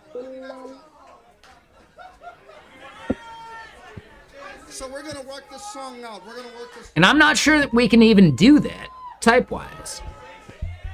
But my goal is that we could define a validator at runtime. Yeah, I'm curious about that. Fievel, right? Like, my goal is, like, to keep in mind, Attic Mel and Fievel, the goal is to actually have some type of runtime validator generated, because Deepgram, these are static, but for 11 labs, we're going to do a fetch that we want to then define what that validator actually means at runtime. Yes. So the goal would be that we actually have a validator that evaluates at runtime against this thing that we fetched at runtime as well. Grab that mic by the Wurlitzer. Hopefully there's. Is there a way to do that? Did you try plugging? I'm less familiar. Like, I don't know. I'm not sure. It's hard sometimes. That's Do I need to convince and say, hey, dude, Colin Remember that backbeat. from Zod let's get that backbeat. I want to hear the to come on here and help us figure that one out? Let me hear the backbeat. 1, 2. I bet he could be talked into it.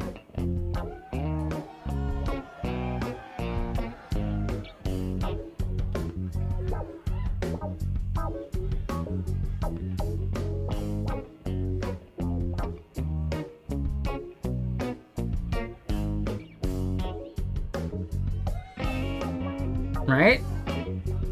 I consider Colin actually, you know, a fairly close friend. Not like the closest, but I deeply respect his opinion and we've hung out.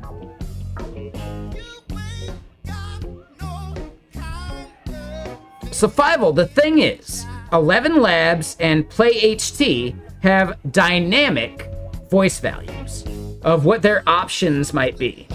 I would love to convert those to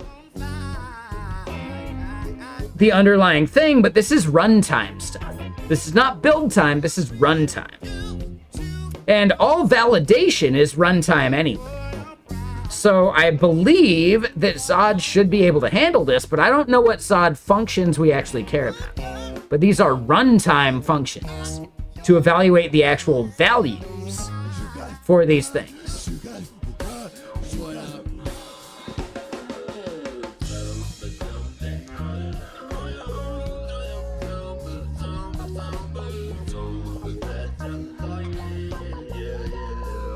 Right?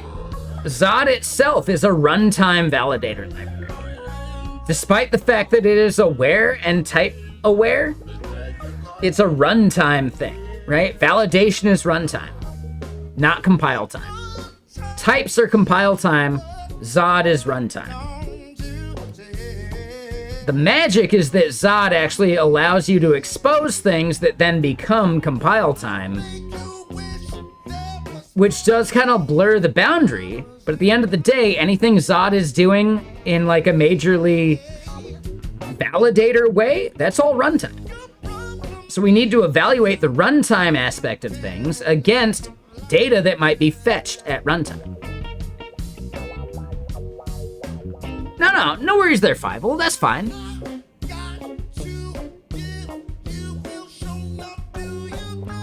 The big gist is that I want to be able to fetch values from an API, pass them to Zod to create a validator for those things that are dynamically defined, and have Zod actually validate them at runtime based upon dynamically fetched values. And I'm not even sure Zod can do that. But I think Zod is the most prepared to do that compared to some of the other like Zod competitor tools out there.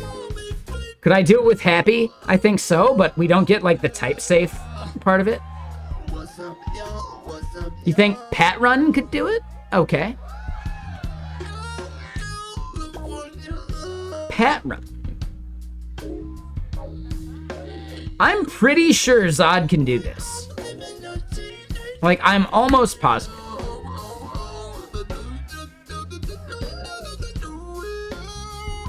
A fast pattern matcher.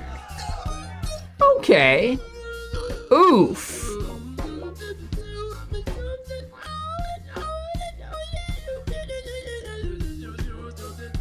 Two years ago is the most recent this has been touched. Yeah, I wouldn't use this. Nah.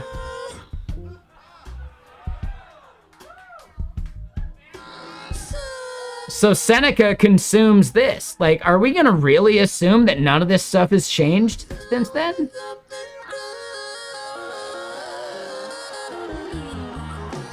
And I get it, Sgt. Pepper, but I am still skeptical. Right? My spider sense is tingling.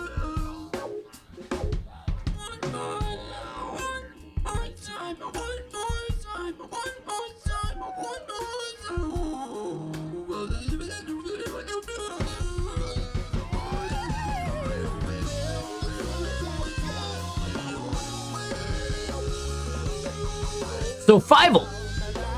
No. What I want to do is, we don't need to do an unknown type. What I need to do is take a type from an API and statically cast it to a type that we know at build time. And once it's passed into Zod as that, Zod still needs to understand if the key is blank, then the rest needs to follow this as well. Right? So it's more like Zod needs to infer an enum based upon a key, and that enum evaluates to an object, basically. We have vinyl for sale. We're going to be in the back by the merch booth. So it's a somewhat different use case, and maybe it's not a thing. Thank you, Ann Arbor. You know, maybe I need to build out my own utility for it at some point. We don't need to do it right now, but I really do feel like this is something that Zod could handle. I'm not saying it should or saying that it does, but I feel like it could. Somebody get the mic away from me. I'm never gonna leave.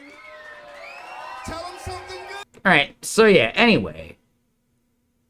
That was a good concert. Tell me something good.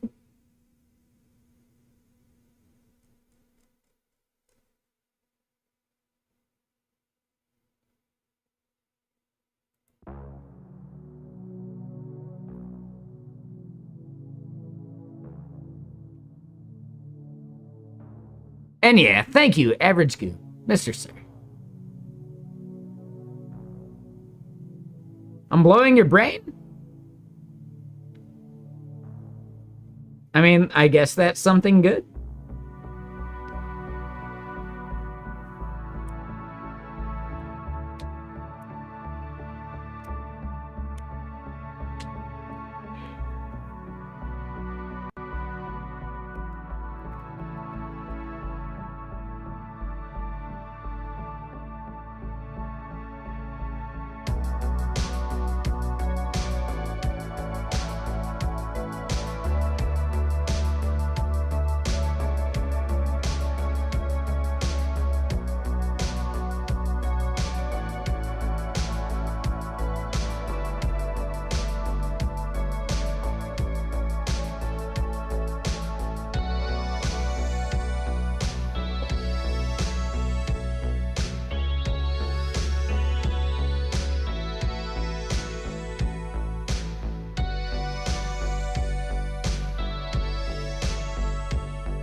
I was hoping that was Colin already responding. No, that was 3 legs, 1 arm. Thank you, Mr. Sir.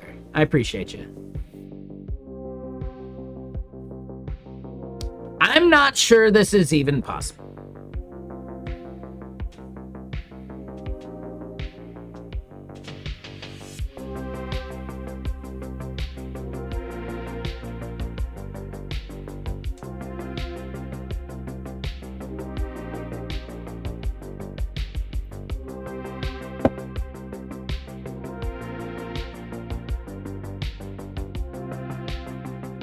CM Griefing, thank you for that too.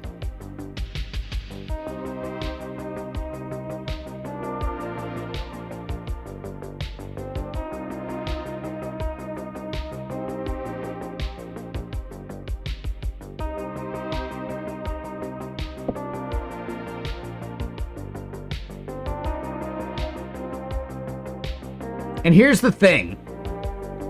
If Colin doesn't respond to this tweet, I can simply book out a golfing excursion and he'll come hang out and we can, like, actually chat it out. Ooh, Attic Mel. Yeah, that might be good. I'm just saying, like, if push comes to shove, I could twist Colin's arm and we can go to the driving range and chat about this stuff.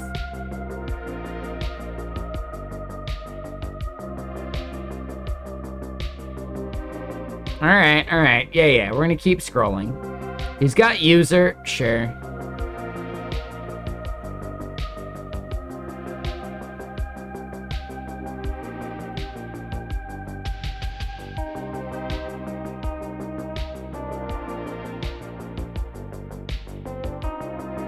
We create the schema, yeah. We infer the type, sure.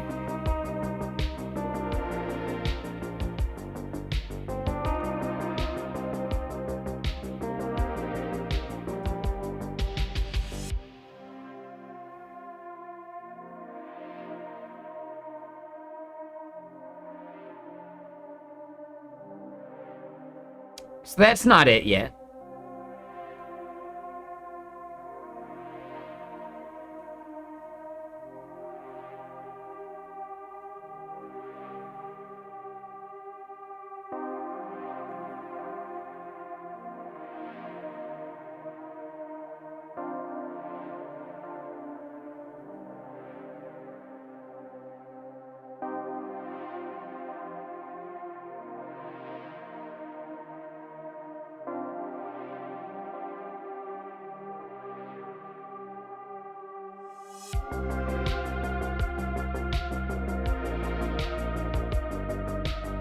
Yeah, I don't think this covers it, Attic Mel. Maybe I'm missing it?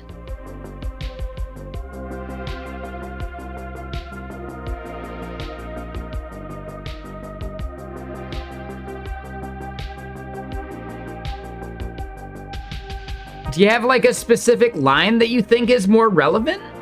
Because to me, it doesn't seem like this solves it.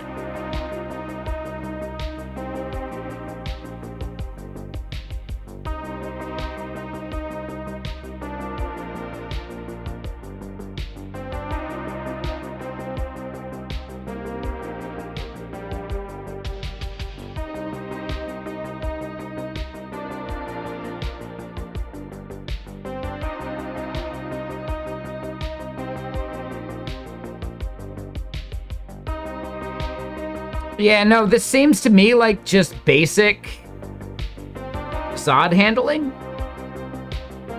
But I could be missing something. And yes, I know it seems like I scan pretty quickly, but scanning is actually the main way we consume code. As a dev, we don't read every line, word for word, letter for letter. Like, it doesn't happen. Which is why things like const versus let are important, because const allows me to scan the code to recognize that that thing's not going to be reassigned. Right? They might modify it, and then that is actually, like, blowing it. I would prefer any, like, const variable you're assigning, if you're going to modify it and mutate it, make it a let. That way it's, like, inherent to me when I scan the code. If you define something as const, I know that you're not intending to reassign it at the bare minimum. And if we can establish it as a team that anything you're going to mutate is also a let, then we're good to go, and I can make major assumptions about the code I'm scanning. Scannability of code is one of the #1 things we can optimize for. Because readability and scannability are more important than us writing code. Because we spend more time reading code than we do writing code. And scanning is a fundamental part of reading code.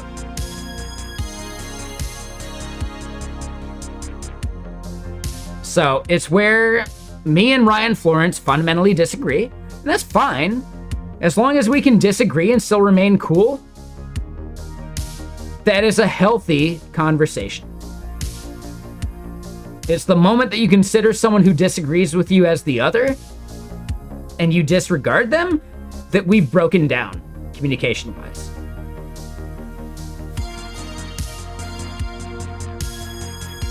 Right? I disagree with Ryan on a bunch of stuff. I agree with Ryan on probably more stuff.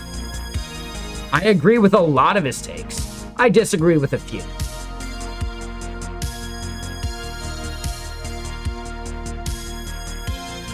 And I'd happily chat with him about any of this at any time in any place.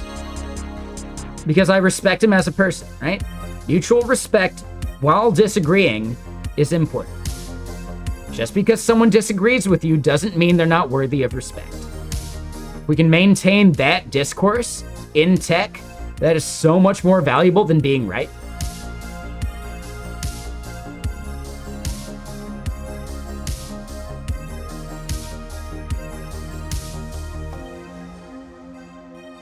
So yeah, I don't see how this actually makes the point for what I'm trying to do, but I could be missing it. What I'm getting at is maybe what I'm trying to do isn't possible.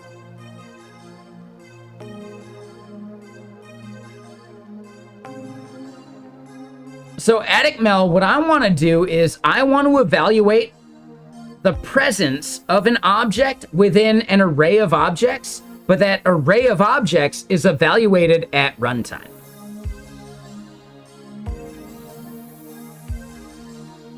And because Zod is a runtime thing, I feel like it should be within Zod's purview, but maybe it's a separate library's responsibility. I don't know. Yes, exactly. Healthy disagreement makes everybody better for it. And I agree that wholeheartedly.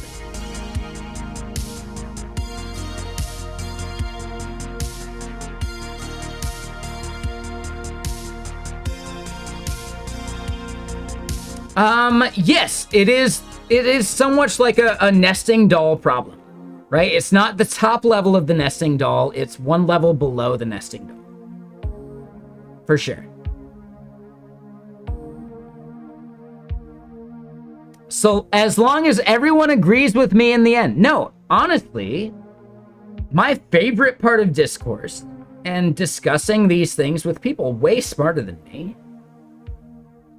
Ryan Florence is way smarter than me.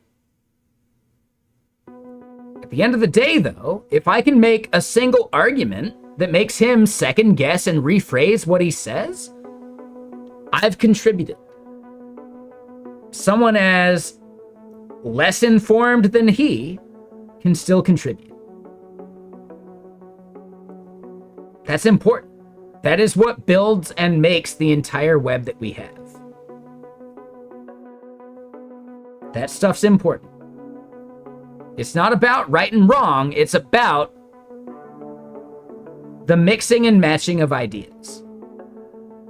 And that is such a cross-cutting concern, such like a rising tide lifts all boats kind of thing, that like the lowliest person can make a really good argument.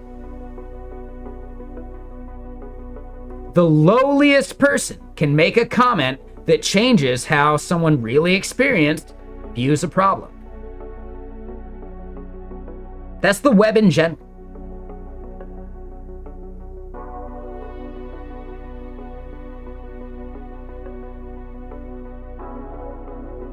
It is hard to find these conversations anywhere. Like, you can have these conversations after a meetup at the bar with a bunch of really fun people that are fun to chat with. That's my favorite part of meetups. Before the pandemic, dude, I have argued with people way smarter than me, and they totally convinced me. But my naivete caused them to make their arguments in the best possible way they could, and that totally solved me. Like, that totally, like, made my brain click with the thing they were saying. And they might have never made that argument in the right way until someone challenges them on their thought process. That is what the entire, like, meetup discourse and, like, just arguing with someone smarter than you actually helps. Because the moment they can explain it to someone that doesn't get it, they have gotten better at explaining it. And you have also learned because they explained it to where you understood it. Everybody wins by someone who maybe doesn't get it arguing with someone who does. The person that does get it has to explain it to someone that doesn't.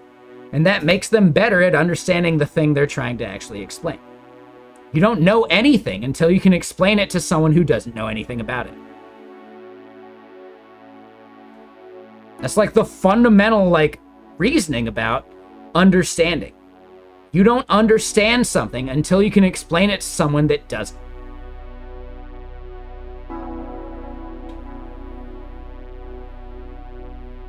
That is teaching in general. Every good teacher has 5 or 6 different ways of explaining the thing they're trying to teach. Because every single person out there they're teaching thinks about things in a different way. Hopefully those 6 things can cover most of the people they're trying to teach, but every once in a while, the person they're trying to teach doesn't fit within one of those buckets. And then the teacher has to actually think about their problem differently. Yes, teaching is the best way of understanding something yourself.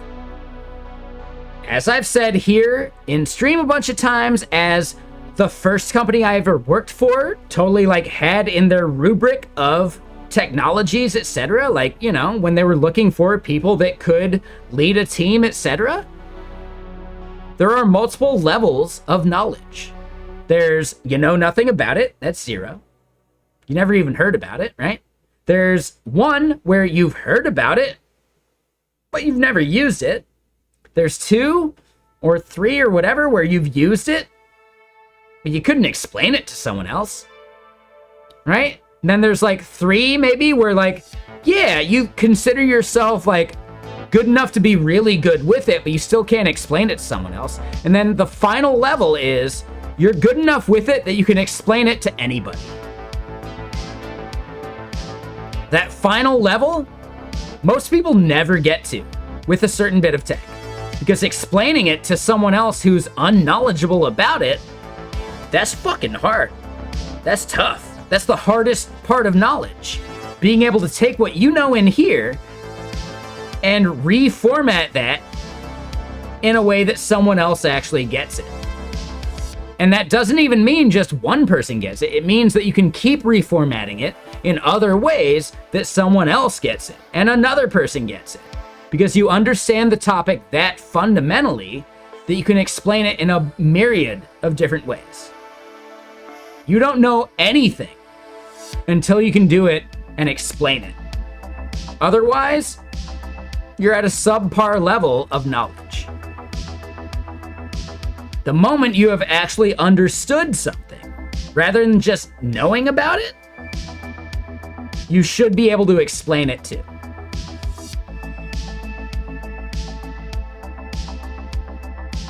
And in many cases, people at the company I worked at would say they were a level 5, right? Like, I could totally explain it to someone, but they couldn't. So they were fucking lying.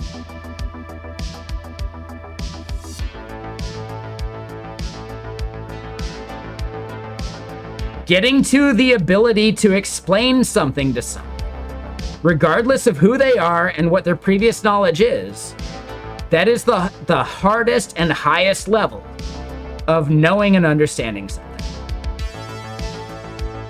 Don't feel bad if you're not there yet. What you should actually feel good about is that you're already like closer than many other people are. And every chance you fail at explaining it to someone is an opportunity to better understand the thing you're trying to teach.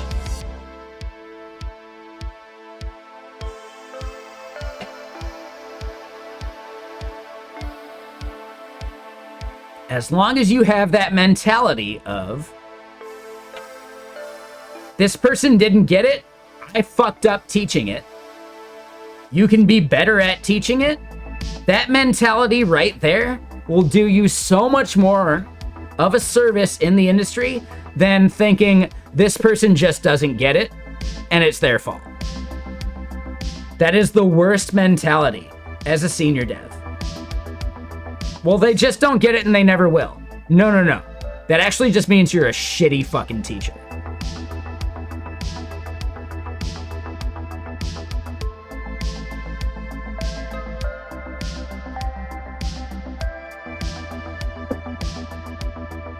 You should never accept the fact that this person will never get it.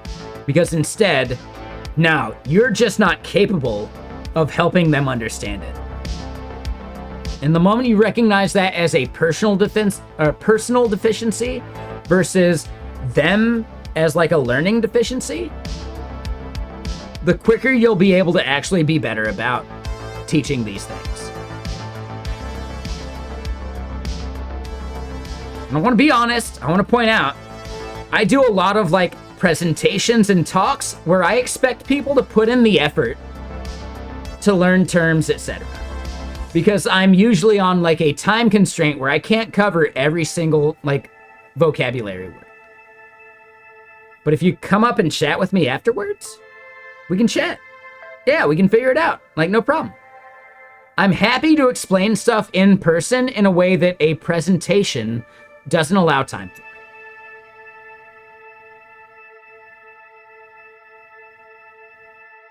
So Attic Mel, no one can actually give you that confidence. Instead, you have to have the confidence to think you can do it, and then when you get called out in your deficiency, you try and be better.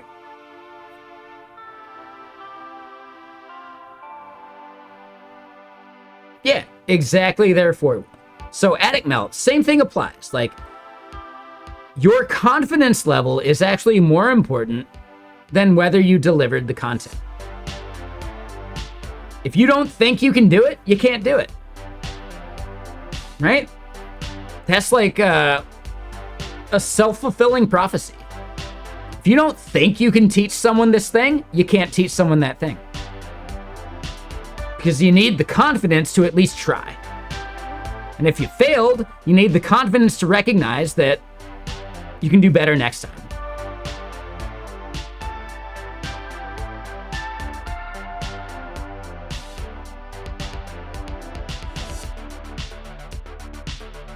So I disagree there, Alderin. I fundamentally disagree. Every single person out there is a problem solver. Every single person out there in the world has had to actually solve problems that no one thought they actually needed to solve because people took for granted things that should have been taught to them. So I fundamentally disagree. There are definitely, like, you know, mental deficiencies that are harder to overcome. But dude, like, I don't know. It becomes a bit of splitting hairs there.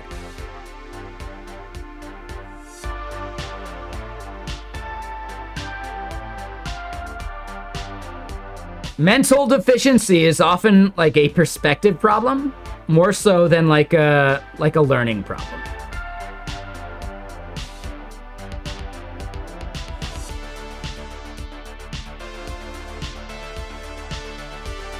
So a learning disability is more of a perspective disability. And it requires someone being able to actually give that perspective.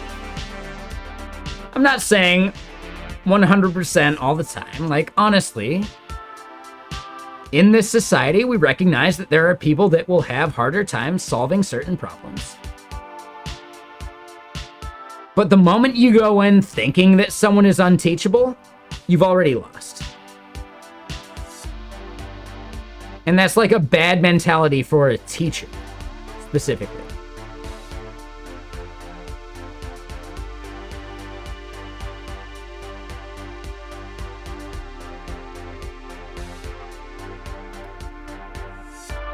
I think the way Four Wheel phrased it makes a lot of sense. There are plenty of people that will never understand trying to aim for that like extra 5% of performance you're going for. But logic is teachable. Basic logic and some things are massively teachable.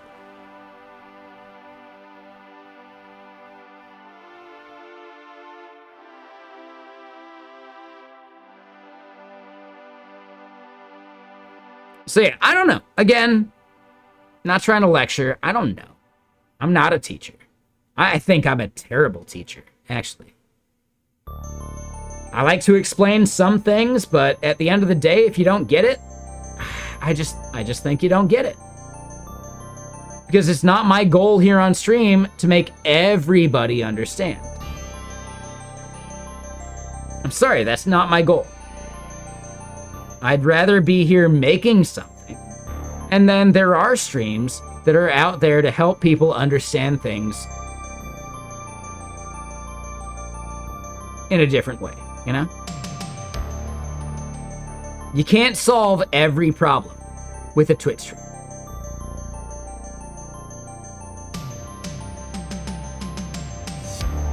Yeah, what I'm doing, like, no, and I get it forward. Like, what I'm doing, like, I feel like anybody could do. I'm just gluing together other people's hard work. Yeah. This is a glue stream. Yep.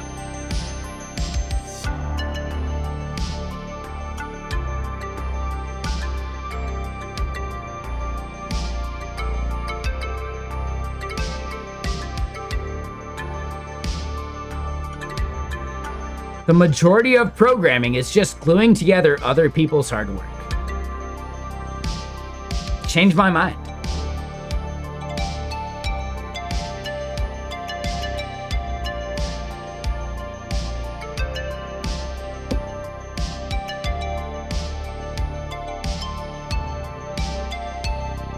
So again, Aldrin, what I want to point out is, no, I'm not trying to teach. So I don't think I have that selection bias. I'm not trying to teach. I'm not teaching anybody here in chat. I'm simply passing on the stuff I'm learning. And this is not a teaching stream. So I want to point that out, right? Like, that bias I don't think applies. However, I do remember being in classes in which there were people that were not motivated to learn.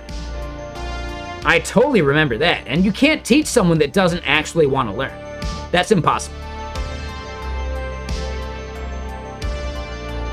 In a lot of my classes in college, yeah, no, people heard web dev was a good, easy way to make money. And then they learned that, yeah, the easy part meant they still had to think, and oh shit, yeah, no, they're out. No worries. They're done. Right? Easy implies something that a lot of people don't expect. Yeah, I think that's the biggest thing there, Aldrin Games. Easy means if you put in a minimal amount of effort, you can get there. Whereas a lot of people think easy means no effort.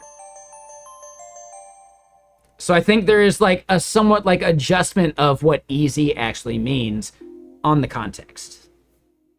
Those people could totally learn, but again, their concept of learning is zero effort. And you can't teach someone that doesn't want to put in any effort. That's really, really fucking hard. if someone's willing to put in at least like a minimum amount of effort, you're already so far ahead of the game that they are teachable. But someone who doesn't want to put in any effort, they're unteachable.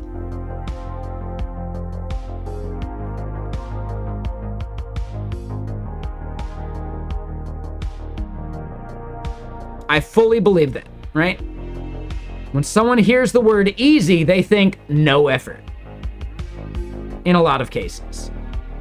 And that person is unteachable, not because they're stupid, but because they don't want to put in any effort. Like zero motivation. That kind of thing. Like, you can't teach that. That's impossible. They expect to just be given a thing. Like, you can't teach that.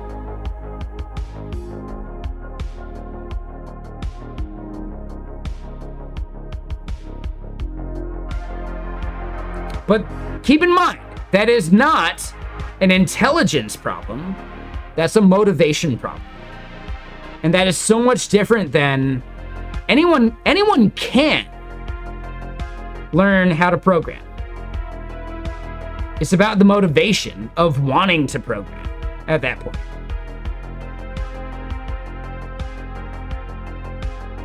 Oh, so Attic Mel, I'm sorry, like, I don't want to get religious about any of this stuff. And I think that's such a weird, fuzzy definition of that. I'm sorry, like, I'm agnostic. I don't believe in any religion. I'm not saying there isn't a God. Like, I have no idea, right? Because I'm agnostic. Sure, there might be a God. I don't fucking care. Whether there is or isn't a God shouldn't change the way I live about my life. Morals are fundamentally independent of whatever religion you have. Personally, to me, morals are things that you define about how you live your life. The moment it becomes about other people, that's ethics. And if you define your ethics by your religion, well, that's on you. But morals, those are internally driven. And no religion will define that for you. You decide what morals you live by.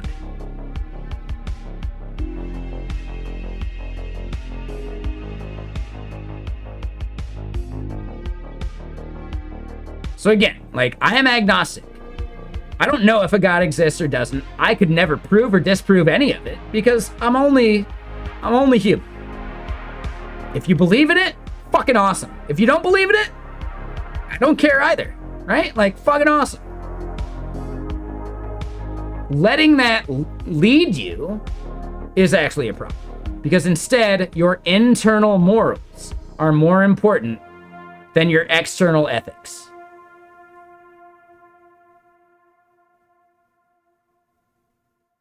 There you go. Sure. Whatever, right? Like, come on. I think you're misleading it. I agree, Aldrin. If you need the threat of bad stuff to prevent yourself from being a bad person, your morals fucking suck. Right? Morals are outside of external judgment.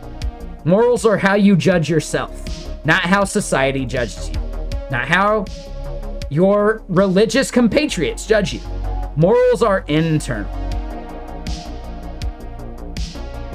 No religion, no government, no other thing will judge that better than your own personal morals. And if your own personal morals conflict with the outer judgment you seek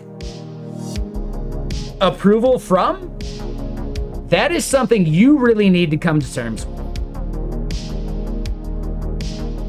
Morals are our own. They shouldn't come from anywhere else. And if your own personal morals conflict with external judgment, that's up to you to rationalize. It's not on me. I don't give a shit.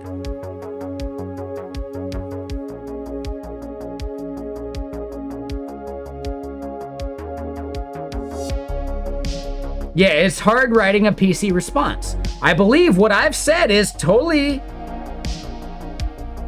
politically correct in the way that we all judge ourselves. No, and I get it, Attic. No. What I'm getting at is simply that if you are having a hard time writing a politically correct statement on that, that's on you, man. That's totally on you. Morals and ethics is really the fundamental difference there. If your internal morals differ from external ethics, there's something there. There's something going on that we don't need to discuss here. Man. You did. Yeah, for sure, Humble Web Dev.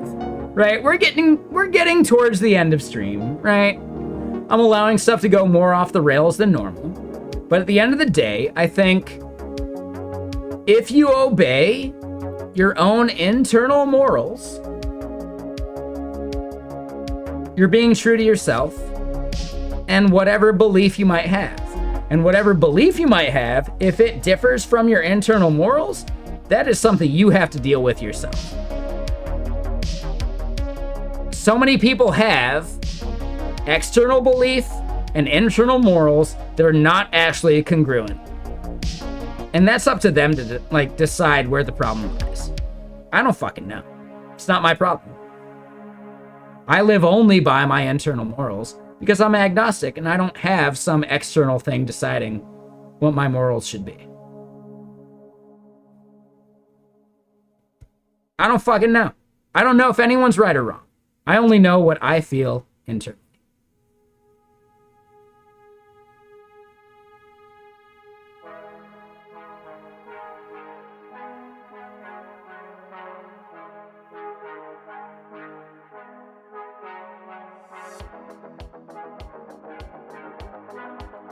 Exactly, Charlize. Yeah. So, Attic Mel, you consider yourself agnostic. Are you lying to yourself? Are you actually atheist, but you use agnostic because you don't want to be judged? Oh, so you're actually trying to use scripture to determine your agnosticism? Okay. I mean, that's on you. Agnostic doesn't mean anything specific. That's your definition of agnosticism. I get it. Does it mean I agree? Hell no. But I'm agnostic, so yeah, you might be right. I don't know, man. Fuck if I know. That's my fundamental belief in the universe. Fuck if I know.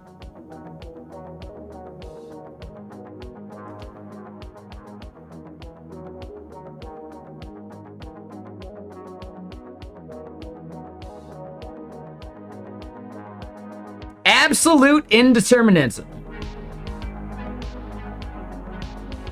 I'm absolutely agnostic. I fundamentally know for a fact I don't believe in shit. And by doing so, it allows me to evaluate things from, I think, an objective perspective. I don't know for sure, right? Maybe I'm wrong. I don't know. I'm agnostic. I don't fucking know.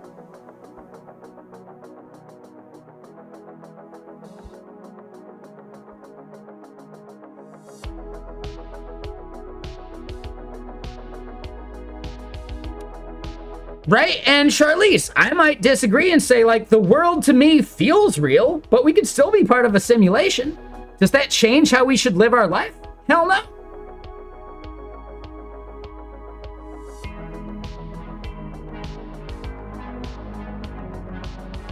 Atheists might be right. I don't fucking know. Right? The idea that I am agnostic. I am fundamentally agnostic. I think atheists are not bigots because I can't prove or disprove their theory that nothing else exists. I don't fucking know. Right? They can't be a bigot. Like Attic Mel, you're already proving that you're not actually agnostic. You're already proving that you're not actually agnostic. You're actually theist in some way. Whether it's polytheism or monotheism, you still think atheism is wrong. So you're not actually agnostic. You're actually disproving your agnosticism right now. By saying they're bigots, you're actually like showing your true colors. I hope you recognize that. So you shouldn't be using agnosticism as your label. You are a theist, but you don't know which theism to believe. Atheism and theism are fundamentally equal in agnosticism. Right? I want to point that out right now. So you are actually theists. You just don't know which theism to believe in. But you're definitely not atheists, based upon your current statements. That is not agnostic. That is fundamentally the opposite of agnostic. By thinking anyone is wrong? I don't know. Now, I will point out that I am more agnostic by thinking any one religion is correct. No, I think all religions are wrong.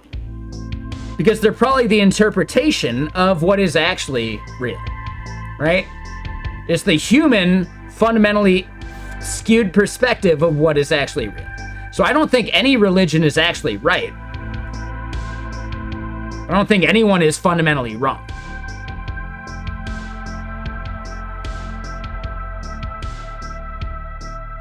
So Attic Mel, if you don't include atheism in your agnosticism, you're not agnostic. You're theistic. I want to point that out right now. That's like part of the definitions of the word.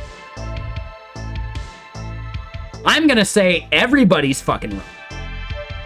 But there's no way in hell I'm right. I don't believe in organized religion personally. Because there is a human skew to all of it.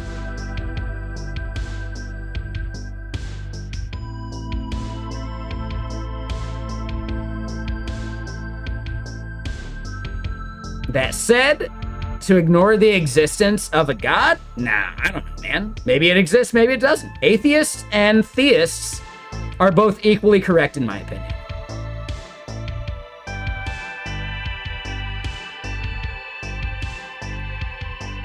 No. So Attic Mel, agnosticism is fundamentally in the gray area of all of it. That's the key. If you think atheists are fundamentally incorrect, no, you are just simply theistic. Doesn't matter what religion you bow into. But if you don't believe in atheism whatsoever, you're not agnostic. I'm sorry. Yeah, so you're not agnostic. I'm sorry, you just misunderstand the term. You are not agnostic if you think atheists are wrong. You are theistic, but you can't pick a side.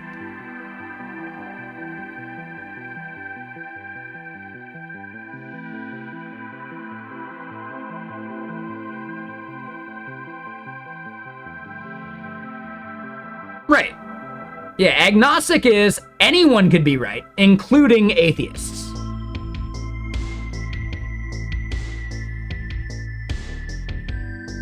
So yeah, Attic Mel, the way you should phrase the way you believe in things, you are theistic. That could mean multiple gods, that could mean one god, it means you don't want to pick a specific religion, that's fine. But if you think atheists are fundamentally wrong, you are not agnostic, you are theistic. That's the term you're looking for. So, Attic Mel, you've already proven yourself wrong in that statement. We're all right and people are drawing lines in the sand? No, you already drew a line in the sand by thinking atheists are wrong. Thinking atheists are stupid. You drew the line there. You drew that line. Someone else didn't draw that line. You drew that line.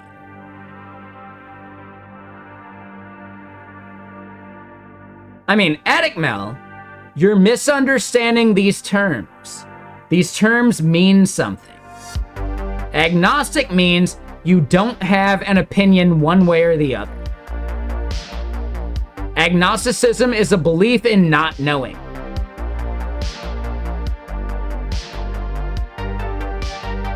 No, you're misunderstanding Edicmel. I don't give a fuck.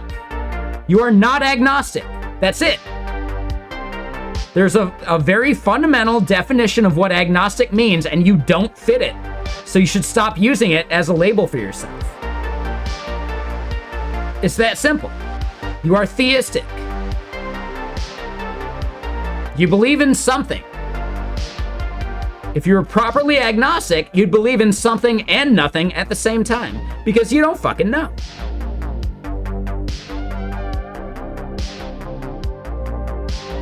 Agnosticism is the absolute gray area. You have already discerned yourself away from that gray area by believing that atheists are stupid.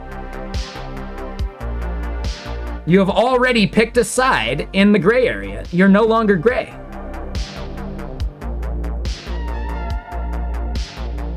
You can disagree, but you just misunderstand what the words mean at this point. If you don't want to believe in what the words mean, then nothing means anything, and cool, have fun.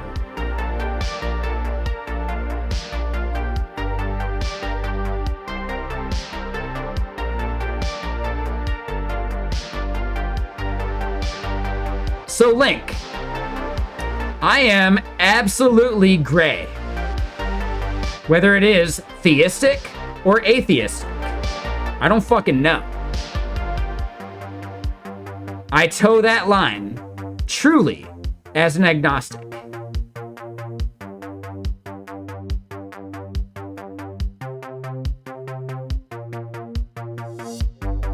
Right? If Edicmel was truly agnostic, they wouldn't have a strong opinion about atheists. So they are already self-selecting out of agnostic. So Edicmel, like, just recognize that you're not agnostic, man. I don't know why you're being so, like, obtuse about this. Why do you need to identify as agnostic when you're not? It's so weird to me. You are a theist, but you just don't want to pick a side in the theism side of things. But you've already picked a side on atheism versus theism.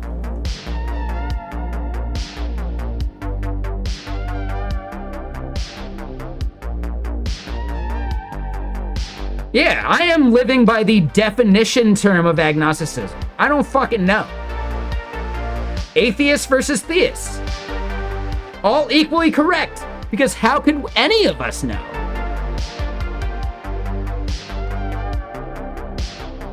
Dude, Edicmel, a proof is already bullshit. All proofs are bullshit. No religion has ever been proven, so they're not proofs. They're theories. There's no proof ever existing in anything. There is no proof. Like, I don't know what you're using to judge any other human being, but it's bullshit if you think a proof versus a half-proof is like a difference. No, they're all bullshit. The fact that you're making that distinction means you are not agnostic, dude. You are judging atheists. Like, dude, you already wrote that you judge atheists. Are you fucking kidding me, Edicmel? Dude, I don't get it. Like, what is your point here? You are fundamentally, like, contradicting yourself. You can't even be logically correct with your own statements. Logical consistency is not a skill you possess.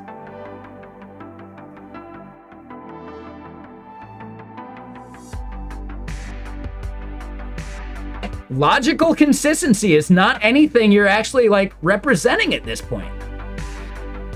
That's so weird to me, man. Like, why would you be so hard and fast about one thing and then still cling to being agnostic? It's so weird. You're just a theist. Embrace theism. You don't have to pick one religion just because you're theistic. Like, dude.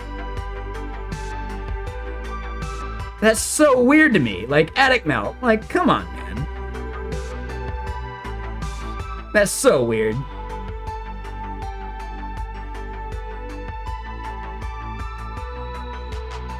That's so weird.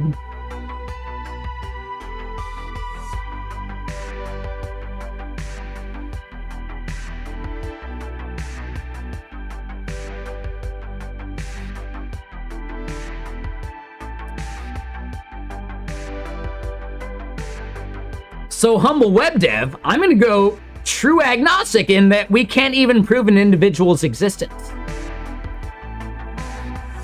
We can't do it, actually. Prove that you're not an imagination in my head. You can't do it. Nah, you can't prove a person's existence. I'm sorry. Nah, like a true agnostic would say, I disagree. I don't know.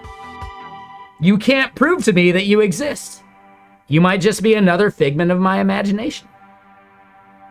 I might just be another figment of your imagination. You can't prove to me that any of us exist.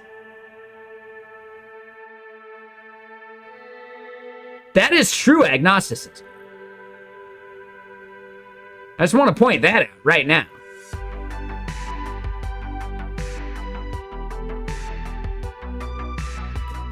I'm sorry, like, if you're a true agnostic,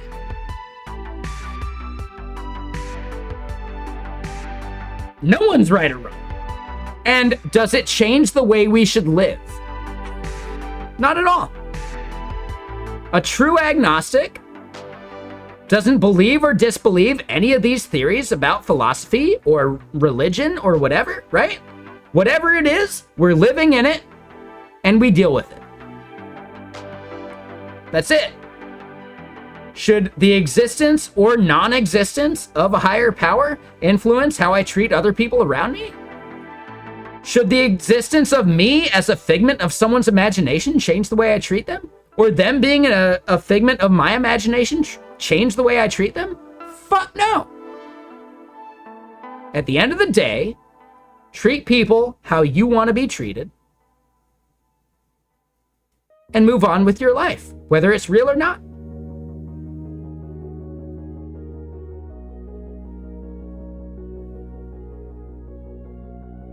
Yeah, so, Attic Mel. What I'm pointing out is you are not agnostic. The fact that you have just made those statements, you are fundamentally not agnostic. And the fact that you refuse to acknowledge that, that's on you. Like, your logic has a flaw. A massive flaw. Your logic, you are not even applying to your own statements at this point. So, Attic Mel, I don't understand why you still identify as agnostic, because you have already dictated that you're not. You're not agnostic. You have a choice. You have made that choice, and you judge other people by that choice. You are theistic. It's so fucking weird that you refuse to admit that. That is so strange to me. That is the strangest thing I've seen all day. And I stream on Twitch. I see strange shit all day. I don't even think you thought you were an atheist. No, you're not agnostic. Dude, Attic Mel, by your own definition, you are not agnostic. Today, you have learned that you are theistic. You are not agnostic. I'm sorry, you are theistic, but you don't know what religion to pick. You are definitely not agnostic. You're fucking wrong. Like, absolutely wrong by every definition of the word.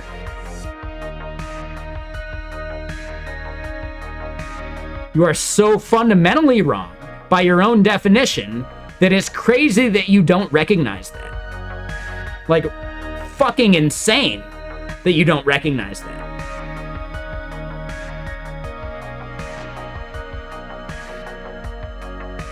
You are absolutely not agnostic. Like, listen to the words I'm saying. Absolute. There's no gray area in that statement. You are not agnostic.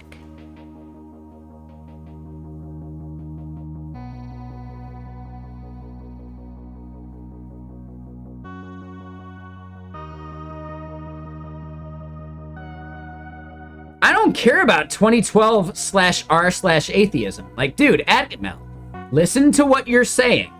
You are saying atheists are wrong. That means that you are theistic.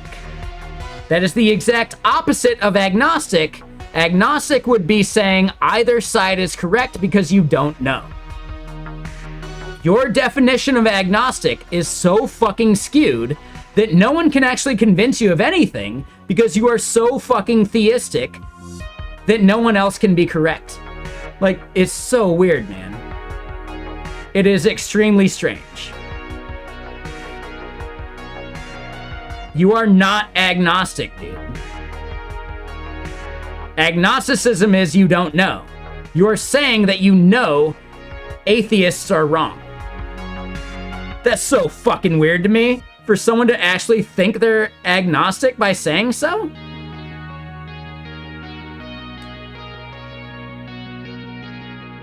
Yeah, like, we've explained it as much as we possibly can, and Attic Mel, you still choose to be wrong in your understanding of it. Jesus Christ. Attic Mel, if you want to split hairs between what you said, go for it.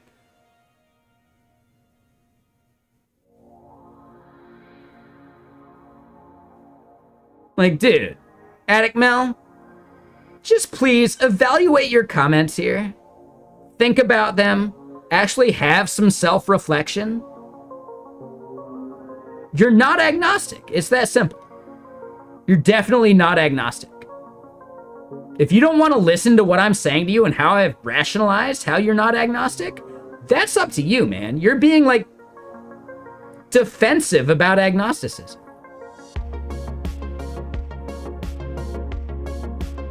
Yes, it is all unknowable. That's what I'm getting at, Charlize. I don't fucking know. Atheists or theists could be right. But Attic Mel is fundamentally against atheists, which means they are not agnostic. It's that simple. It's like such a clear-cut definition, like slicing of the terms. But Attic Mel still wants to cling to the fact that they think they're agnostic because of it. Like, it's so weird, man. I don't fucking get it. It's the strangest thing I've ever heard.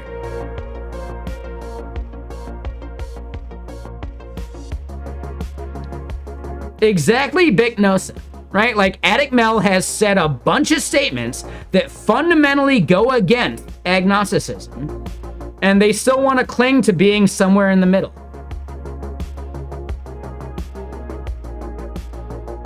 It's so weird. I think they're trolling at this point. That's all I can actually, like, take from it. If they refuse to, like, actually understand it, it does seem like trolling at this point. I don't fucking know. Like, again, I'm agnostic. I don't fucking know. Like, yeah, dude, like...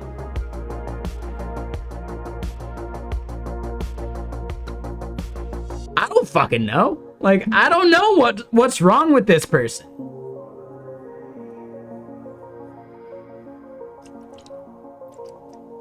I don't fucking know. I bet they have an opinion, though.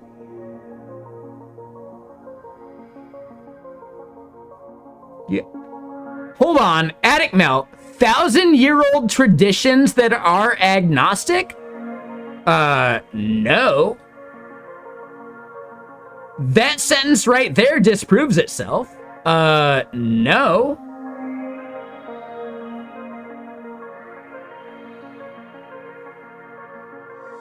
Like, fundamentally incorrect by the definition of the terms you just used. There's no such thing as a 1,000-year-old tradition of agnosticism, because agnosticism doesn't have tradition.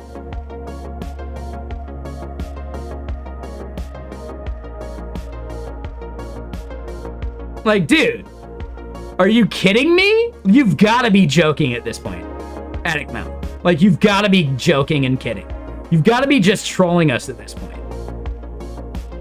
There's no such thing as a 1,000-year-old tradition of agnosticism. It doesn't exist. A tradition of agnosticism. That's the most hyperbolic, bullshitty statement I've heard in years. A tradition of agnosticism. What? You're using the wrong word to describe your belief.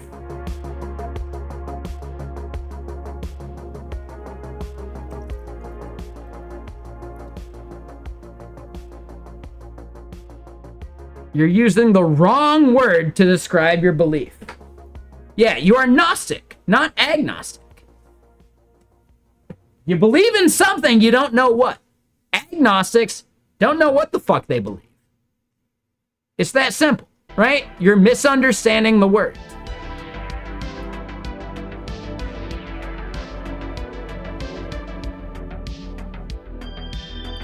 The term Shivism is already anti-agnosticism. I don't believe in any of that shit. Maybe it's right, maybe it isn't. But it's not agnostic to believe in it.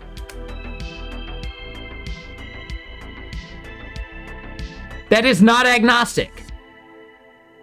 It incorporates many sub-traditions from dualistic theism to monistic non-theism, but that is fundamentally different from atheism. You're not agnostic if you fundamentally disregard atheism. Agnosticism includes atheism. If you disregard atheism, you're not agnostic. It's a very, very clear binary difference between the things.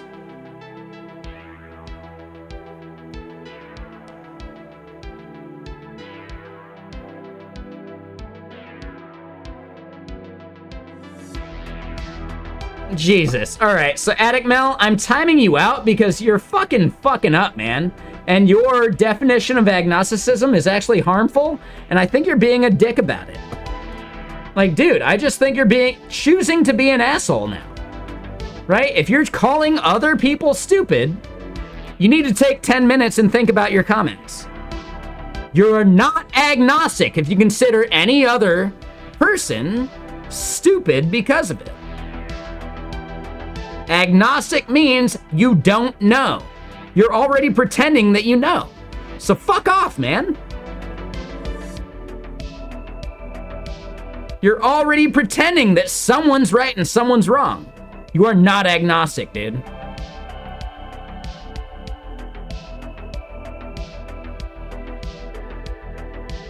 You're not actually pretending that you don't know. You just don't want to be a dick about it, I guess.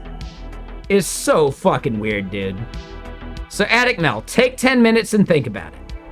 But you are not agnostic, and stop using that term to describe yourself because you fuck it up for the rest of us.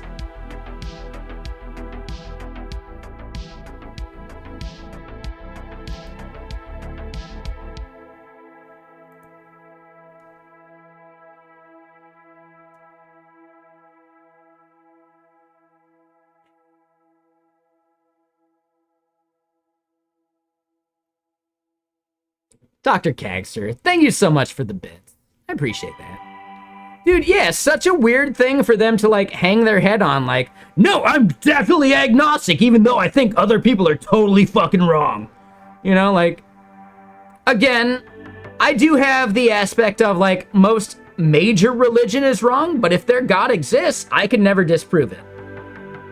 I think organized religion is a problem, but I can't disprove the God they believe in.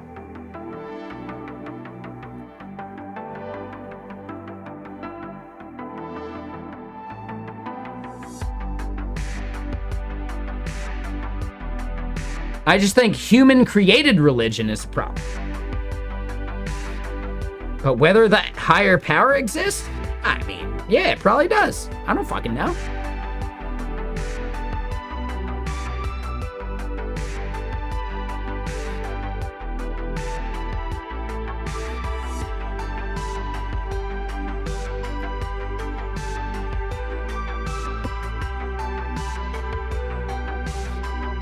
So yeah, I will say some of the phrases I use to shout out against them could be used against me. My biggest thing is I don't like organized religion. If you have an internal God you believe in, nobody can disprove that. That shit exists.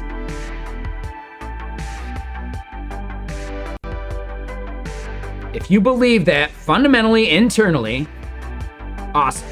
If you need someone else to prove that to you, I don't know if you actually believe it yourself then. But again, yeah, like Akira, I'm the one that brought this out. I mentioned that I am agnostic. And I invited this conversation, so it's on me. Totally on me. That's my fault. I forget the exact cause of this argument, etc., but I did invite it by pointing out that I was truly agnostic. And then someone else chose to misuse the term agnostic. And then 30 minutes later, this is here we are.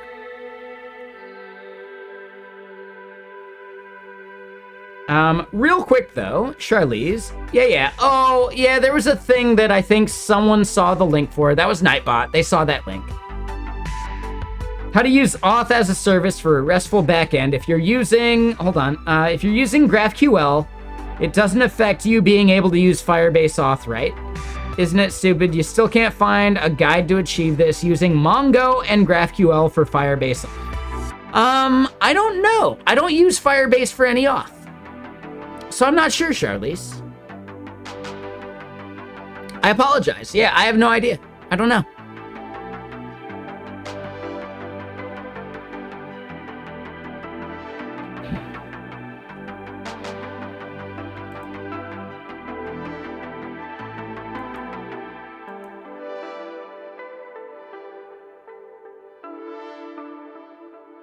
No, you're good. I can see the link that you tried to paste. It was Firebase, how to use auth service with Node.js REST API backend.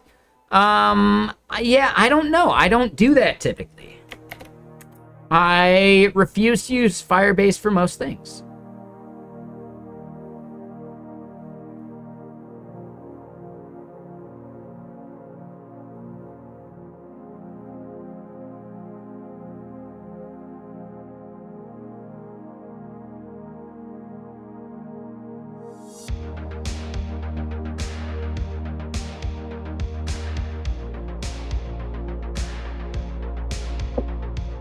I just want to point out, it's okay to have differing perspectives on things, but the moment you start calling other people stupid, like the person we just timed out, that's when we have a problem. And they've been doing it far longer than I should have allowed them to do so. They should have been timed out ages ago.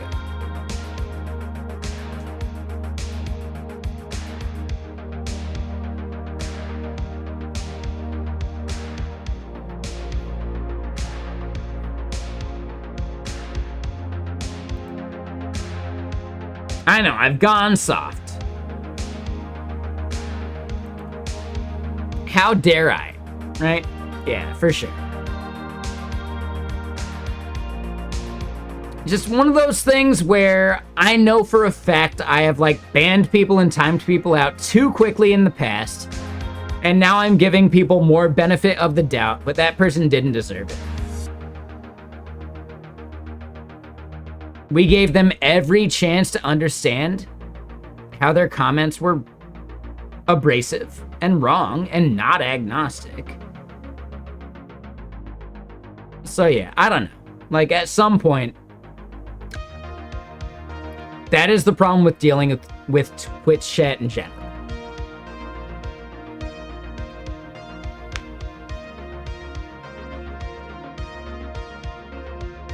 You know? Is what it is.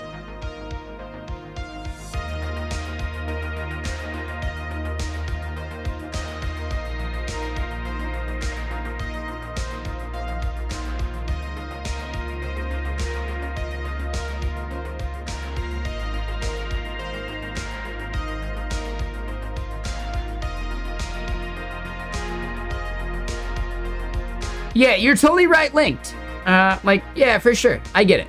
And people I respect, feel free to call me out if I exhibited bias in my comments. It's harder to trust someone who's new to stream for those comments. If I was fucking up in any of my discourse there, I trust my mods and my VIPs to actually honestly tell me. I don't think I was fucking up though, but I don't know. No idea. I think all I can do is be consistent based upon how I feel and what my definition of agnosticism actually is, and I believe that is the dictionary version of agnosticism. So yeah, all right, just making sure. Being morally consistent is basically all I can do. Now, so Charlize, yeah, sorry. Let me just point out that your question there,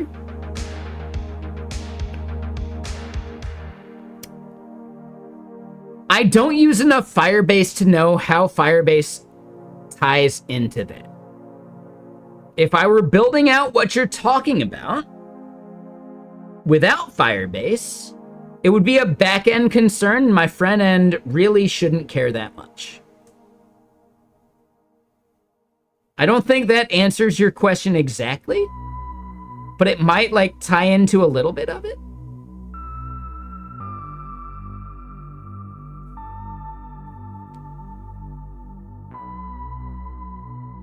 The authentication part you're talking about sounds to me more like a back-end concern. Yeah. Okay, cool. So thank you, M. Huggins. I want to make sure everyone else, thank you. I appreciate you. Yeah, I think I only questioned his use of the term agnostic because they just weren't. That's all.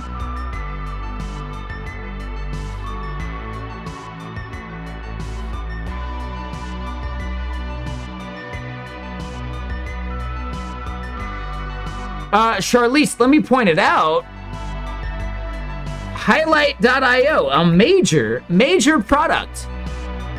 They actually use Firebase for their auth. You know how I found out? Because I tried to log in with an account that wasn't wired to what I was actually using to log in before, and they directly showed the Firebase error in the login screen. So major companies use Firebase. Don't feel bad about it. Go for it, right? Totally fine. Would I personally do so? Nah, hell no.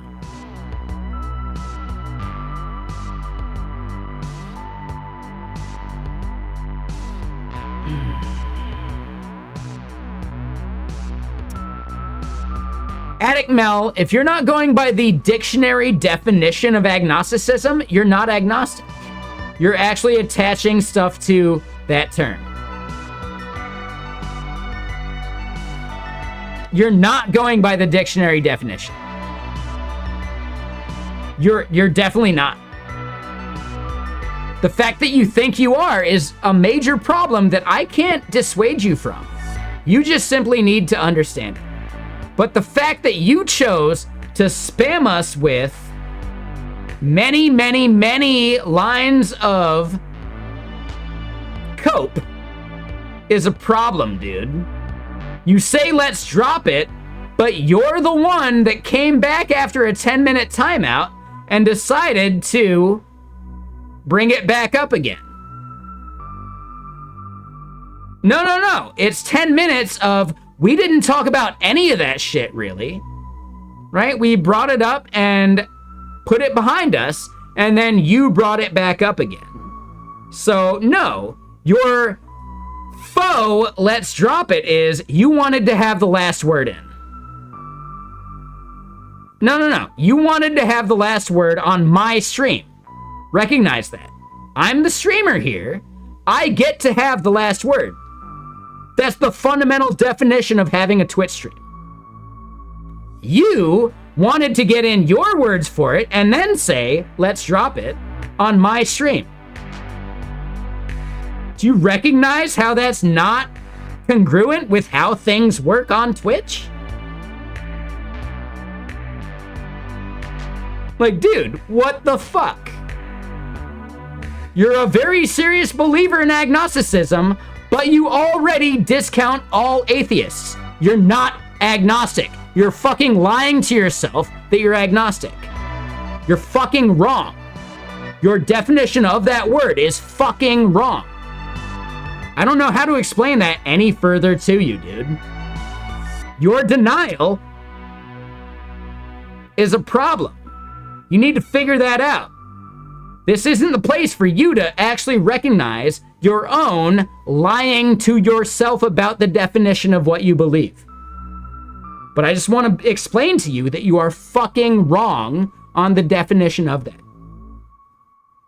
There is a word in the dictionary that you can look up, and you are fucking wrong in how you define that. If you want to change that definition, that's on you, man. But the dictionaries haven't adjusted their terms based upon your internal definition yet.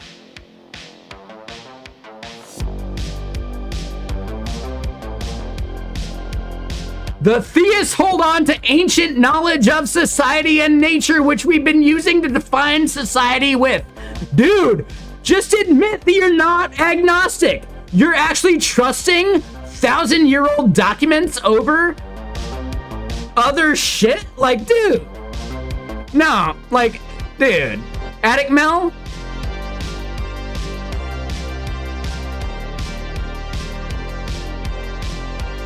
You are such a bullshit artist at this point that it's insane to me.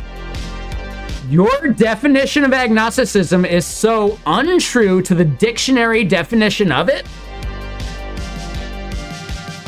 that who do you think you're lying to?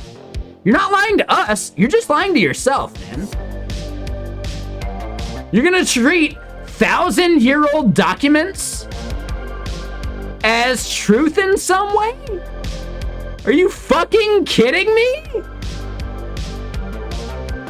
You believe in the idea of purgatory. You're not agnostic. What the fuck else do I have to tell you? You believe in the idea of a purgatory. You're not agnostic. Say you don't get it. Don't cling to the fact that you think you're agnostic when you're fundamentally not, because you are disagreeing with the exact terms of what agnosticism is. You are using theistic terms that don't exist in agnosticism. Like, are you fucking kidding at this point? You've got to be trolling. You've just got to be trolling. There's no other interpretation of your statements other than you are trolling us right now. That's it. That's all you could possibly be doing, because the term purgatory doesn't fucking exist outside of theism.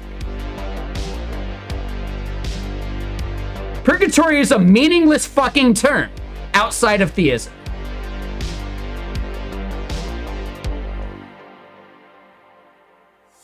No, there's no interpretation of agnosticism. Agnosticism is, I have no interpretation. You're already clinging to some interpretation, meaning you are theistic. Why do you think agnosticism means something you believe? No, if you believe something, you're not agnostic. It's that fucking simple. If you believe anything, you're not agnostic. That's the exact opposite of the term agnostic, dude. Are you fucking kidding me? You've got to be trolling. You got one more chance to walk it back, but holy shit, dude. Agnosticism means you don't believe anything. There's a well-defined word that dictionaries and society have decided upon, and the fact that you don't use that definition? Holy fucking shitballs, dude. You're not agnostic. Recognize it, move on, and simply recognize you are theistic, and you're good to go. At least read the fucking Wikipedia. Yeah, come on, man. Recognize how everybody other than you defines the term agnostic, and move on. Otherwise, I'm gonna consider you a troll. It's that simple, man. It's really that simple. I've given you so much benefit of the doubt. I have been so quick to ban people that fucking suck. Can you link it? Dude, you have Wikipedia. Attic Mel, you are trolling at this point. You're fucking trolling us. You are definitely trolling us. Dude, you can go find the definition of fucking the bullshit. Like, oh my god, what a fucking troll. Holy shitballs. They can look up the term agnostic on their own, but they need us to provide it? What a fucking jerk. I'm so upset that I gave them the benefit of the doubt. I'm sorry, stream. I am so sorry. I should have banned them ages ago. I tried, right? I tried to be a human about it. I tried to be agnostic about their agnosticism. They don't even want to put in the effort to look up the term that they're using to define themselves? Fuck off. Holy shitballs, dude. What a dickhead. Oh, what a dickhead.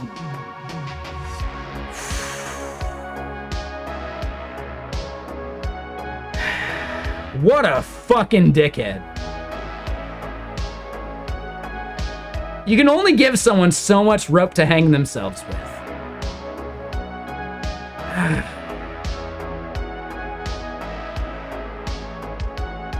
I'm agnostic, but I fundamentally believe some people are wrong. You're not fucking agnostic. Like, dude, it's so easy.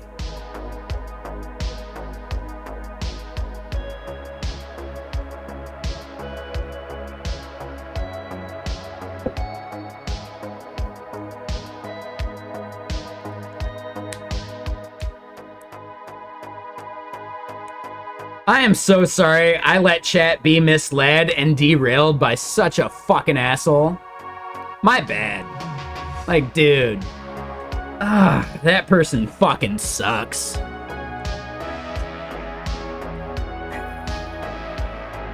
I'm sorry, everyone.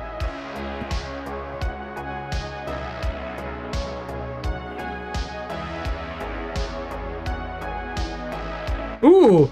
Oh, what is the definition? You mean Wikipedia, the thing we just mentioned to you? Just look it up. Like, dude, what a fucking dick. All right. That's on me. I'm still giving that troll more attention than they deserve. They can watch as much as they want, they just can't chat. It's that simple. They probably still hear me talking shit. Because they fucking suck.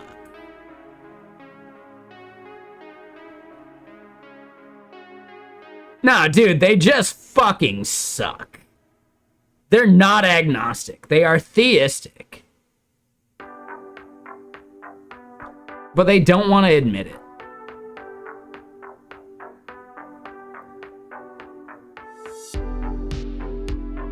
No, they were ottering. Yeah, I think they started trolling after they got timed out. I think that was the big part.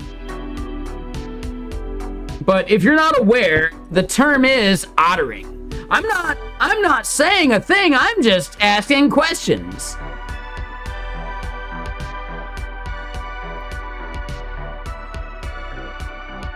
Yeah, ottering is such a fucking problem. But dude, Raimu, Mr. Sir, 63 months.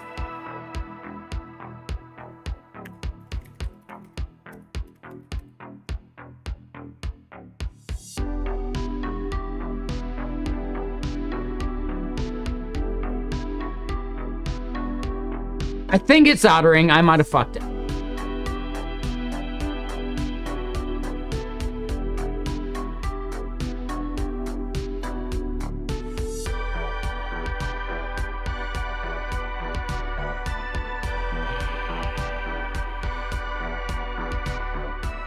Sea lioning. I think it's sea lioning.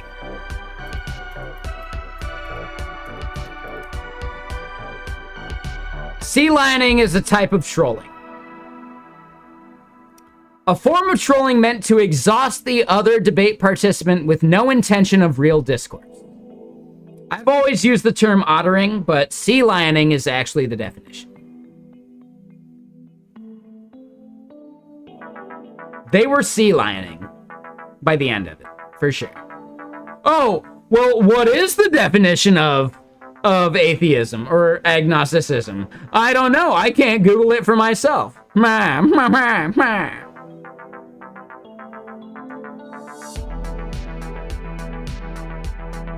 You can't sea lion a person with a ban button. Yeah, ottering is a totally different thing. That is not safe for work. My bad. I mix up sea lions and otters all the time. Tomato, tomato. They were sea lioning us. So sea lioning, there's like a comic about it, right? Like, no, well, like, I'm not saying a thing, I'm just asking questions, right? But the questions they're asking are like bullshit to distract you from the thing that they were actually talking about in the first place. That is sea lioning. It's to exhaust you from the point you were making.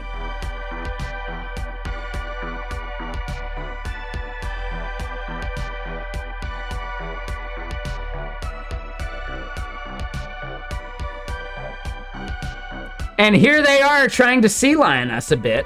Of course they have a second account.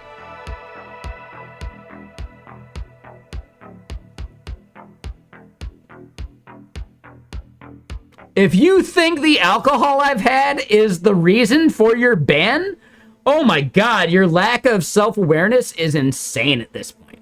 Like, you are literally insane.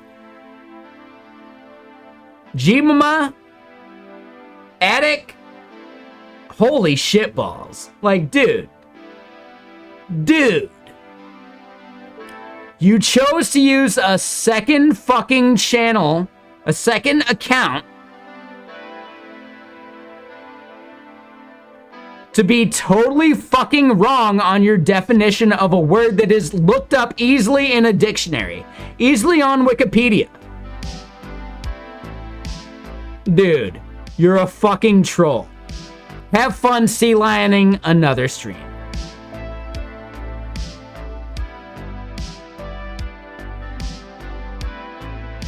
If you think the alcohol I'm consuming is actually the reason that you are wrong, can you actually maybe consider the fact that you're actually wrong? Have you even considered that? I don't think you did. I really don't think you did. You're looking for anyone else to blame other than yourself. Could you maybe consider that it's not just my whiskey? Did you even consider that? No, you didn't.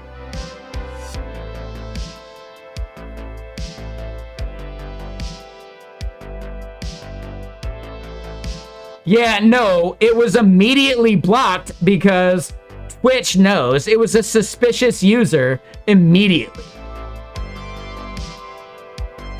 Oh no, I got a report from someone that didn't agree with a person. Oh no, whatever shall I do? Can we simply just report them? I think we should. So yeah, mods, do your thing. Please, mods, just report that account. It is the trolliest of the trolls. What a fucking dickhead. We only had them in stream from a raid the other day. They've only been here in chat for like a day or two. They came in here from a raid from some other stream. Yeah, like they've been here for a day or two. And they think they have fundamental rights in my chat because of it. Nah, if you're a dickhead, yeah, dickheads get banned. That's easy. That's like the easiest thing in the world. Dickheads get banned.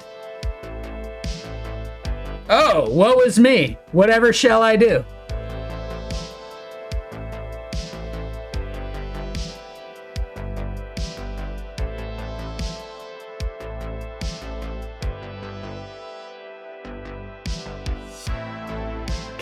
So funny to me, man. Oh no, I banned a dickhead. Whatever shall I do? Anyway, Raimu, thank you so much, dude. Like, 63 months is crazy. Yeah,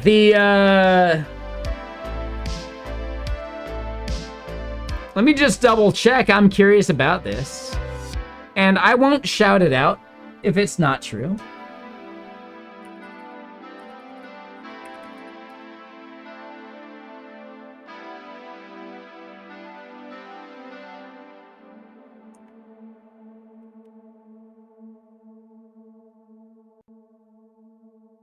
Yeah, right? Like, only other stream I can think of that hasn't subbed as long as you have, right, is 2 months less. And they're sitting at 61. And I don't know if they'd be bummed, but that's Primogen. Like, he's the man. Yeah. So Raimu, you're at 63, Prime's at 61, and he's probably like a day or two away from 62.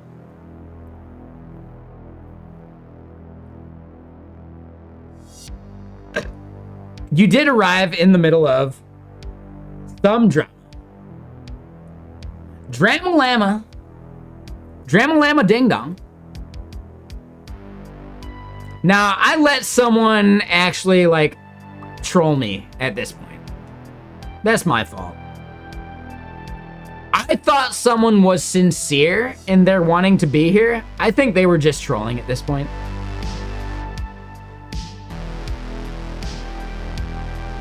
That's my fault. I'm sorry. I should have ignored them ages ago. They're so new to stream that their opinion was actually meaningless.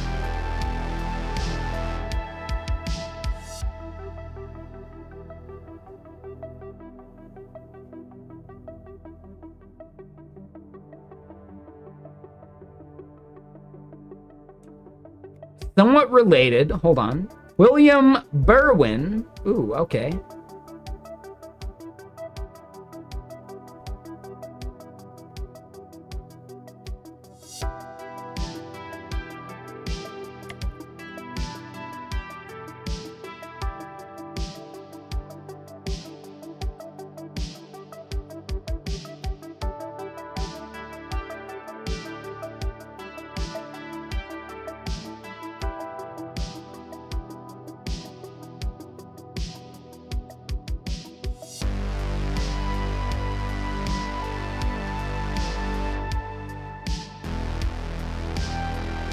Zummy made you watch it? Okay, so I actually think I need to, like, click it and watch it later.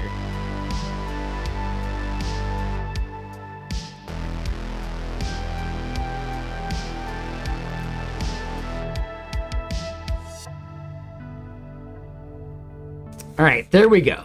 Yeah, that's homework for later.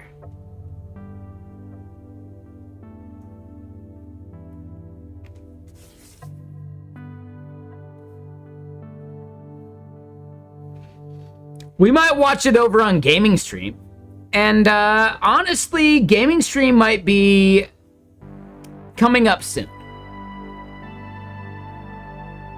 For sure.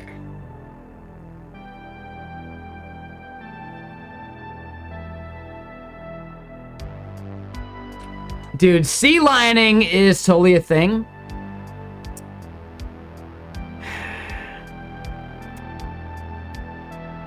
You can recognize a sea lion because they will phrase things as, well, no, I'm not saying anything. I'm just asking questions.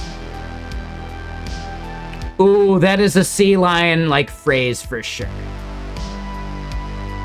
No, I don't have an opinion. I'm just asking questions. Oh, that's a fucking sea lion. They don't actually care about your answer. They just want to keep asking questions till you're exhausted from the entire thing. Yeah, that's a sea lion tactic for sure.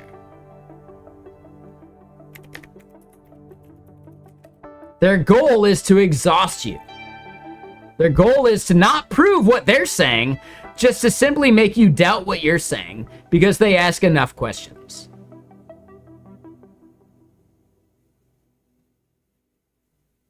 It's a false pretense of an honest debate.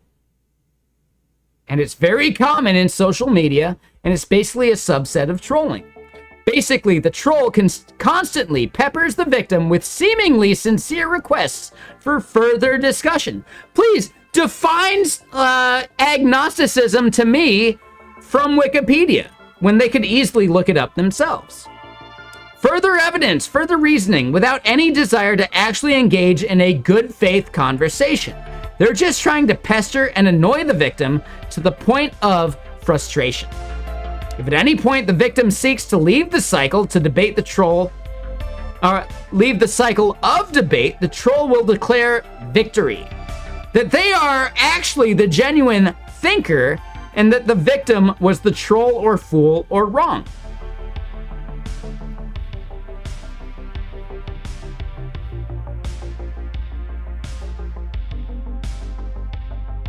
We were being sea-lioned, and I didn't recognize it until way too late. I'm agnostic, but I think someone is fundamentally wrong.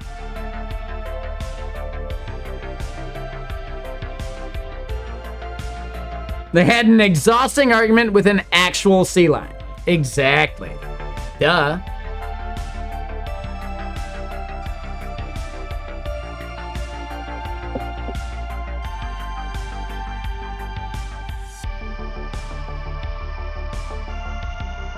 All right, so back to what we were trying to do before then.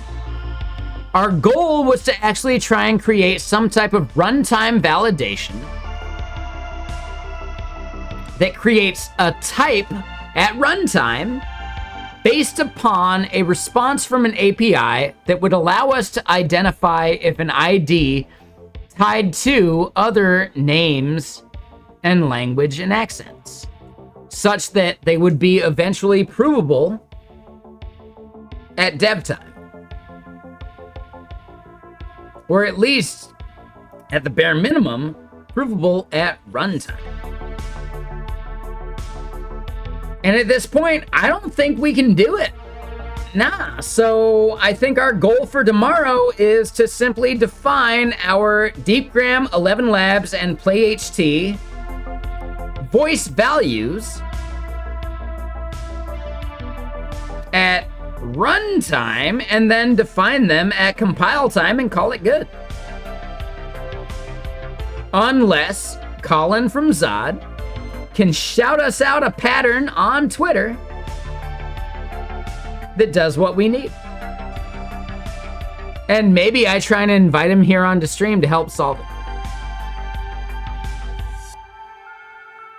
Yeah, we are at 6 years of streaming.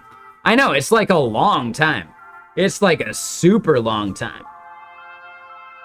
Like, holy shit. How have I been able to maintain streaming with the type of people we just dealt with? How have I even done so? Because I am aggressive about weeding those fucking people out. Right? It's that simple. You weed out the people that make your stream less enjoyable. And Dr. Kaxer, my God, like, come on. I side-eye all the time. I didn't even mean that one. That was just instinctual side-eye. I didn't even do that one on purpose. Shit. Okay. Come on. Come on. But no, like, I keep streaming because I have a stream I want to come back to every day. And for everyone out there that is trying to stream, that wants to stream, that wants to do their own thing, that has done their own thing, no matter what, do not make a stream that satisfies everybody, because the moment you try and do that, you have a stream that doesn't satisfy you. And the goal is to have a stream that you want to come back to. It doesn't matter if you disregard part of your audience, because if you don't keep streaming, you don't have an audience anyway. So if you disregard 10% of your audience, that's fine, but you still continue to stream. And that is one of the most fundamentally important things about streaming in general. Stream for yourself, not for the audience. One thing I can point that out is, there was a streamer, and I'm gonna forget his name. He was streaming Fortnite, and he fucking hated it. And Kaxer, I'm sorry, I'm not trying to make you feel bad about it, but there was a streamer, and I'm gonna forget his name right now, but he's famous. He's like a famous fucking streamer. He hated Fortnite, but he felt stuck because that's what his audience wanted. And at some point he decided, you know what? I'm gonna stream what I want to stream. And he started streaming the pirate game. I forget the name of it, right? That pirate game where like you go and you're doing your stuff and blah, blah, blah. And eventually, yeah, his numbers tanked for a bit. But at the end of the day, he actually cultivated a stream that was there for him, not just the game he was playing. And he was no longer stuck playing a game that made him feel miserable. Exactly, Humble Web Dev. The streamer I'm mentioning is famous. It's not Nadeshot. It's, God, he's like a famous streamer at this point. It's not Ninja, but it's very close to, like, Ninja level with Fortnite, at least back in the day. Someone's gonna mention it real quick, and, like, they'll be dead on balls accurate. I'm really trying to remember what their name is. I'm pretty sure I follow them because... No, it wasn't XUC. God, like, it's on the tip of my tongue. Start naming out, like, old school, like, Fortnite, and then, like, pivoted to other game streamers. Not Tfue.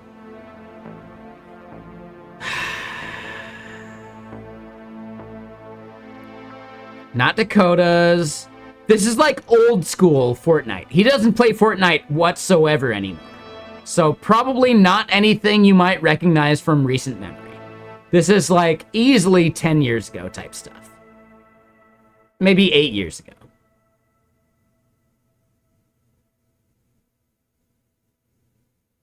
He's kind of a dick. That's what I recognize him as, basically, from like other people commenting.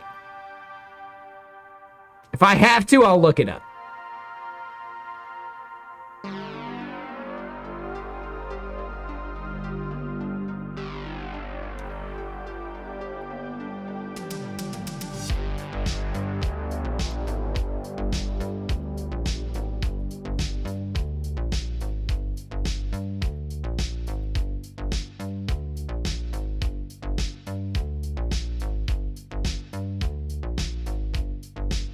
Wasn't EMAD. Wasn't Ninja. Not Tim the Tatman. I know, like, there's a bunch of them, actually.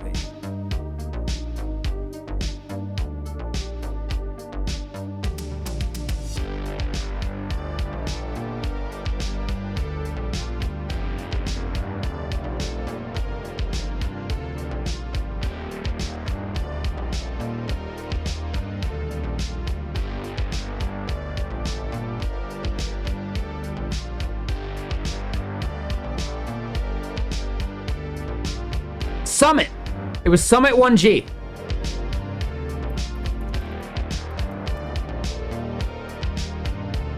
Summit 1G. This dude.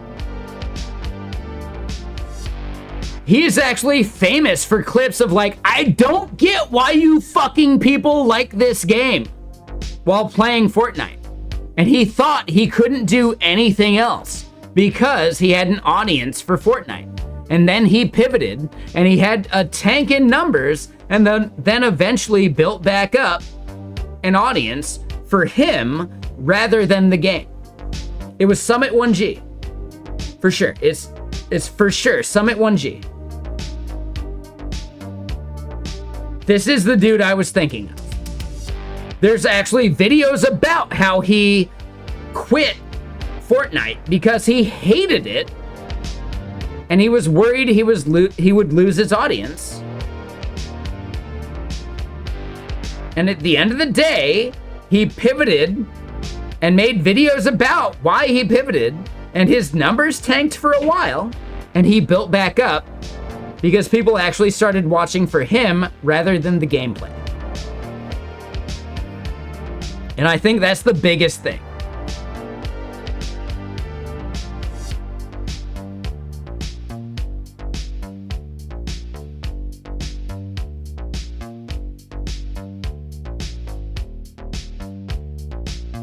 So FD, yes, yeah, technically, this dude hates everything he plays. And that's maybe part of his content. But realistically, there were videos made about when he quit Fortnite because he didn't want to do it anymore, right? Yeah, he is basically a complaint artist at this point.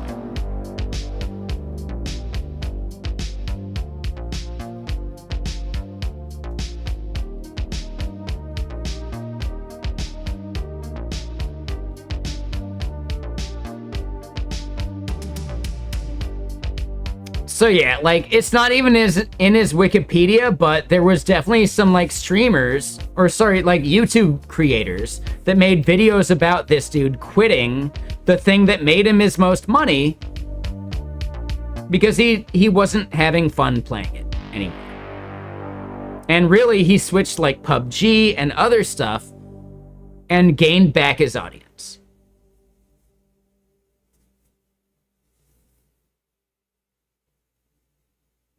Yeah, so there it is, Dr. Kagster. Like, yeah, like, Ninja is the most, like, fickle fucking streamer I can think of. He'll go wherever his audience is. Like, dude, that guy is, like, so much a bullshit artist. Yeah, it's definitely clickbait. But this dude, right, at least embodied it. He basically quit Fortnite, as far as I know, even though he knew it would tank his numbers.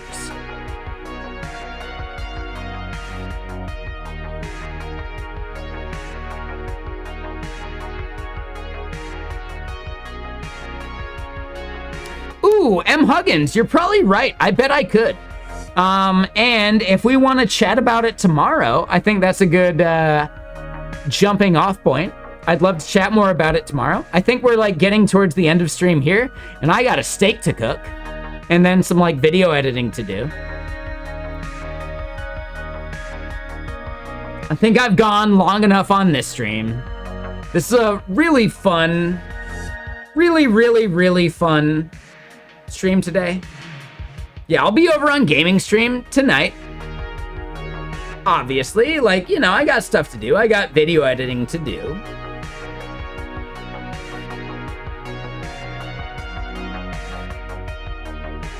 I did let myself get sidetracked by a troll, more than I should have, but we were towards the end of things anyway, so I'm okay with it.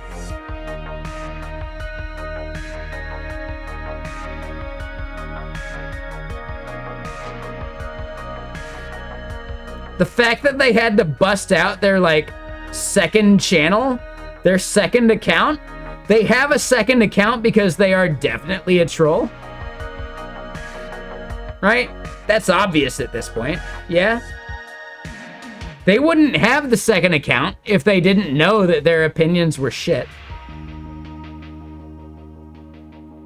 Yeah, fun was had. I think we're good. Who wants to fight? Put them up, right? Another game of fisticuffs, Primus style.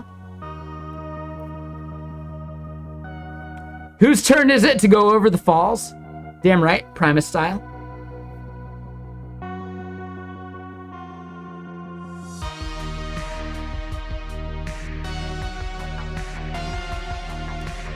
But no, I think we're good. Yeah, nah, man. We weeded out a toxic member of the community. What else would I ask for on a 6th year streamiversary? And Dr. Kagster. It's not even my birthday yet. We got like a whole 3 weeks before then. Like, take it easy, chill, pace yourself. I do appreciate it. Thank you. It's not even my birthday yet. June is like when all of the things happen.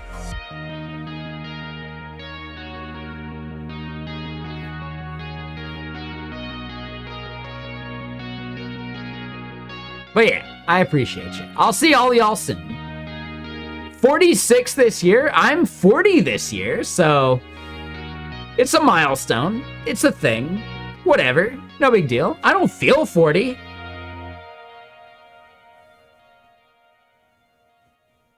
That don't mean shit, though.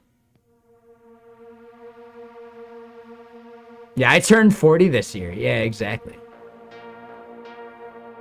Yeah, thank you, Link. I appreciate you hanging out through the raid, for sure.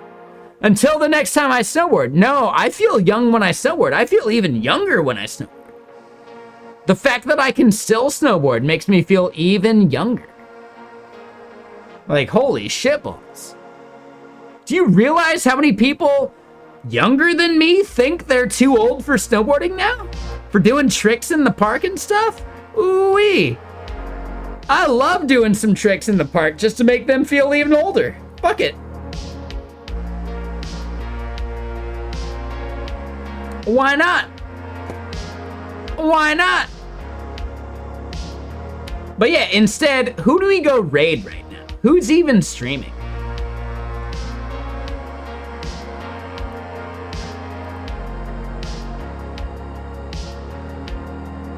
Who do we pass the raid on to?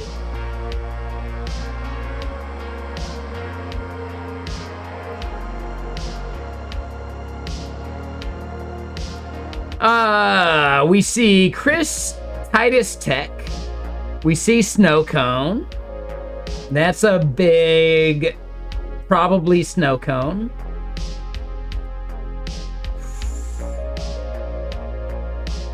Oh, we see Evan J. Stern playing Dave the Diver. We see Coding with Strangers. Nikwan Datasci.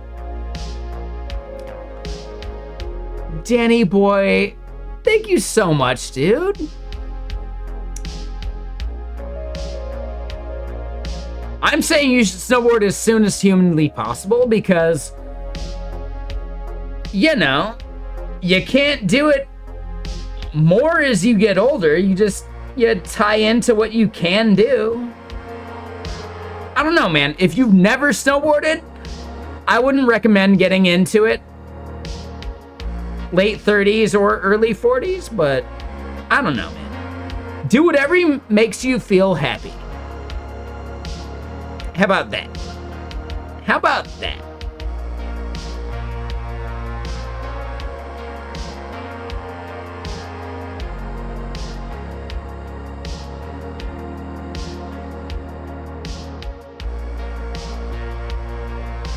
How about that? So yeah, thank you, Danny Boy. I really appreciate that. Yeah, knees are a finite expendable resource. They only get worse. Jitspo is a really good option, but my thought is either we raid a science and tech streamer, right, that is not gaming focused, or we go raid just, I don't know, someone that I really enjoy.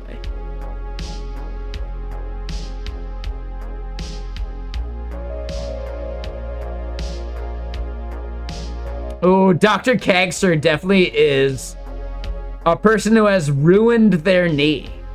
I forget, what part of your knee went bad? Was it meniscus stuff or was it like ligament stuff? Or was it all of the above?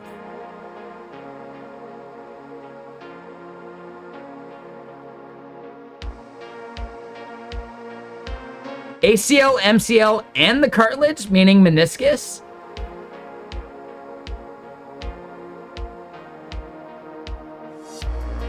So all of the above. Yikes.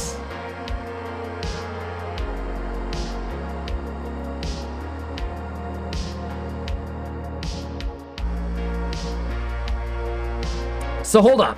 How about this? Dr. Kagster, are you familiar with Evan J. Stern? Have you ever seen the show Letterkenny?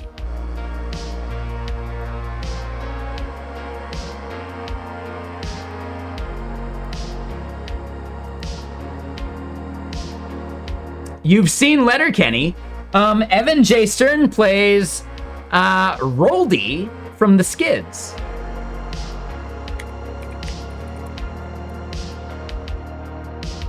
He's the one that says, "Stop." He's actually a super chill dude. I met him at TwitchCon last year in Vegas. I hope he heads out to TwitchCon this year. He's a super chill dude, despite being way more famous than any other person I've ever met, basically. Besides maybe, the